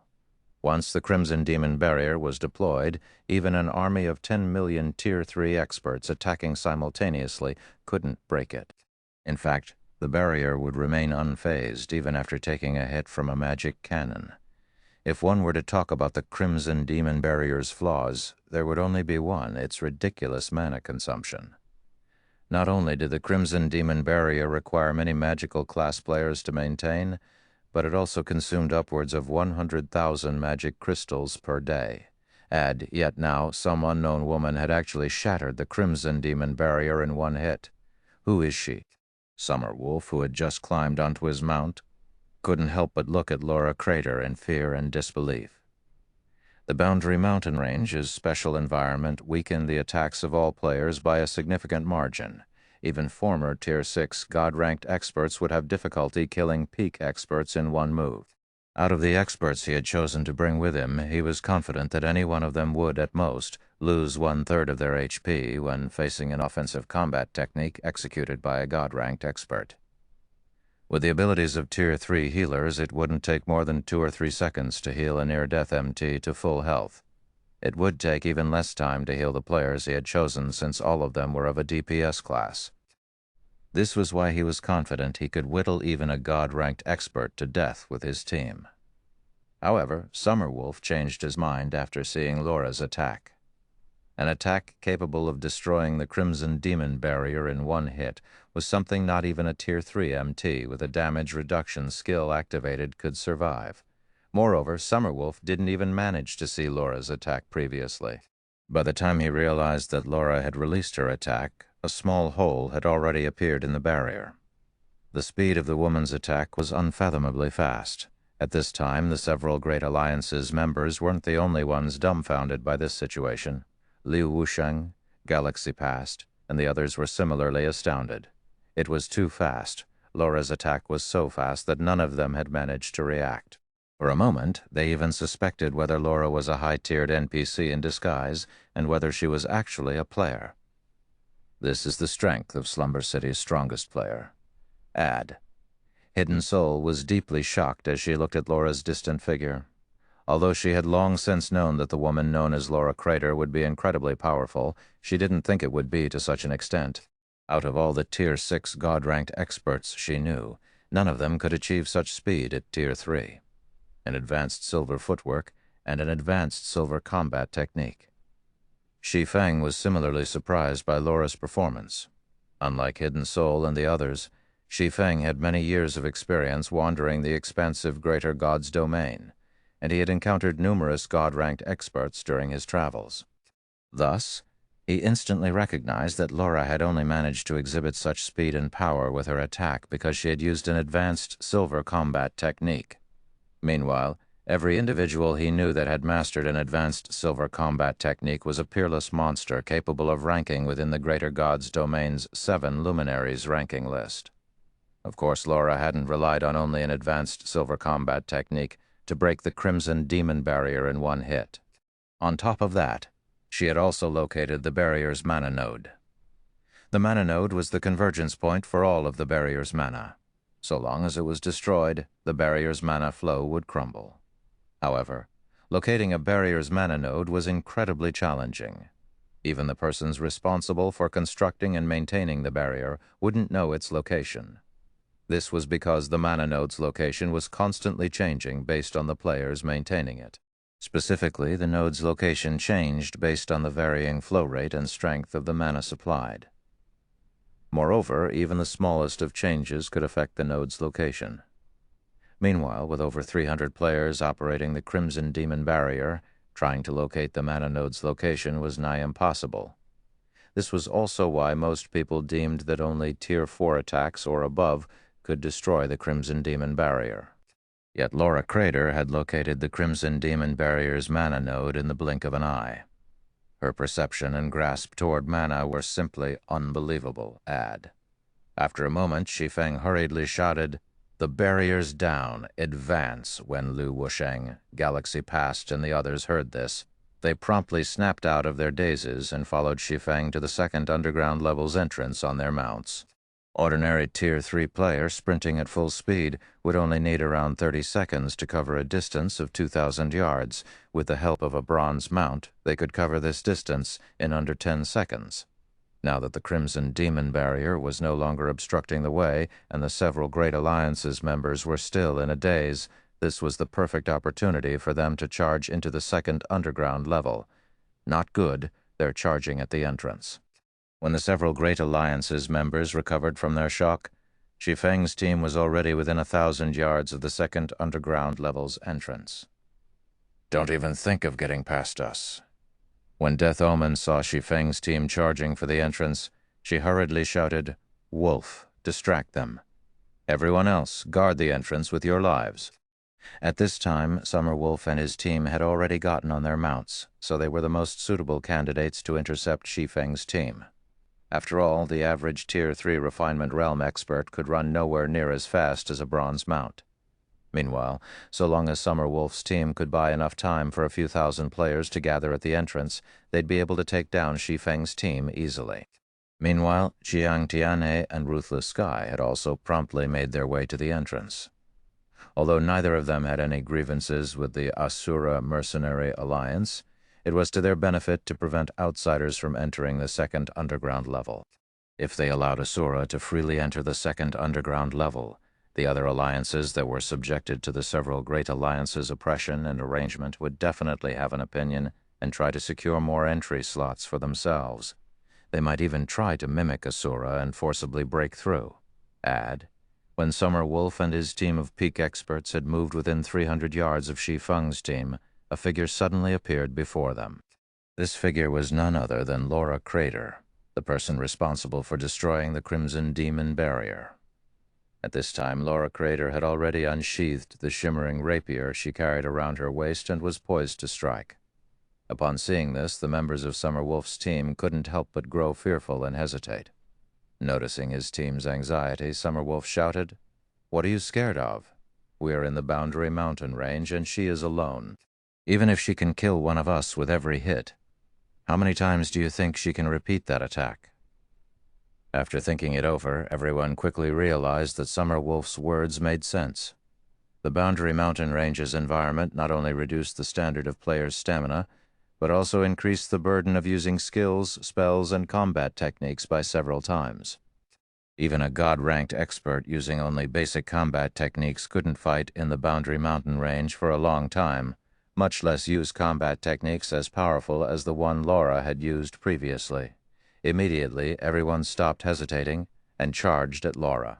However, when Summer Wolf's team resumed its charge, Laura had long since disappeared from her original location, transforming into a streak of flowing light and arriving next to Summer Wolf's in the blink of an eye. Then, she began stabbing and slashing at the mounted players around her, those targeted by her attacks disappearing from their mounts after getting hit. "Don't even think of getting rid of me so easily." Summer Wolf hurriedly activated his Tier 3 Berserk skill Rampant Shadow, the skill drastically increasing his attack speed and reaction speed. It had also increased his strength and defense by 100%. One attack, 2 attacks, 3 attacks. With each subsequent attack Summer Wolf blocked, the fear in his heart grew deeper and deeper. This was because he found it increasingly difficult to keep up with Laura's attacks. The feedback he received from the attacks he blocked also grew stronger with every subsequent attack, by the 8th attack. Summer Wolf could no longer keep up with Laura's speed. He could only watch as Laura's rapier cut across his neck one time after another, continuously draining his HP until nothing was left. Meanwhile, this entire clash lasted no more than 2 seconds. From an outsider's perspective, Laura had merely charged into Summer Wolf's team. Then Summer Wolf and his teammates had suddenly vanished from their mounts. After taking care of Summer Wolf's team, Laura sheathed her rapier, jumped into the air, and landed on the back of Shi Feng's mount. Then, together with Shi Feng's team, she disappeared into the second underground level's entrance. TL Notes. 1. Rapier. The rapier mentioned in this chapter wasn't described in much detail, so I can't tell if it is Laura's second weapon or if the author forgot that the weapon Laura previously used was a light blue longsword. I have also double-checked chapter 223 and made sure that she was using a longsword. For now, I am going to assume that the rapier is Laura's second weapon. Chapter 3 Five But Win, Chapter 225, Birth of a Legend. Damn it. When Death Omen, who wore crimson leather armor, saw Shi Feng's team disappearing, rage instantly filled her eyes. She could have intercepted Shi Feng's team had she had a few more seconds. Then she could have bought time for Jiang Tianhe, Ruthless Sky, and the rest of their army to arrive. At that time, they could definitely keep Shi Feng's team in the first underground level. She is most likely at the Beyond Domain realm already. Chiang Tianhe was very surprised when he saw Laura Crater in action. To think an expert of such caliber would come to our miniature ancient world. Could Zero Wing be insane? Unlike Death Omen, Chiang Tianhe wasn't blinded by rage, so he could process the situation with a calm mind. Meanwhile, his evaluation of the situation confused him greatly. Beyond Domain Realm experts were extraordinarily rare, even among the 5 great super guilds. They were the ceiling of the 5 great super guilds' combat power. They were also a large part of why the 5 great super guilds could have their current positions. And meanwhile, according to his knowledge, Beyond Domain Realm experts were likewise incredibly rare in the greater god's domain. Such experts would receive respectful treatment even from the various hegemonic powers. Should a Beyond Domain Realm choose to join a hegemonic power, they would instantly receive a core executive position and enjoy authority rivaling Grand Elders. They would even receive some of the guild's shares. Normally, not even the various hegemonic powers would be willing to send a Beyond Domain Realm expert to a miniature ancient world. After all, these experts represented the guild's deterrent power and foundation. The presence and absence of even one Beyond Domain Realm expert could impact a hegemonic power's influence greatly. At the same time as Chiang Tianhe was calmly analyzing the situation, an uproar had occurred among the several Great Alliance's members. "Crap! Who is that woman?" After breaking the Crimson Demon barrier in one hit, she even killed 30 of the Flower of Seven Sins core members in one move. "She's ridiculously strong. I've never seen a god-ranked expert as strong as her." "She's so cool. She's like the Valkyrie recorded in libraries, sweeping across an army of millions all by herself. This is definitely the luckiest day of my life. Not only did I get to see the birth of a war goddess, but I even got a recording of it. If any of you want to rewatch the battle just now, I'll sell you a copy for 100 credits. Everyone was awed by the miraculous feat Laura had just pulled off, and many players had even uploaded screenshots and video recordings of the battle onto the official forums. For a time, players across the entire miniature ancient world went into an uproar. Previously, everyone was of the opinion that the Asura Mercenary Alliance was overestimating itself by challenging the Flower of Seven Sins. Everyone also thought that Asura was merely seeking its own demise by entering the Boundary Mountain Range. However, facts had proven them wrong. Not only did Asura's team remain unharmed after entering the Boundary Mountain Range, but the team had even successfully entered the second underground level. What surprised everyone the most was that another god-ranked expert had appeared in the Asura Mercenary Alliance. Meanwhile, not only did this god-ranked expert shatter the Crimson Demon barrier, but she had also single-handedly helped Asura's team break past the several Great Alliance's army of 20,000 Refinement Realm experts and above. The Valkyrie of Light. In no time at all, this nickname had spread across the entire forums. Some people have even analyzed Laura Crater's battle video and felt that the Valkyrie of Light might become another peerless monster in God's domain. As a result, the number of players seeking to join the Asura Mercenary Alliance increased again. After all, God's domain's 4 peerless monsters were existences feared by even the 5 great super guilds, or more specifically, the 5 great super guilds treated the 4 peerless monsters like natural disasters and avoided butting heads with them as much as possible. This was because making an enemy out of these peerless monsters was in no way a wise decision. Even if they managed to win, it would be a Pyrrhic victory. While the miniature Ancient Worlds players were excitedly discussing Asura and Laura Crater, the several Great Alliances quickly prepared to enter the Boundary Mountain Range's second underground level. The Great Alliances reorganized their joint army and formed a 1,000-man team of Flowing Water Realm experts and above. The team was also led by Chiang Tianhe, Death Omen, and Ruthless Sky, and the team would be responsible for hunting down Shi Feng's team in the second level. "Teacher, are we really going in with them?" World Dominator's Dao Yuwei quietly asked as she looked at the elderly Thousand Swords. "They have a 1,000-man team. We won't receive any good loot if we follow them. World Dominators and Blackwater had only co-formed a 100-man team. Although every member of the team was at the flowing water realm or above, with half being at the void realm, it was still an incredibly weak team compared to the several Great Alliance's 1,000-man team. It didn't matter even if their team was led by Thousand Swords, a former Tier 6 sword god. "Yes, we'll be safer if we enter with them," Thousand Swords said. "The second level situation is completely different from the first level. It might have many more opportunities to offer, but these opportunities come with equal amounts of danger. In addition, I won't be able to take care of everyone because of the special environment there. The death penalty isn't something as simple as losing a level either, according to our sources. Players who die in the second level will enter a forced sleep in the real world. Although it isn't life-threatening, nobody has regained consciousness thus far. Even you won't be able to take care of all of us, teacher." "Is the second level that dangerous?"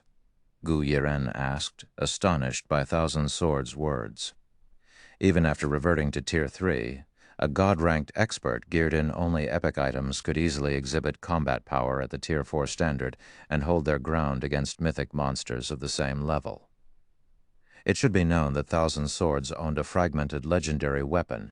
Even when subjected to the special environment of the Boundary Mountain Range's first underground level, he could still effortlessly annihilate the 100-man team co-formed by world dominators in Blackwater.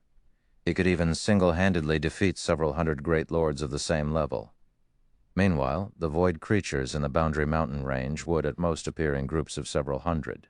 Logically, even if the second underground level's environment was harsher, Thousand Swords still shouldn't have any trouble going up against these monsters. You'll find out once you enter. Moreover, even if you don't acquire any loot, just entering the second underground level will benefit you all greatly, Thousand Swords said, not bothering to offer any additional explanations. Add. "The Predators have arrived already, Commander Omen. We can set off any time." A level 109 assassin from the Flower of Seven Sins said to Death Omen respectfully. "Good. Set off immediately." Death Omen nodded, her expression as cold as ice. Asura might think that they have humiliated us by entering the second level, but it has no idea that it is only sending its members to their graves. Chapter 352, Chapter 226, Border. Chapter 226, Border. Upon entering the second underground level's entrance, the several Great Alliance's 1,000-man team and World Dominators and Blackwater's 100-man team found themselves arriving at a rainforest. The environment here was completely different from the first underground level. There were large floating islands above the expansive rainforest and a gigantic divine statue at the heart of the rainforest. The statue was several dozen kilometers in height, like a giant that overlooked the entire Boundary Mountain Range. Before everyone could get a closer look at the gigantic statue, an indescribably oppressive feeling enveloped them, causing them to suffocate for a moment. What a powerful mental oppression! Gu Yiren held his head in agony as he experienced a restrictive feeling enveloping his entire body. He also felt as if he had gone from being in a superhuman state to becoming no different than an ordinary person. "You'll start to feel better once you get used to this feeling," Thousand Swords said when he saw the pale complexions on Gu Yiren's and Tao Yue's faces. Then he quietly explained. "The Boundary Mountain Range's second underground level is completely different from the first underground level. If your concentration standard isn't high enough, you might even lose consciousness directly. In addition, you'll also find your character bodies becoming no different than your real-world bodies. You might retain your basic attributes, but your physique has already fallen to the standard of a Henglian master in the real world.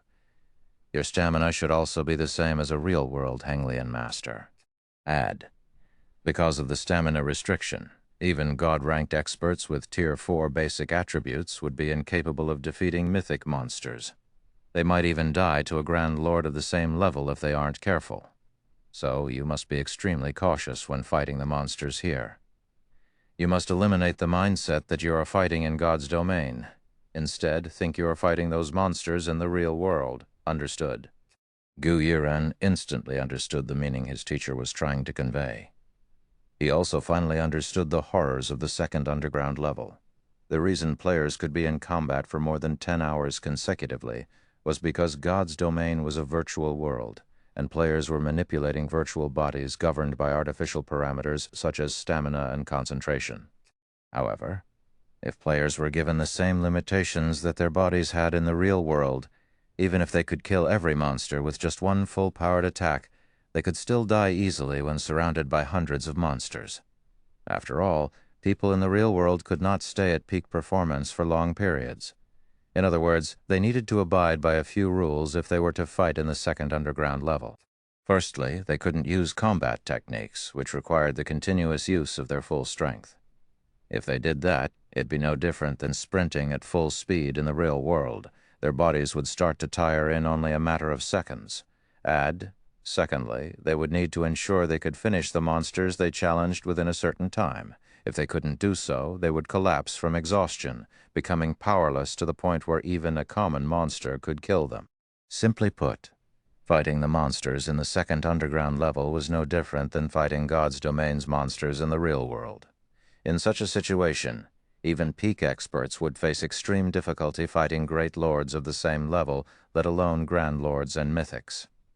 This was because every great lord past level 100 would have HP in the tens of millions, while the normal attacks of a peak expert could only do around 100,000 damage per hit. If they couldn't fight using combat techniques, skills, and spells consecutively like they used to, they'd need at least several minutes to defeat a great lord. If that were the case, they'd probably become thoroughly exhausted after only 2 or 3 consecutive battles at this moment. Gu Yiren finally understood why his teacher had said that just entering the second underground level was an opportunity in and of itself. If players were to explore the second underground level without learning to conserve their stamina, they would unlikely progress very far. Meanwhile, the conservation of stamina covered many aspects. It wasn't just a matter of reducing the activity of one's body. There was also the usage timing of combat techniques, skills, and spells, as well as the usage of the surrounding environment, etc. Learning how to conserve stamina was a strict test. If he could learn how to control his stamina in the Boundary Mountain Range's second underground level, he would definitely see a qualitative change in his combat capabilities. Everyone here must move in a defensive formation. You are also absolutely forbidden from fighting alone. You must fight in groups of 3 or more. It doesn't matter even if you're going up against a level 100 lord. Chiang Tianhe commanded as he looked at the players gathered before him. If I find any of you fighting alone, I will kill you myself. Add. Nobody present had any opinions regarding Chiang Tianhe's commands. Everyone here was a combat veteran, so they understood how foolish it would be to fight alone in their current circumstances. They'd probably have difficulty even walking after 2 or 3 fights if they chose to fight without help. Although their stamina would slowly regenerate over time, it wasn't safe to stay in the same location for too long when out in the fields. It would be even more dangerous to do so here. Hence, rather than let those who had run out of stamina become a burden to the team, it'd be much better to simply dispose of them. I really don't know why Black Flame has decided to bring a team here, Blackwater's Jing Yang thought to himself, a smile appearing on his face as he immersed his senses in the second underground level's environment. Regardless, they're dead for sure this time. Shi Feng not fearing Blackwater's withdrawal from the Asura Mercenary Alliance was something Jing Yang did not expect. His superiors had even admonished him because of his arbitrary decision to withdraw Blackwater from Asura. Now that Asura's team had successfully broken through to the second underground level, Asura's fame would definitely skyrocket. If his superiors were to learn of this, he would definitely receive more than just a scolding this time. However, after experiencing the second underground level's environment, Jing Yang no longer worried about his future. The Boundary Mountain Range's second underground level might be crucial for players' Tier 4 promotion, but there was no way Asura could make any noteworthy progress here with only a 100-man team. Even if Asura's team had 2 God-ranked experts, death would still be the only outcome awaiting the team in the second underground level. In fact, a God-ranked expert might even have to flee if they came across a force of just 10 peak experts. In the second underground level, the advantage of numbers could easily compensate for the gap in quality. Shortly afterward, world dominators in Blackwater began safely making their way to the divine statue under the several great alliances' lead. Although the journey to the statue was arduous, with every battle requiring them to face several hundred level 115 Great Lord-ranked Void Eudemons, the coordination of 1,000-plus flowing water realm experts and above allowed them to progress without any casualties.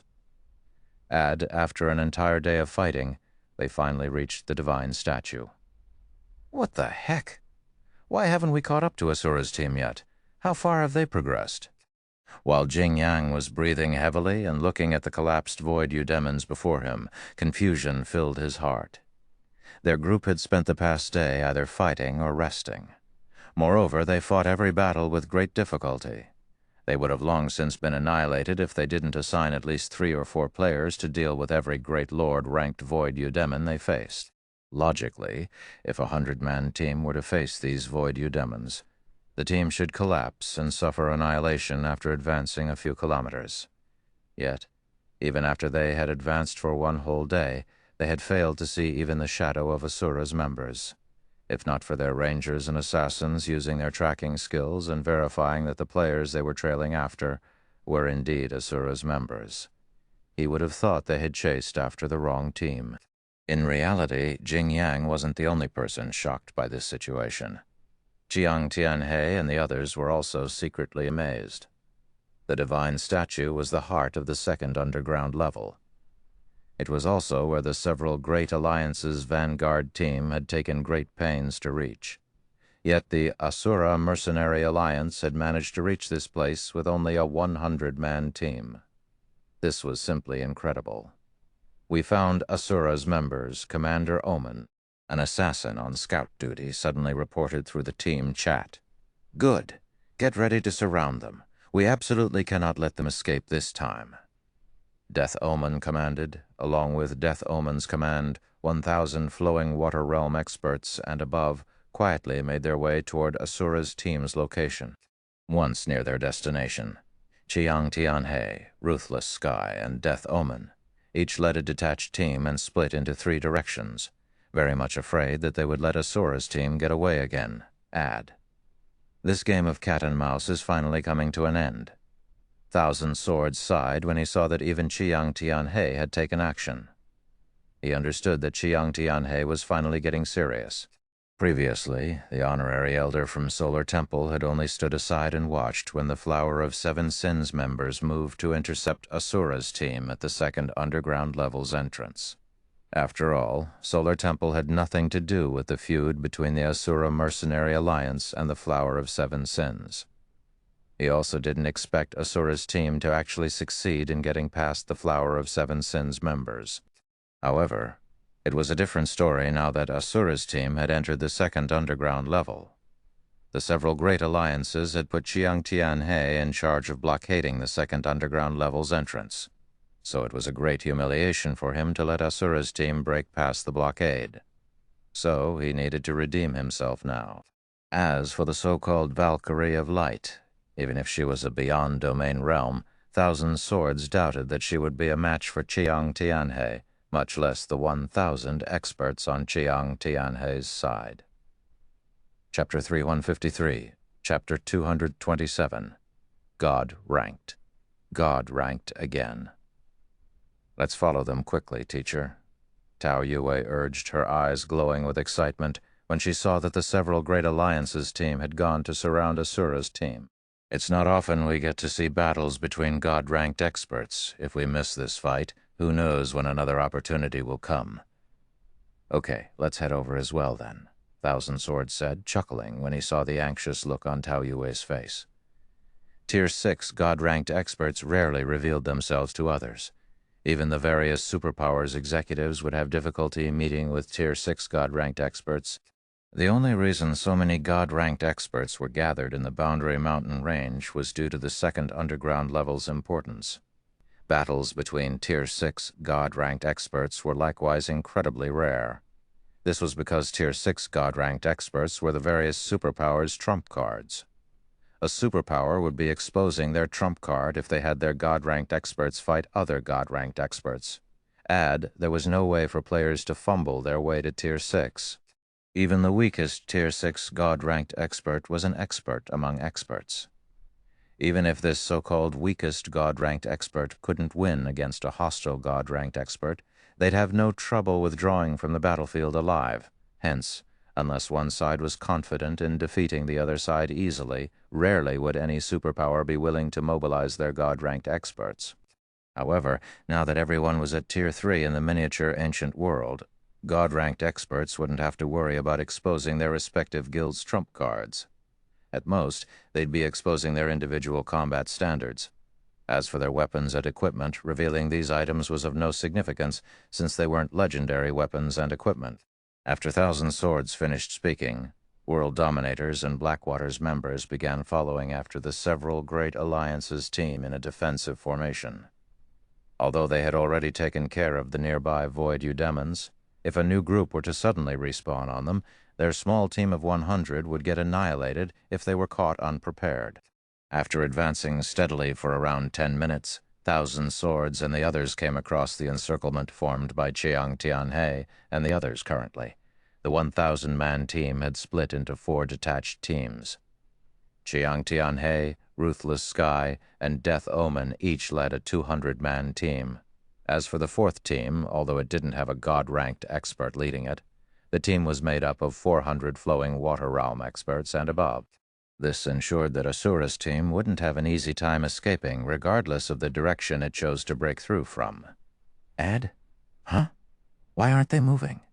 Gu Yiren muttered in confusion when he saw Chiang Tianhe and the others standing still and doing nothing. Has Asura's team been killed by the Void Eudemons already? No, they seem to be looking at something, Tao Yue said, noting that the several Great Alliances members were all staring at a particular location. Maybe they are waiting for Asura's team to finish fighting before launching a surprise attack. According to the previous report, Asura's team was in the middle of a battle.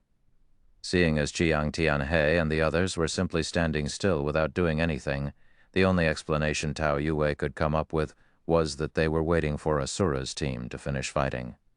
However, Tao Yue couldn't help but be surprised by her conclusion. After all, Asura's team would be most susceptible to surprise attacks when engaged in battle with monsters. She found it astonishing that Chiang Tianhe and the others would have such a chivalric spirit. Thousand Swords was also very surprised by this situation. Based on his understanding of Chiang Tianhe's personality, the man was undoubtedly a ruthless person. Chiang He would kill his opponents without hesitation even if they surrendered and willingly offered up their weapons and equipment. There was no way such a ruthless person wouldn't attack an opponent engaged in battle. Not to mention, Chiang Tianhe wasn't the only person here. There was also Death Omen, the commander of the Flower of Seven Sins, Sin of Pride. She was a woman who regarded assassination as her life. It was in her nature to launch sneak attacks. To say that she had a chivalric spirit was to say that elephants could fly. Meanwhile, after Thousand Swords and the others moved closer to Chiang Tianhe's group, they were immediately dumbfounded by what they saw. Just like the report stated, Asura's team was indeed engaged in battle.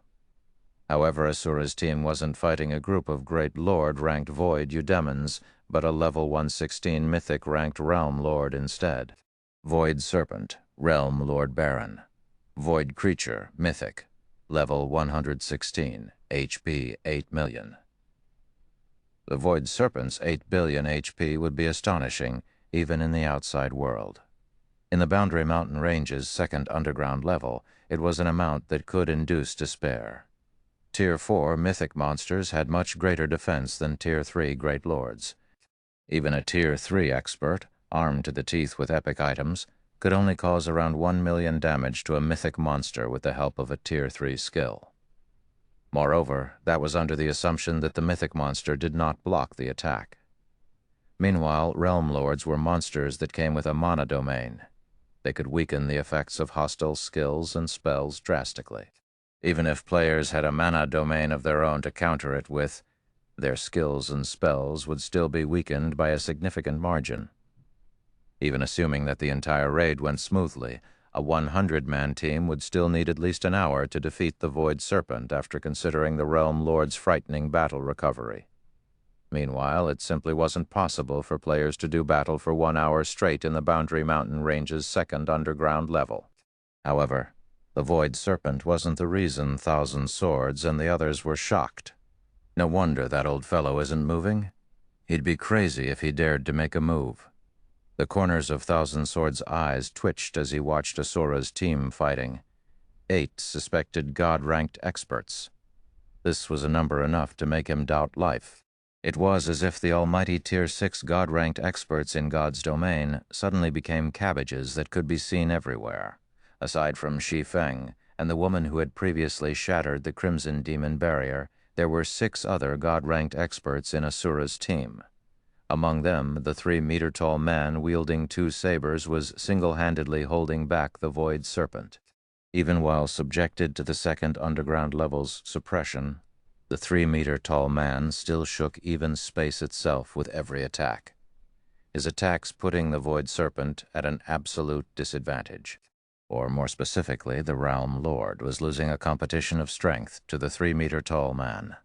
Moreover, although the 3-meter-tall man looked like he was wildly brandishing his sabers at the Void Serpent on the surface, peak experts and above could tell that the man wasn't just randomly swinging his weapons.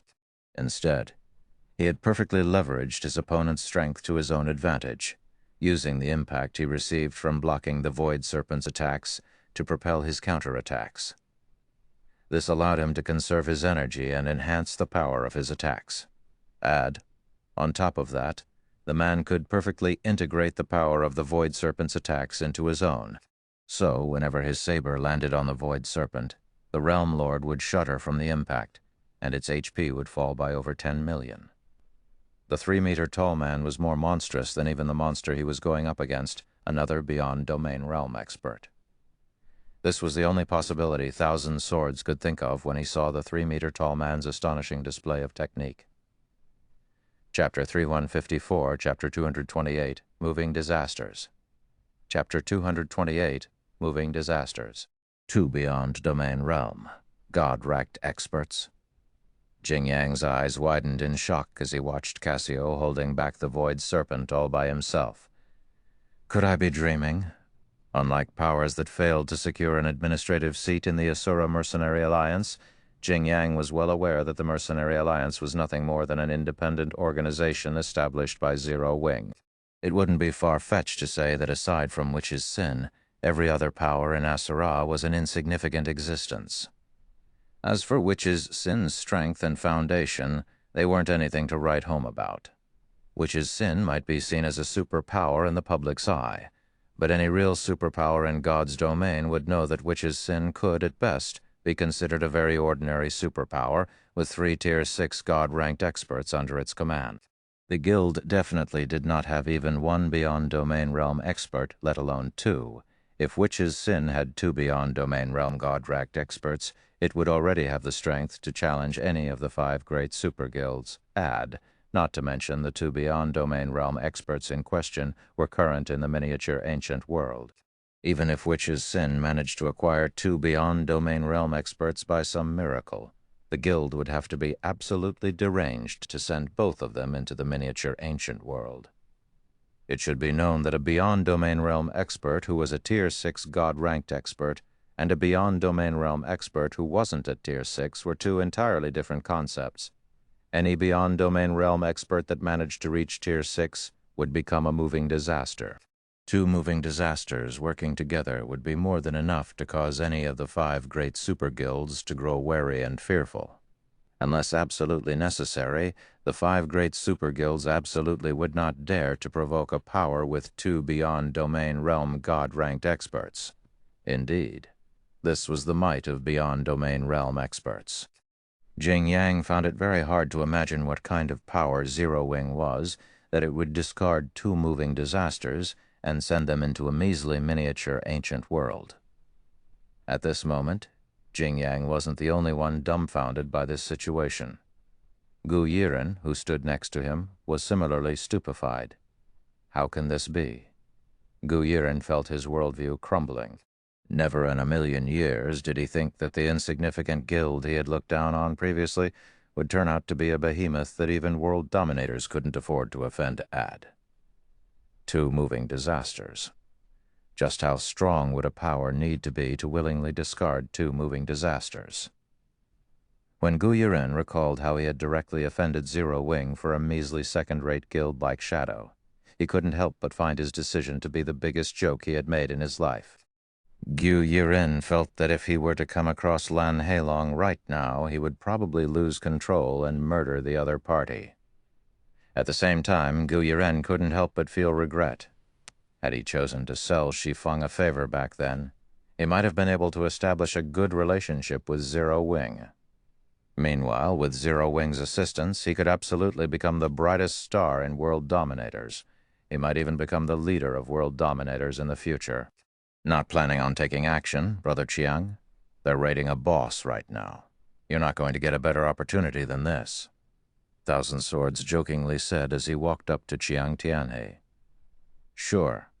You go first, then I'll go, Chiang Tianhe said, rolling his eyes at Thousand Swords. Me? Upon hearing Chiang Tianhe's words, Thousand Swords shook his head without hesitation and said, I dare not. If you don't dare to, why should I? Chiang Tianhe replied nonchalantly, not the slightest bit ashamed at his cowardice. 2 Beyond Domain Realm experts and 6 God-ranked experts. Unless we gather all of the 5 great super guilds God-ranked experts in the miniature ancient world who dare challenge such a team. Add, if his opponent was only 1 Beyond Domain Realm expert, Chiang Tianhe was confident he could kill the other party. After all, he had many peak experts supporting him. However, a force of 2 Beyond Domain Realm experts and 6 God-ranked experts was not something Chiang Tianhe dared to challenge. When God-ranked experts worked together, the combat power they could unleash wouldn't be a measly 1 + 1 = 2. Not to mention, a force of 2 Beyond Domain Realm experts and 6 God-ranked experts was already enough to form a full party and more. If these 8 experts worked together, it'd be no trouble for them to annihilate the several great alliances' 1,000-man team. It would be akin to 8 fully armed warriors going up against 1,000 unarmed civilians. The fight would be a one-sided massacre. To begin with, this matter has nothing to do with the Solar Temple. Asura's target is only the Flower of 7 Sins. Since this is the Flower of 7 Sins problem, it will naturally be up to the Flower of 7 Sins to resolve this problem, Chiang Tianhe said. I have already done my best by mobilizing so many experts for this farce. The Flower of 7 Sins probably didn't expect to get into such trouble, Thousand Swords said as he looked at Death Omen, who stood nearby. By the looks of things, Asura should be planning to target the Flower of 7 Sins' main force. With the current strength of the Flower of 7 Sins' main force, it is unlikely to escape this approaching disaster. At this time, Thousand Swords couldn't help but look at Shi Feng, a hint of realization and regret appearing in his heart. Seeing as Zero Wing could afford to send so many God-ranked experts to the miniature ancient world, it was no wonder the guild dared to challenge the Flower of 7 Sins. With how many God-ranked experts Zero Wing had, it wouldn't be difficult for it to establish itself in the miniature ancient world. Zero Wing might even become a power rivaling the 5 great super guilds. If World Dominators could establish a stronger partnership with such a power, it'd be of significant help to the guild's development in the miniature ancient world. Yet, he had personally cast away this wonderful opportunity. Zero Wing is still too weak to threaten the Flower of 7 Sins, Death Omen said, sending a contemptuous glance at Thousand Swords. Don't forget why our alliances decided to work together. Our goal isn't simply to monopolize resources in our god's domain, but also form a united front against the other side's god's domain. The other side's god's domain is vastly stronger than ours. The other side's 2 hegemonic powers are even participating in the operation this time. Even if Zero Wing has 2 Beyond Domain Realm experts and 6 God-ranked experts, it can do nothing but keep its head down in front of those 2 hegemonic powers. While Death Omen and the others were talking, the Void Serpent's 8 billion HP finally fell to 0. Then its 60-meter-long body collapsed to the ground with a boom before disintegrating into particles of light and disappearing from the rainforest. At the same time, a golden glow enveloped the bodies of Shi Feng and the others. Among them, the golden glow that enveloped Laura and Glimmer's 3 vice-commanders carried a hint of purple, proving that they had already gone beyond level .12.1, 12, Chapter 155, Chapter 229, Void Serpent's Loot. Chapter 229, Void Serpent's Loot. How are they so high-leveled, 1,000 swords, and the others were confused when they saw the levels of Laura Crater and the 3 vice-commanders of Glimmer. Although the purple-gold glow had only appeared on Laura and the others briefly, it was like a bright light in darkness in the eyes of Tier 3 expert players. Hence, everyone present saw the purple-gold glow without fail. Everyone here also recognized and was incredibly familiar with this purple-gold glow, since it was the level-up glow they had seen the most while leveling up on the main continent. The first appearance of this purple-gold glow was also a turning point in every player's career that determined whether they would become a powerhouse or remain an ordinary expert on the main continent. With such high levels, it's no wonder they managed to advance so easily. The strength the Asura Mercenary Alliance has kept hidden in the dark has probably already surpassed the main forces of our several great alliances. Chiang Tianhe thought to himself, a frown forming on his face. No matter how he racked his mind, he simply couldn't fathom how Laura Crater and the others had managed to reach such a high level. At level 120, Laura's group of 4 had already exceeded the average level of the various powers' main force members by 10 levels.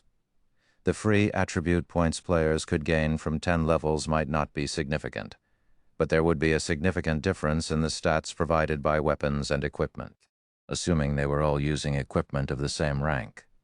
Laura's group was ahead of the various powers' main force members by 2 minor grades. 2 minor grades. In terms of basic attributes alone, Laura Crater's group of 4 would exceed the various powers' main force members by 30% or more. Such a huge difference in basic attributes was enough to let an ordinary expert defeat a refinement realm expert easily. The resulting combat power difference would be even greater when this basic attribute advantage was put in the hands of a god-ranked expert. At this moment, Chiang Tianhe felt fortunate that he didn't personally make a move at the second underground level's entrance previously. Otherwise, even as a god-ranked expert himself, he'd likely meet with an unfortunate end. Not to mention, Laura Crater was even a beyond domain realm expert. How is this possible? Death Omen was similarly in disbelief when she saw the purple-gold glow that briefly enveloped Laura's group of 4. She could ignore the fact that the Asura Mercenary Alliance had the numbers advantage in god-ranked experts. After all, it wasn't exactly an impossible feat to accomplish. If the Flower of 7 Sins was willing to pay the price, it could send even more god-ranked experts into the miniature ancient world.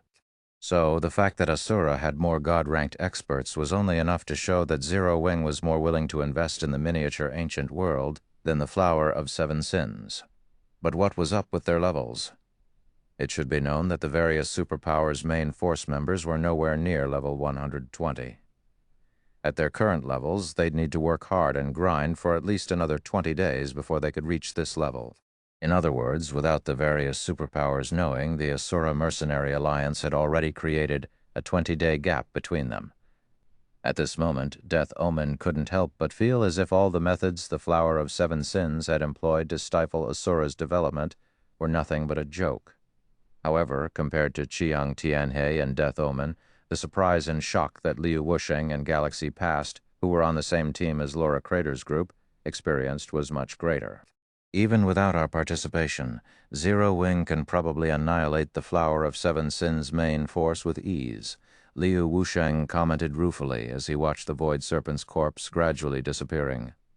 The strength that 9 god-ranked experts could exhibit when working together far exceeded the strength of a 100-man team of peak experts.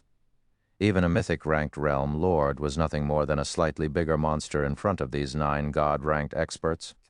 It wasn't hard for Liu Wusheng to imagine what would happen if these 9 god-ranked experts fought against players who didn't even have 1 million HP. I know, right? If those powers that withdrew learn about this, they'll absolutely rue their decision.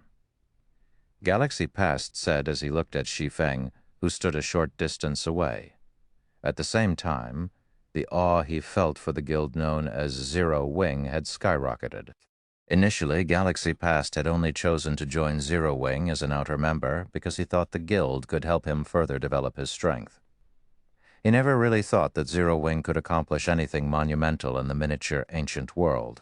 Although Zero Wing's subsequent accomplishments had caused him to change his mind, it wasn't to a significant extent. However, things were completely different now. 8 God-ranked experts. There was also Hidden Soul, an expert who had never reached Tier 6, but had the technical capabilities of Tier 6 God-ranked experts. In other words, the Asura Mercenary Alliance currently had a total of 9 God-ranked experts under its command. This was a force that none of the 5 great super guilds could take out in the miniature ancient world. I finally understand why you asked me to support Zero Wing all this time, Yayue. With so many God-ranked experts in Asura, the 5 great super guilds wouldn't dare to have any ideas of Abyssal Star City, even in the future, Zhuo Yalin said in astonishment as she looked at Laura Crater and the other God-ranked experts. Previously, few people had confidence in the Asura Mercenary Alliance because everyone knew that Asura's advantage over the various superpowers was temporary. With only the experts it had poached from Shadow Zero Wing, and by extension Asura would quickly fall behind the various superpowers once players started reaching level 120 and got promoted to Tier 4. However, it was a different story now that Asura had so many God-ranked experts under its command. Even after the miniature ancient world's players entered the Tier 4 era, the various superpowers' peak experts would be no threat to the Asura Mercenary Alliance. Meanwhile, when Lin Yaoyu saw the excited look on Zhuo Yalin's face, she didn't know whether she should inform her friend that there were many, many more of these God-ranked experts in the stratified abyssal realm. In fact, just the experts in Slumber City were already more than enough to take on the entire miniature ancient world. While everyone started a discussion of their own, Shi Feng walked up to the Void Serpent's vanishing corpse and looked at the items slowly descending from the sky. Short moment later, a small, dazzling pile of loot formed before Shi Feng. As a level 116 Realm Lord, the Void Serpent rewarded an extremely large amount of EXP to the players that killed it. The awarded EXP allowed Glimmer's 4 members to reach level 121 and helped Shi Feng go from level 114 to level 115. Now, Shi Feng had officially entered the preparation phase for getting promoted to Tier 4. In addition, the Void Serpent's loot was also incredibly astonishing. The Void Serpent had dropped 41 items, of which 23 were inferior legendary materials and 15 were treasure chests containing magic crystals, mana stones, and small amounts of 7 luminaries crystal. Aside from these materials and treasure chests, the Void Serpent had also dropped 2 dazzling epic weapons. The weapons were a longsword and a spear, and both radiated incredibly powerful mana fluctuations. However, Shi Feng's gaze did not fall on any of these 40 items. Instead, his eyes were glued to the final item, a tattered parchment that only gave off small amounts of mana fluctuations. Chapter 3, 156, Chapter 230, Mr. Black Flame. Chapter 2 and 30, Mr. Black Flame. I really didn't think the second underground level's loot would be so astonishing. The Void Serpent is only a realm lord near the central area, yet it has dropped a Tier 4 legacy search scroll. No wonder the 5 great guilds chose to join forces, Shi Feng thought excitedly as he put the tattered parchment into his bag. The Tier 4 legacy search scroll was a precious treasure for players seeking to get promoted to Tier 4, although it wasn't as useful as a legacy scroll that could teleport players directly to a legacy land.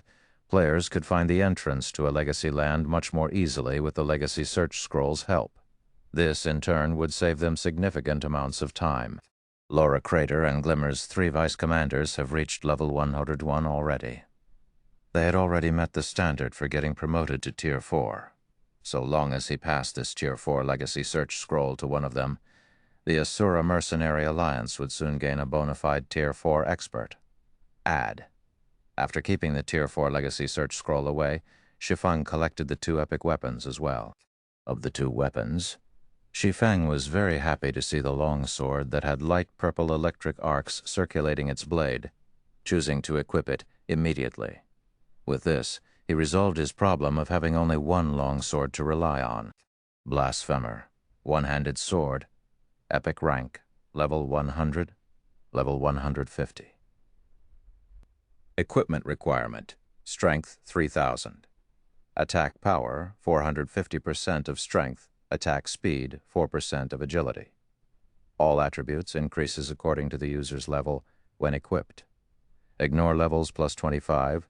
Attacks have a 60% chance of ignoring 50% of the target's defense. Attacks have a 30% chance of ignoring 80% of the target's defense. Attacks have a 10% chance of ignoring all of the target's defense. Every attack will increase all of the user's attributes by 0. 5% up to 20% for 5 seconds. Strength increased by 40%. Agility increased by 50%. Intelligence increased by 40%. Endurance increased by 50%. Attack speed increased by 40%. Effects of all weapon-related skills increased by 15%. Additional passive skill, Blasphemer's Heart. Recover a small amount of stamina and concentration when landing a fatal blow. Although Blasphemer's basic attributes couldn't compare to a fragmented legendary weapon, its passive skill was something that all experts would want. This was because experts were always short on stamina and concentration. One could easily imagine how valuable a passive skill that could help players recover stamina and concentration would be. After Shi Feng finished collecting all of the loot, he promptly resumed his journey to the divine statue at the center of the map with his team. Sure enough, they're going after the Flower of Seven Sins main force, Chiang Tianhe commented when he saw where Shi Feng's team was headed. Then he turned to Death Omen and asked, "Aren't you going to contact Gluttony's team and have him quickly retreat? If their two teams meet, I highly doubt your organization's main force can retreat safely." Add, "That is unnecessary. The powers of our two worlds are gathered at that place right now. The other side's two hegemonic powers are also there. There is nothing Asura can accomplish there," Death Omen said with a confident smile on her face. "The Flower of Seven Sins might not be able to do anything about Asura right now, but the same is true for Asura. How lucky of your organization to be able to get in touch with the other side so soon," Chiang Tianhe said. Surprisingly, he did not voice any objections to Death Omen's words. On the contrary, a trace of envy had even appeared in his eyes. With the strength of Asura's team, there were indeed no teams in the miniature ancient world capable of threatening it. However, compared to the other god's domain, a force of 8 god-ranked experts still wasn't enough. It was especially true when the other god's domain's 2 hegemonic powers were involved in the joint operation this time. The Boundary Mountain Range's second underground level was different from the first underground level. Entry into the second underground level wasn't limited to just their god's domain. The other god's domain connected to the miniature ancient world could similarly access the second underground level. So, the second underground level could more or less be considered the border of the two gods' domains. Meanwhile, the two gods' domains' various powers were currently gathered at the second underground level's divine statue. The Flower of Seven Sins had even managed to partner with one of the other gods' domain's hegemonic powers. Because of this, no power at the divine statue dared to make a move against the Flower of Seven Sins. Numerous powers were gathered at the plaza where the divine statue was situated. At a glance, one could see over 100 experts with combat standards at the level of god-ranked experts. Even the 5 great super guilds teams looked ordinary in this place. In fact, the 5 great super guilds members were inferior to the other gods' domains teams when it came to player levels. "You look like you're in a bad mood, Gluttony. Did something happen on your side?" A middle-aged level 120 Demodragon Shield warrior curiously asked as he looked at the young berserker before him. "It's nothing," the young berserker going by the name of Gluttony said, a contemptuous smile forming on his face when he recalled the message he just received. However, when he looked at the middle-aged man before him, he put on a respectful look as he said, "Some people are just trying to find trouble with the Flower of Seven Sins. But if those people dare to come here, I wouldn't mind getting rid of them." Although Gluttony had already heard about the Asura Mercenary Alliance's situation from Death Omen, he didn't pay much heed to it. After all, even at Tier 3, there were vast differences among god-ranked experts. It was especially true in terms of life rating. Thanks to the Flower of Seven Sins partnership with Bright Dragon, one of the 2 hegemonic powers of the Desolate Star God's domain, he was no longer human. Instead, he had become a tigerkin, a life form with a superior life rating to humans. Moreover, he wasn't the only one who had converted to a different race. Over 20 of the predators he led had also converted to a different race. Because of this, the overall strength of his team was completely different from when they entered the second underground level. It was just that he hadn't informed Death Omen about this matter yet. Shortly after Gluttony finished speaking, a commotion suddenly occurred in front of the plaza's entry staircase. Subsequently, a 100-man team led by a man riding on a three-tailed wolf entered the plaza. Of the team's 100 members, 9 gave off the presence of a god-ranked expert. This time was significantly stronger than most of the other teams present, which only had 2 or 3 god-ranked experts. Who are those people? I've never seen them before. They shouldn't be people from our desolate star god's domain. The various god-ranked experts in the plaza couldn't help but grow curious when they saw this 100-man team. Meanwhile, when the middle-aged demi-dragon from Bright Dragon saw this time, a surprised look appeared on his face. "Is there anything special about them, Brother Menghao?" Gluttony asked when he noticed the change in the middle-aged demi-dragon's expression. "This team is quite something," Menghao, the middle-aged demi-dragon, said in a low voice. "There are actually 7 higher life forms among them. That's already close to what Bright Dragon's team has." 7 higher life forms? Gluttony's expression turned solemn when he heard Menghao's words. Unlike the various superpowers executives, he knew that higher life forms were rare even in the greater god's domain. Even a hegemonic power like Bright Dragon could only afford to let a very small number of its members convert to a higher life form. Moreover, these members needed to have made great contributions to the guild before they could exchange this opportunity. Meanwhile, anyone who succeeded in converting to a higher life form would have vastly superior combat power compared to other players of the same tier. Yet, now, it was revealed that the Asura Mercenary Alliance actually had 7 players who were higher life forms. What's wrong? Are they the ones finding trouble with you, Brother Gluttony? Menghao asked when he saw the expression on Gluttony's face. Then he chuckled and continued, "If that's the case, let me help you take care of them then. They might have quite a few higher life forms, but Bright Dragon has the last say on everything in this place." "I'll have to trouble you then, Brother Menghao," Gluttony said gratefully. Bright Dragon was significantly stronger than even the 5 great super guilds. The hegemonic power was so strong that even the 5 great super guilds working together would be no match for it. A force of 8 god-ranked experts might be powerful in the miniature ancient world, but it was still nothing but an ant in front of Bright Dragon's 20-plus god-ranked experts.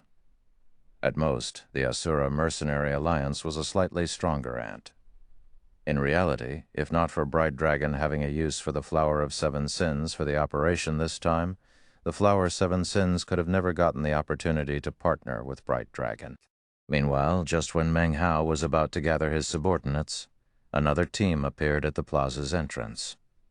Along with the arrival of this new team, the various teams present in the plaza, including Bright Dragon's team, suddenly grew serious. The various teams even took the initiative to step aside and open a path for this new team. "Are those the people you were talking about before, Brother Menghao?" Gluttony asked when he noticed that over 50 of the new team's 200-plus members were god-ranked experts. Moreover, out of these 50-plus god-ranked experts, 4 of them were even beyond domain realm experts. They're the leaders of the operation this time," Menghao said, nodding. When Gluttony heard this, a hint of yearning appeared in his eyes as he looked at this group of new arrivals. While the 10,000-plus players on the plaza were directing their attention to the new arrivals, a demi-dragon woman walking among the teams suddenly looked toward Asura's team and said in a surprised tone, "Mr. Black Flame, TL notes. A tigerkin, a life form with a superior life rating to humans. Phi, tigerkins aren't considered higher life forms. They only have a higher life rating than humans." Chapter 357. Chapter 231. Galaxy Corporation. Chapter 231. Galaxy Corporation. When everyone in the plaza heard the demi-dragon woman suddenly calling out to someone, they subconsciously followed the demi-dragon woman's gaze and turned to look at a 100-man team. This 100-man team also happened to be the foreign team that everyone had discussed previously. This 100-man team clearly had 9 God-ranked experts. Moreover, 7 of these God-ranked experts were even higher life forms. Aside from the 2 hegemonic powers teams, none of the other teams present were capable of matching this 100-man team. Yet none of them had managed to recognize this team. Because of this, everyone guessed that this team might come from a power outside the Desolate Star God's domain. The Desolate Star God's domain was an open God's domain, so players from the greater God's domain could visit it in exchange for restrictions placed on their strength. However, there were no such restrictions in the miniature ancient world, so it wasn't impossible to see players outside of the Desolate Star God's domain appear here. It was just that few players from the greater God's domain would bother entering a miniature ancient world ad. "Do you know them, Guild Leader Black Flame?" Liu Wusheng asked as he turned to look at Shi Feng in confusion. Liu Wusheng was greatly shocked when he first stepped into this plaza. Although he had already known that the other god's domain would be stronger, he didn't think that there'd be such a huge gap between them. Tier 6 God-ranked experts were exceedingly rare in their god's domain. They were so rare that they didn't even number more than 100, yet just the God-ranked experts from the Desolate Star God's domain in this plaza already numbered more than 100. It should be known that players would need to start over from level 100. Tier 3 when they entered the miniature ancient world. Because of this, most powers would typically only send a small portion of their forces into the miniature ancient world. It was especially true when it came to Tier 6 God-ranked experts. Even the 5 great super guilds had only mobilized 2 or 3 God-ranked experts each. Yet every one of Desolate Star's teams here had at least 2 or 3 God-ranked experts leading them. Among these teams, Bright Dragon's team had over 20 God-ranked experts. This was a number that the 5 great super guilds couldn't match even if they banded together. So, when Liu Wusheng saw that various teams here behaved so respectfully to the team that had just arrived, he'd be a fool if he couldn't tell that these new arrivals occupied a lofty position in the Desolate Star God's domain. Yet one of these distinguished individuals was seemingly acquainted with Shi Feng. "I do know the person who is speaking," Shi Feng said to Liu Wusheng while waving at the Demidragon woman who had called out to him. Shi Feng naturally recognized the Demidragon woman. After all, the other party was none other than the Tower Alliance's Maria. So what he said was true at this time. Aside from Liu Wusheng, Galaxy Past and Zhuo Yalin also couldn't help but look at Shi Feng in surprise. They had previously been skeptical when Shi Feng told them that Zero Wing was in existence stronger than even the 5 great super guilds. Now, though, they believed him. However, compared to Galaxy Past and the others, Hidden Soul, Crimson Heart, Cleansed Rue, and Lin Yao Yu, people who knew Maria were even more surprised when they saw the Demidragon woman. They didn't think that the Tower Alliance was not only a power originating from the Desolate Star God's domain, but the guild even occupied such a high status there. Meanwhile, over at the Tower Alliance's team, a middle-aged man with pure elven blood looked toward Maria and asked, "Is he the person you mentioned previously, Maria?" "Mm-hmm." "He is that person? Vice Guild Leader Flanders?" Maria said with an astonished look on her face. "In addition, I can also see some of the Stratified Abyssal Realms natives beside him." The Stratified Abyssal Realms natives, Bipod hearing Maria's words, the elven man named Flanders couldn't help but take a closer look at Shi Feng's inconspicuous appearance. Then, the corners of his mouth lifted as he said, "This is interesting. It seems this guild leader Black Flame is far more extraordinary than you described him. It might be worth further deepening the partnership between our 2 guilds. There were many experts in a stratified abyssal realm. If all of these experts were gathered, they could become a mighty force to be reckoned with, even in the Greater God's domain." This was also why the Greater God's domain's various powers had all set their sights on the various stratified abyssal realm. However, bringing experts out of a stratified abyssal realm was an incredibly challenging task. So most powers could only wait until the stratified abyssal realm had fully integrated with the Greater God's domain before making their move. After Flanders finished speaking, he led his team to Shi Feng and the others. This situation caused the various powers in the plaza to look at Shi Feng's team in a more respectful light. Your flower of 7 sins has found itself quite the big trouble this time, Brother Gluttony. When Meng Hao saw Flanders approaching Shi Feng's team, he smiled bitterly and said, "I'm afraid that I cannot help you with this problem." "Is there really nothing Bright Dragon can do, Brother Meng Hao?" Gluttony asked in confusion.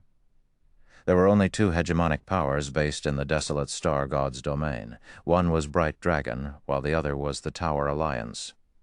These 2 hegemonic powers could be said to be equal in strength.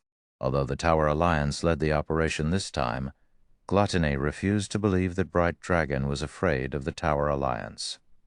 If it's only the Tower Alliance, Bright Dragon naturally has nothing to fear. When Meng Hao saw the confusion on Gluttony's face, he explained, "But the operation this time is led by the Tower Alliance, and the reason why that is the case is because the Tower Alliance shares a close relationship with that great personage. Offending the Tower Alliance might not be a problem, but if we accidentally offend that great personage—" "That great personage?" Gluttony was even more shocked when he heard Meng Hao's explanation. A hegemonic power held nigh absolute authority in the god's domain they were based in. A hegemonic power was also in existence that stood at the peak in the real world.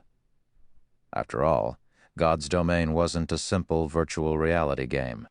Instead, it was a game that could decide the survival and prosperity of an entire world. It was just that not many people knew about this secret ad. So, Gluttony found it hard to imagine there could be anyone who could make a hegemonic power like Bright Dragon treat so respectfully and show such great fear. Hearing Gluttony's query, Meng Hao looked toward a level 120 female mage standing among the Tower Alliance's team and whispered, "You've probably learned about that great personage already. She is the Galaxy Corporation's 4th princess. It is only a matter of time before your organization comes into contact with the Galaxy Corporation. The Green God Corporation you mentioned might have even gotten in touch with the Galaxy Corporation already. After all, your world passage is about to open. There is no way nobody from your world hasn't gotten in touch with the Galaxy Corporation yet." "The Galaxy Corporation's 4th princess?" Gluttony nearly gaped in shock when he heard Meng Hao's answer. The Galaxy Corporation might be foreign to most people in his world. However, the Galaxy Corporation's name was currently the name that was being mentioned the most by superpowers that knew about God's domain's secrets. It was especially true for those who were well acquainted with the Green God Corporation's executives. The World Passage's opening might be seen as nothing more than a merger of 2 gods' domain by the various first-rate powers and below. However, what these powers didn't know was that this merger wasn't limited to just God's domain. Instead, it would also take place in the real world indeed. Earth, the planet they inhabited, would gradually be integrated into a greater world. Meanwhile, once Earth was integrated into this greater world, the Galaxy Corporation would become an unavoidable existence for the various superpowers. As for how powerful the Galaxy Corporation was, if the Green God Corporation was described to have the strength to cause all corporations to shake with fear, then the Galaxy Corporation had the strength to casually crush the Green God Corporation like an ant. After all, the Galaxy Corporation was a frightening existence that had already grasped a small portion of a higher dimension civilization's technology. TL notes. The author decided to change Green God Company, Lushen Guanxi, Chapter 1131, to Green God Corporation, Lushen Dipuan, so I will be using Green God Corporation from now on. It'll make things easier when the instances of various corporations pop up. Chapter 3458, Chapter 232, Divine Artifact, Nethersoul. Chapter 232, Divine Artifact, Nethersoul. Might you be interested in undertaking the commission this time with the Tower Alliance Guild Leader Black Flame? Elven Knight Flanders offered this suggestion to Shi Feng after Maria had introduced them to each other.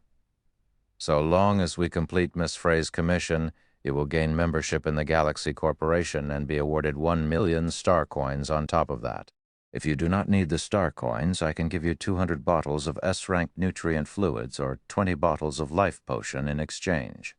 I can also ensure that these items are delivered to your hands. Flanders' suggestion greatly tempted and shocked Liu Wusheng, Galaxy Past, and Crimson Heart. although they didn't know what the so-called star coins were, nor did they understand the significance of the Galaxy Corporation's membership. They did know the value of 200 bottles of S-rank nutrient fluid and 20 bottles of life potion. Life potions, in particular, were a precious resource that the Green God Corporation sold in limited quantities. Meanwhile, aside from healing injuries, the life potion could preserve a person's youth and increase their lifespan.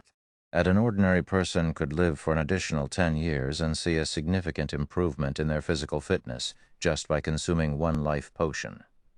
Even if master or grandmaster martial artists, individuals with longer life expectancies than the average individual, consumed a life potion, they could expect a minimum increase of 5 years to their life expectancy. Meanwhile, a sum of 20 life potions was something even the corporations backing the 5 great super guilds could not take out on short notice. Some superpowers couldn't even get their hands on 20 life potions in an entire year. After hearing Flanders' offer, Su Qianliu and Blackie hurriedly turned to Shi Feng, signaling him to quickly accept the offer with their eyes. They could gain such a bountiful reward just by completing one commission. This was an opportunity they would never get under normal circumstances. Even the Green God Corporation would never offer such an astronomical compensation just for completing a single commission. In the meantime, Maria couldn't help but look at Flanders in astonishment. She never thought that her vice-guild leader would take the initiative to invite Shi Feng to participate in the commission this time. Not only that, but he had even offered to split some of the commission's reward with Shi Feng. Since the Tower Alliance is being so sincere, there is no reason for me to refuse, Shi Feng said while glancing at the Flower of Seven Sins members standing next to the Bright Dragon Guild's team. He understood that it'd be impossible to touch the Flower of Seven Sins members in this place with Bright Dragon protecting them. In fact, his team was at great risk just by being here. Meanwhile, the safest way out of this situation would be to move with the Tower Alliance. However, I'll pass on the life potions. I'm quite content with the 1 million star coins. As soon as Shi Feng finished speaking, Su Qianliu's and Blackie's expressions instantly turned ashen. Meanwhile, Flanders was briefly stunned before laughing and saying, "You are indeed a straightforward person, Guild Leader Black Flame. No wonder Maria holds you in high esteem. In that case, let's establish a contract right away." Subsequently, Flanders took out a God's Domain contract and wrote the necessary terms. Then, both parties signed it after reviewing the listed terms. With that, so long as both parties remained in God's Domain, nobody would be allowed to go against the listed terms. "Guild Leader? Aren't the 20 life potions better?" Su Qianliu asked in a whisper when she saw Shi Feng signing the contract. 20 bottles of life potion could solve many of Zero Wing's problems. Not only could older generation experts like Shi Feng recover their youth, but they could also sell some of the life potions for money. The money they could get from just one life potion could cover the salaries of Zero Wing's internal members for several months. Star coins. This clearly wasn't a currency of their world. They couldn't even eat these so-called star coins, let alone exchange them for things. "No, the 1 million star coins are much better," Shi Feng quietly answered, shaking his head. "Moreover, the value of star coins will only go up in the future. Star coins might be foreign to people who hadn't integrated into the greater world. However, it should be known that star coins were one of the main currencies used in the greater world. Meanwhile, the value of star coins was far greater than the credits used on Earth. Once the passage leading to the greater world opened in the real world, credits would quickly start to lose their value. This was because only the greater world's currencies could be used to purchase items and maintain a living in the greater world. Hence, before the value of credits crumbled completely, he needed to get his hands on as many star coins as possible. Otherwise, once their world thoroughly merged with the greater world and people were forced to earn star coins to survive, Zero Wing would quickly collapse on itself. Meanwhile, out of the various currencies used in the greater world, star coins were incredibly valuable. The average person working in the greater world would be fortunate to earn 500 star coins a month. A fortune of 1 million star coins was something the average person would never get to see. As for S-rank nutrient fluids and life potions, these were items commonly seen in the greater world. So long as one had enough star coins, one could buy an endless supply of these potions. With the Galaxy Corporation's membership, one could buy potions of even higher grades without limit. So, exchanging star coins for S-rank nutrient fluids and life potions was no different than putting the cart before the horse. Moreover, Flanders' offer was also a kind of test. The other party was testing him to see whether he was an ignorant native or someone who truly knew about the greater world. On the other side, after Flanders returned to the Tower Alliance's team, he turned to look at Shi Feng with a look of interest and confusion. "Miss Frey is asking for you, Vice Guild Leader Flanders," Maria reported. "Okay, I'll head over right away," Flanders said, nodding. Then he looked toward Maria and asked, "Maria, why did you initially assume that Black Flame isn't a player from an isolated world? What is the basis for your assumption?" After thinking for a moment, Maria answered, "It's because he knows much more about the stratified abyssal realm than the Tower Alliance. This information simply isn't something that you can find in an isolated world. So, Team Leader Bloodhammer and I felt that Mr. Black Flame might not be a player from an isolated world. Moreover, Mr. Black Flame is a fourth-floor expert. It is exceedingly difficult for an isolated world to give birth to an expert of such caliber, much less let this player abandon his progress and enter a stratified abyssal realm. He understands more about the stratified abyssal realm than we do." Flanders fell silent for a moment. Then he smiled and said, "This is truly interesting. Even though he comes from an isolated world, not only does he know about the stratified abyssal realm, but he also knows the value of star coins. He can even bring players out of the stratified abyssal realm. Guild Leader Black Flame is definitely hiding many more secrets we do not know. It seems it's not a loss to help him out this time, Ad." After saying so, Flanders made his way toward a beautiful female elementalist standing in the distance. Meanwhile, after conversing with the woman known as Miss Frey for a moment, Flanders gathered everyone in the plaza. "Firstly, I would like to thank everyone for accepting my personal commission. As for compensation, I have already had the Tower Alliance inform everyone present. So long as we complete the operation according to plan, I will pay everyone half of the agreed compensation even if the operation fails. If we succeed, I will offer additional rewards based on your individual performances," Frey, dressed in a silvery gray mage's robe, said as she scanned the crowd gathered before her. "However, if I find any of you deliberately messing up, I will let this person regret living in this world.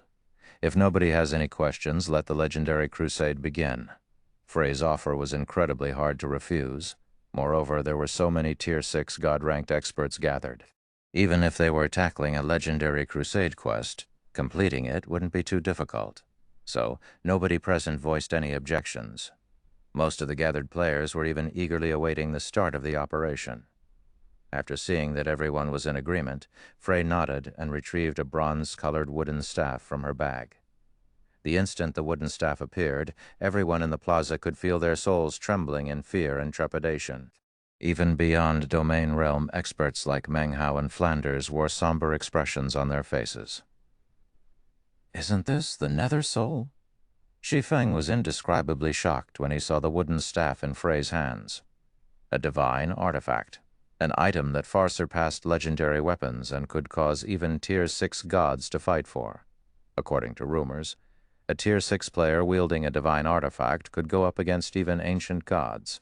Meanwhile, Nether Soul was even one of God's domain's 9 great divine artifacts, an item capable of shattering an entire God's domain soul in one hit.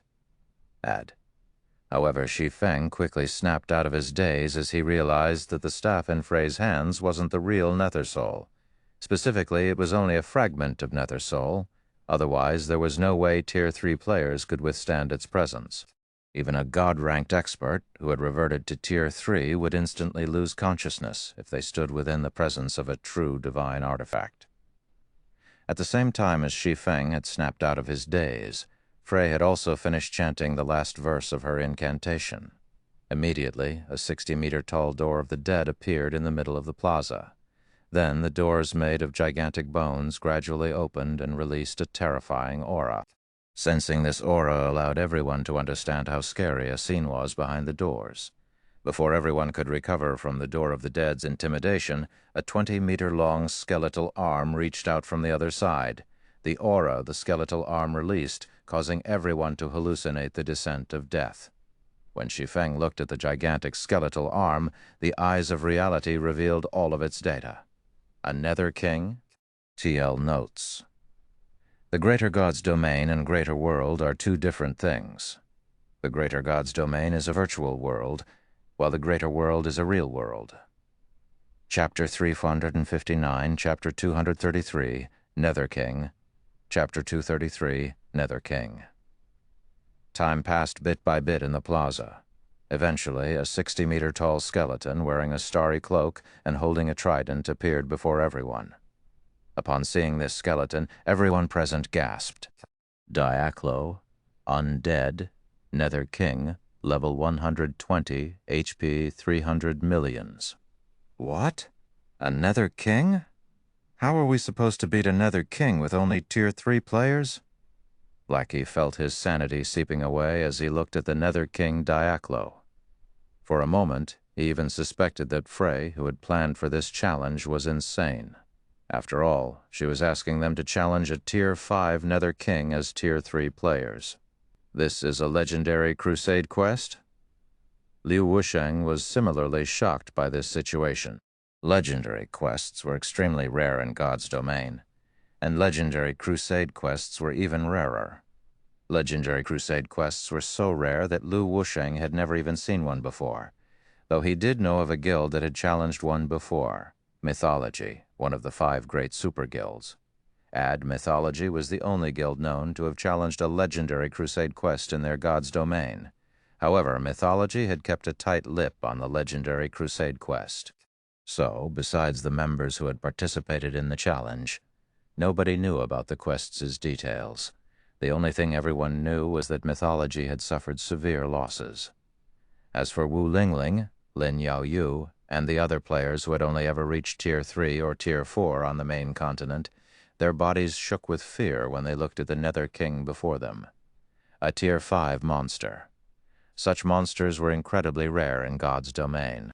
The average Tier 3 and Tier 4 player would rarely get to encounter a Tier 5 monster. For those who had the misfortune to come across one, they'd usually have their souls shattered and destroyed. Meanwhile, if one wanted to defeat a Tier 5 monster, the bare minimum one would need was a Tier 4 team that was armed to the teeth, or a force of several Tier 5 players. This was because Tier 5 monsters had the strength to alter terrains with their every move. They had the strength to single-handedly destroy an entire kingdom. They were no longer existences that individual players could challenge. Erect the barrier as planned. Other teams get ready to deal with the other monsters that come out. Flanders calmly commanded as he grabbed the spear on his back and raised it. He did not show any signs of wavering even when facing Diaklo. Immediately, the 10,000 experts in the plaza began to move. At the same time, a gigantic magic array appeared in the sky, covering the entire plaza. Meanwhile, along with the magic array's appearance, Diaklo started to weaken rapidly. In only seconds, the Nether King's HP had fallen from 300 billion to just 150 billion, As for the 100-level 120 mythic monsters that had come out of the Door of the Dead, their basic attributes had similarly fallen by 50%. Because of this, the many teams in the plaza didn't even need to mobilize their god-ranked experts to stop the mythic monsters and prevent them from supporting Diaklo. What a powerful magic barrier. Galaxy Past's eyes widened in shock when he saw how much weaker the Nether King and the many mythic monsters had become. As someone who used to be a Tier 5 expert on the main continent, he had fought against Tier 5 monsters before. However, never had he seen or heard of a magic barrier capable of halving a Tier 5 monster's basic attributes. A threefold Grandmaster magic array. This is indeed a very lavish move, Shi Feng said, nodding. Grandmaster magic arrays were extremely rare, and even a Grandmaster magicians would face great difficulty trying to produce an ordinary Grandmaster magic array. Firstly, it was because of the limited materials available. Secondly, it was because producing a Grandmaster magic array consumed a lot of time. As for a threefold large-scale Grandmaster magic array, its value was no less than 2 fragmented legendary weapons. Moreover, it was only a one-time use item. Indeed, one use was equivalent to expending 2 fragmented legendary weapons. "You have very sharp eyes, Guild Leader Black Flame," Flanders said, smiling as he walked over to Shi Feng. "This is the threefold world-sealing magic array that only the Tower Alliance can produce. It can reduce even a Tier 5 dragon's basic attributes by a minimum of 30%. A Tier 6 player would need at least 100 attacks to break it. It can even trap Tier 6 players for some time." Hidden Soul was slightly astonished when she heard Flanders' explanation. Tier 6 God-ranked experts were the pinnacle of strength for players in God's domain. Aside from a Holy City-level Guild City's defensive magic array, hardly anything could stop a Tier 6 God-ranked expert's attack. If Tier 6 God-ranked experts fought each other, the shockwaves of their attacks could destroy even a city that was located over 10,000 yards away and turn a radius of several tens of thousands of yards into a desolate wasteland. So one could easily imagine how powerful the attacks of Tier 6 God-ranked experts were. Yet the threefold world-sealing magic array could defend against a Tier 6 God-ranked expert's attack for some time.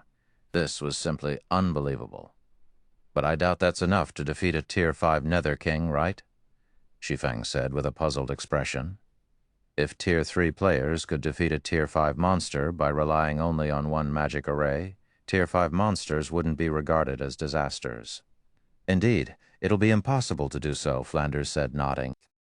Then he looked toward Frey, who suddenly lifted the wooden staff in her hand and said reverentially, "But with the trump card Miss Frey has prepared, taking down a Tier 5 Nether King won't be impossible." As soon as Flanders finished speaking, magic arrays started appearing around Frey, their numbers quickly going past 30. Every one of these magic arrays was composed of a different element. Once these magic arrays took shape, they linked with each other to form a threefold magic array covering a 100-yard radius. Subsequently, 7 soul spears emerged from the void and stabbed Diaclo, causing the Nether King's aura to weaken even further. Eventually, Diaclo had become so weak that the fear in everyone's hearts vanished. 7 soul annihilation spears. With such a high concentration standard, she must have already reached the 3-star Grandmaster realm, Shi Feng exclaimed when he saw the heavily injured Diaclo. The divine artifact Nether Soul had 3 main abilities, and one of them was the Soul Annihilation Spear. Although the Nether Soul Frey wielded was only a fragment, which in turn reduced the power and complexity of the Soul Annihilation Spears it summoned, it would still be incredibly challenging to form a Soul Annihilation Spear. This was because the construction of every Soul Annihilation Spear expended a significant amount of concentration. According to rumors, the average mental strength master couldn't even construct one Soul Annihilation Spear, while a 3-star mental strength master could only construct the frame of a Soul Annihilation Spear. At the very least, one would need to Grandmaster realm in mental strength development to construct a complete Soul Annihilation Spear. Meanwhile, a complete Soul Annihilation Spear could annihilate the soul of a Tier 4 creature and injure the soul of a Tier 5 creature. As for Frey's ability to summon 7 Soul Annihilation Spears, Shi Feng doubted anyone beneath a 3-star mental strength Grandmaster could accomplish such a feat. That's right. Flanders nodded, feeling very surprised as he looked at Shi Feng. He didn't think Shi Feng could discern Frey's attack and strength so accurately. Miss Frey's concentration is incredibly powerful. She is a peerless genius among her generation, even in the greater world. This is also why Miss Frey dared to challenge a legendary crusade quest. In front of the Soul Annihilation Spears, even a Tier 5 Nether King will suffer serious soul damage and have its combat power reduced to just being close to the Tier 5 standard. At this standard, we can definitely whittle the Nether King to death with so many players. Shi Feng was inwardly awed by this situation. Only a corporation like the Galaxy Corporation could possibly afford to hire over 10,000 peak experts and 200 God-ranked experts. After Frey had heavily injured Diaclo with her 7 Soul Annihilation Spears, Several level 120 God-ranked experts equipped with fragmented legendary equipment stepped forward with their shields raised, intending to stop the Nether King's advance toward Frey. Boom! However, as soon as Diaclo swung the trident it wielded, 3 level 120 God-ranked MTs were instantly reduced to ashes. Chapter 3160, Chapter 234, Repulsing the Nether King, Chapter 234, Repulsing the Nether King. They died? Didn't the soul annihilation spears damage its soul? No. It was acting. Its soul isn't heavily damaged. When the players in the plaza saw the 3 level 120 MTs getting eliminated, and the grin that had suddenly formed on Diaclo's face, they instantly understood what was going on. The various experts from the desolate star god's domain were no strangers to the 3 MTs who were just killed. This was because all 3 MTs were God-ranked experts equipped with at least one fragmented legendary item.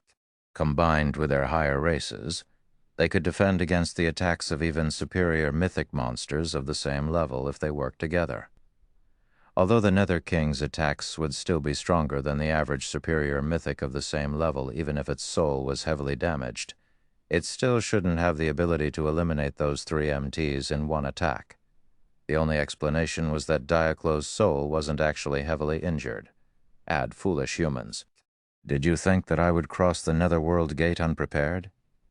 Diaclo said mockingly as it gazed at Frey with its glowing red eyes. I will turn all of you into my puppets and have you assist me in taking over this world. As soon as Diaclo finished speaking, a ripple of power spread from the trident it wielded. Immediately afterward, 10 level 120 superior mythics emerged from the Netherworld gate.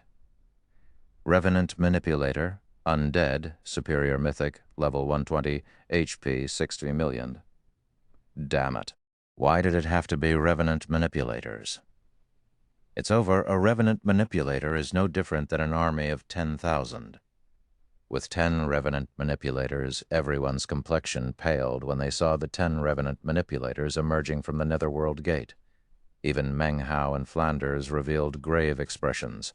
Revenant Manipulators might have below-average individual strength among superior mythic monsters, but they had unparalleled summoning capabilities.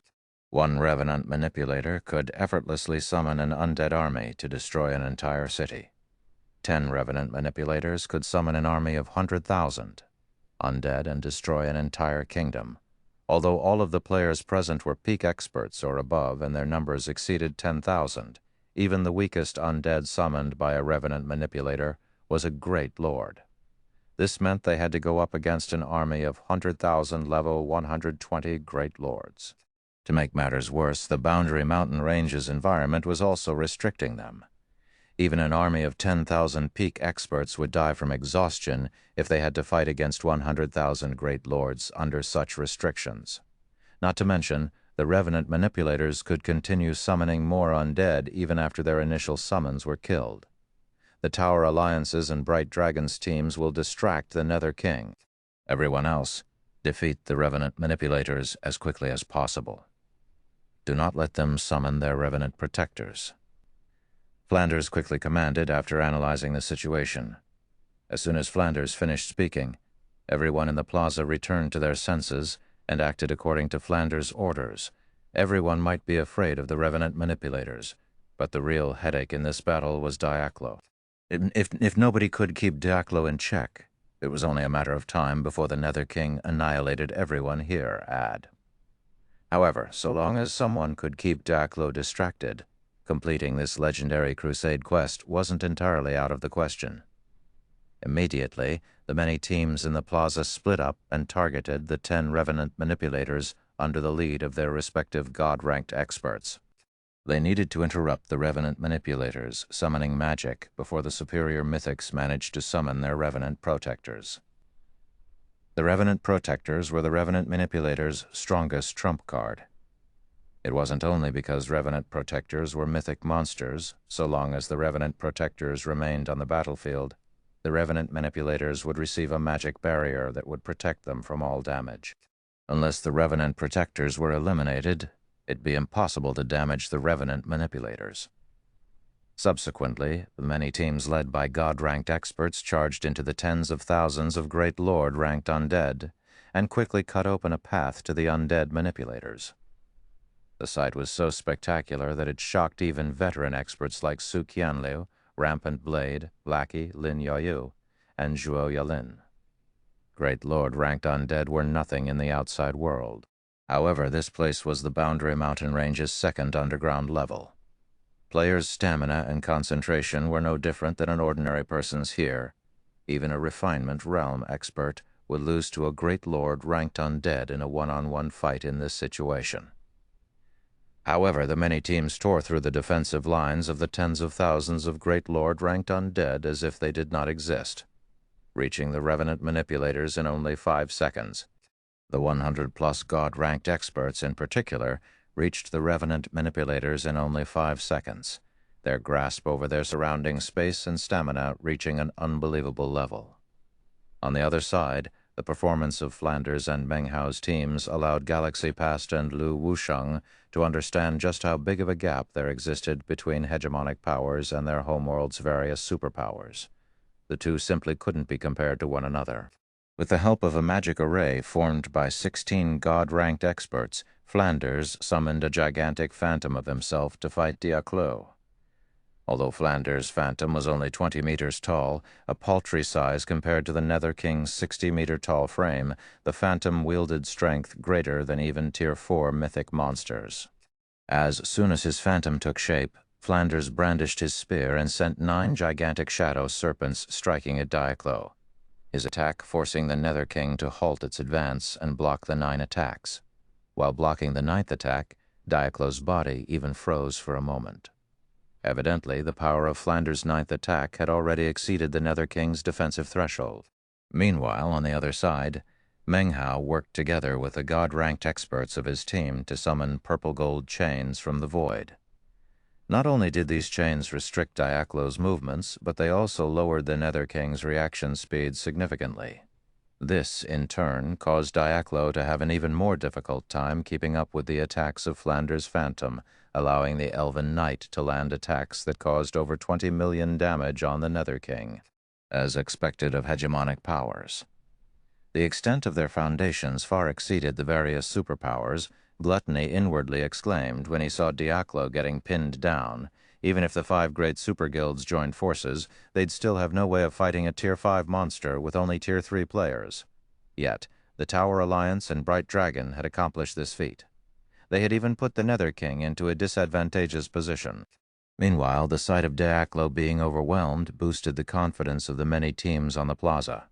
Only before everyone could start to celebrate, 10 seconds after the Tower Alliance and Bright Dragon engaged Diaclo, the Nether King suddenly raised its trident in annoyance and dyed the sky crimson.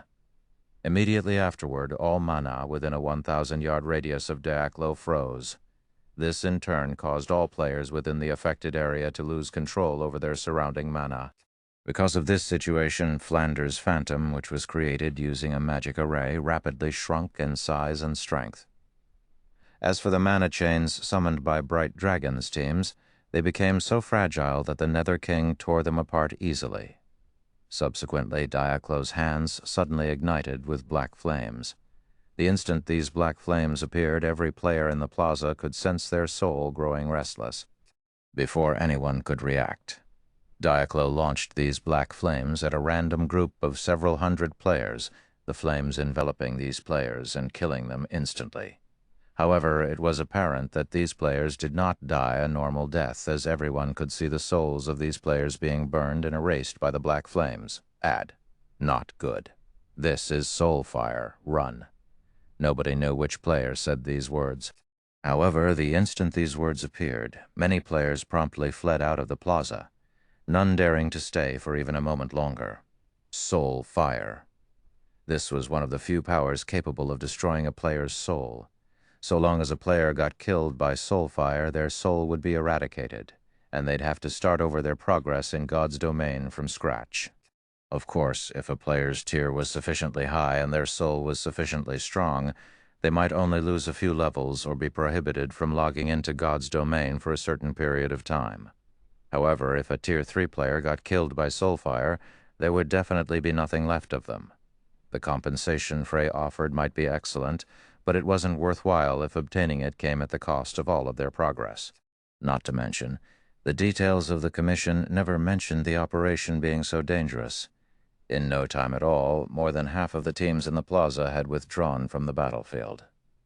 This is completely different from what we agreed, Lady Frey. We cannot gamble our entire team for only some star coins, so forgive us for taking our leave, Meng Hao said to Frey. When he saw the ugly complexion on Frey's face, he knew that even Frey did not expect the Nether King to have a soul fire.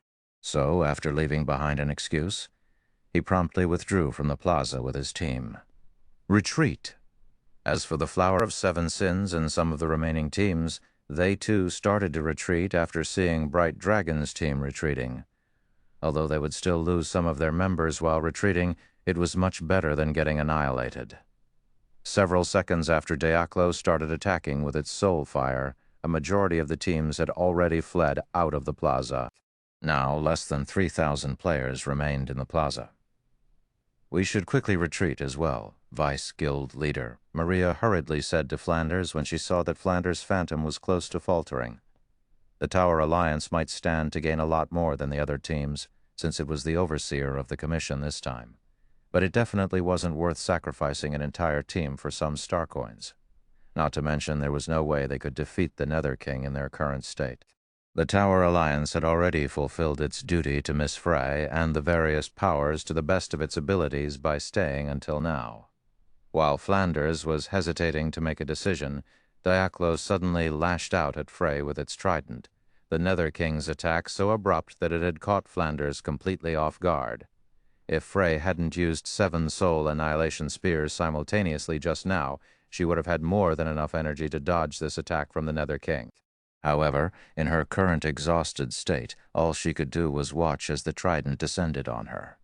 Just as the humongous trident was about to reach Frey, an equally massive greatsword suddenly appeared in its path and stopped it.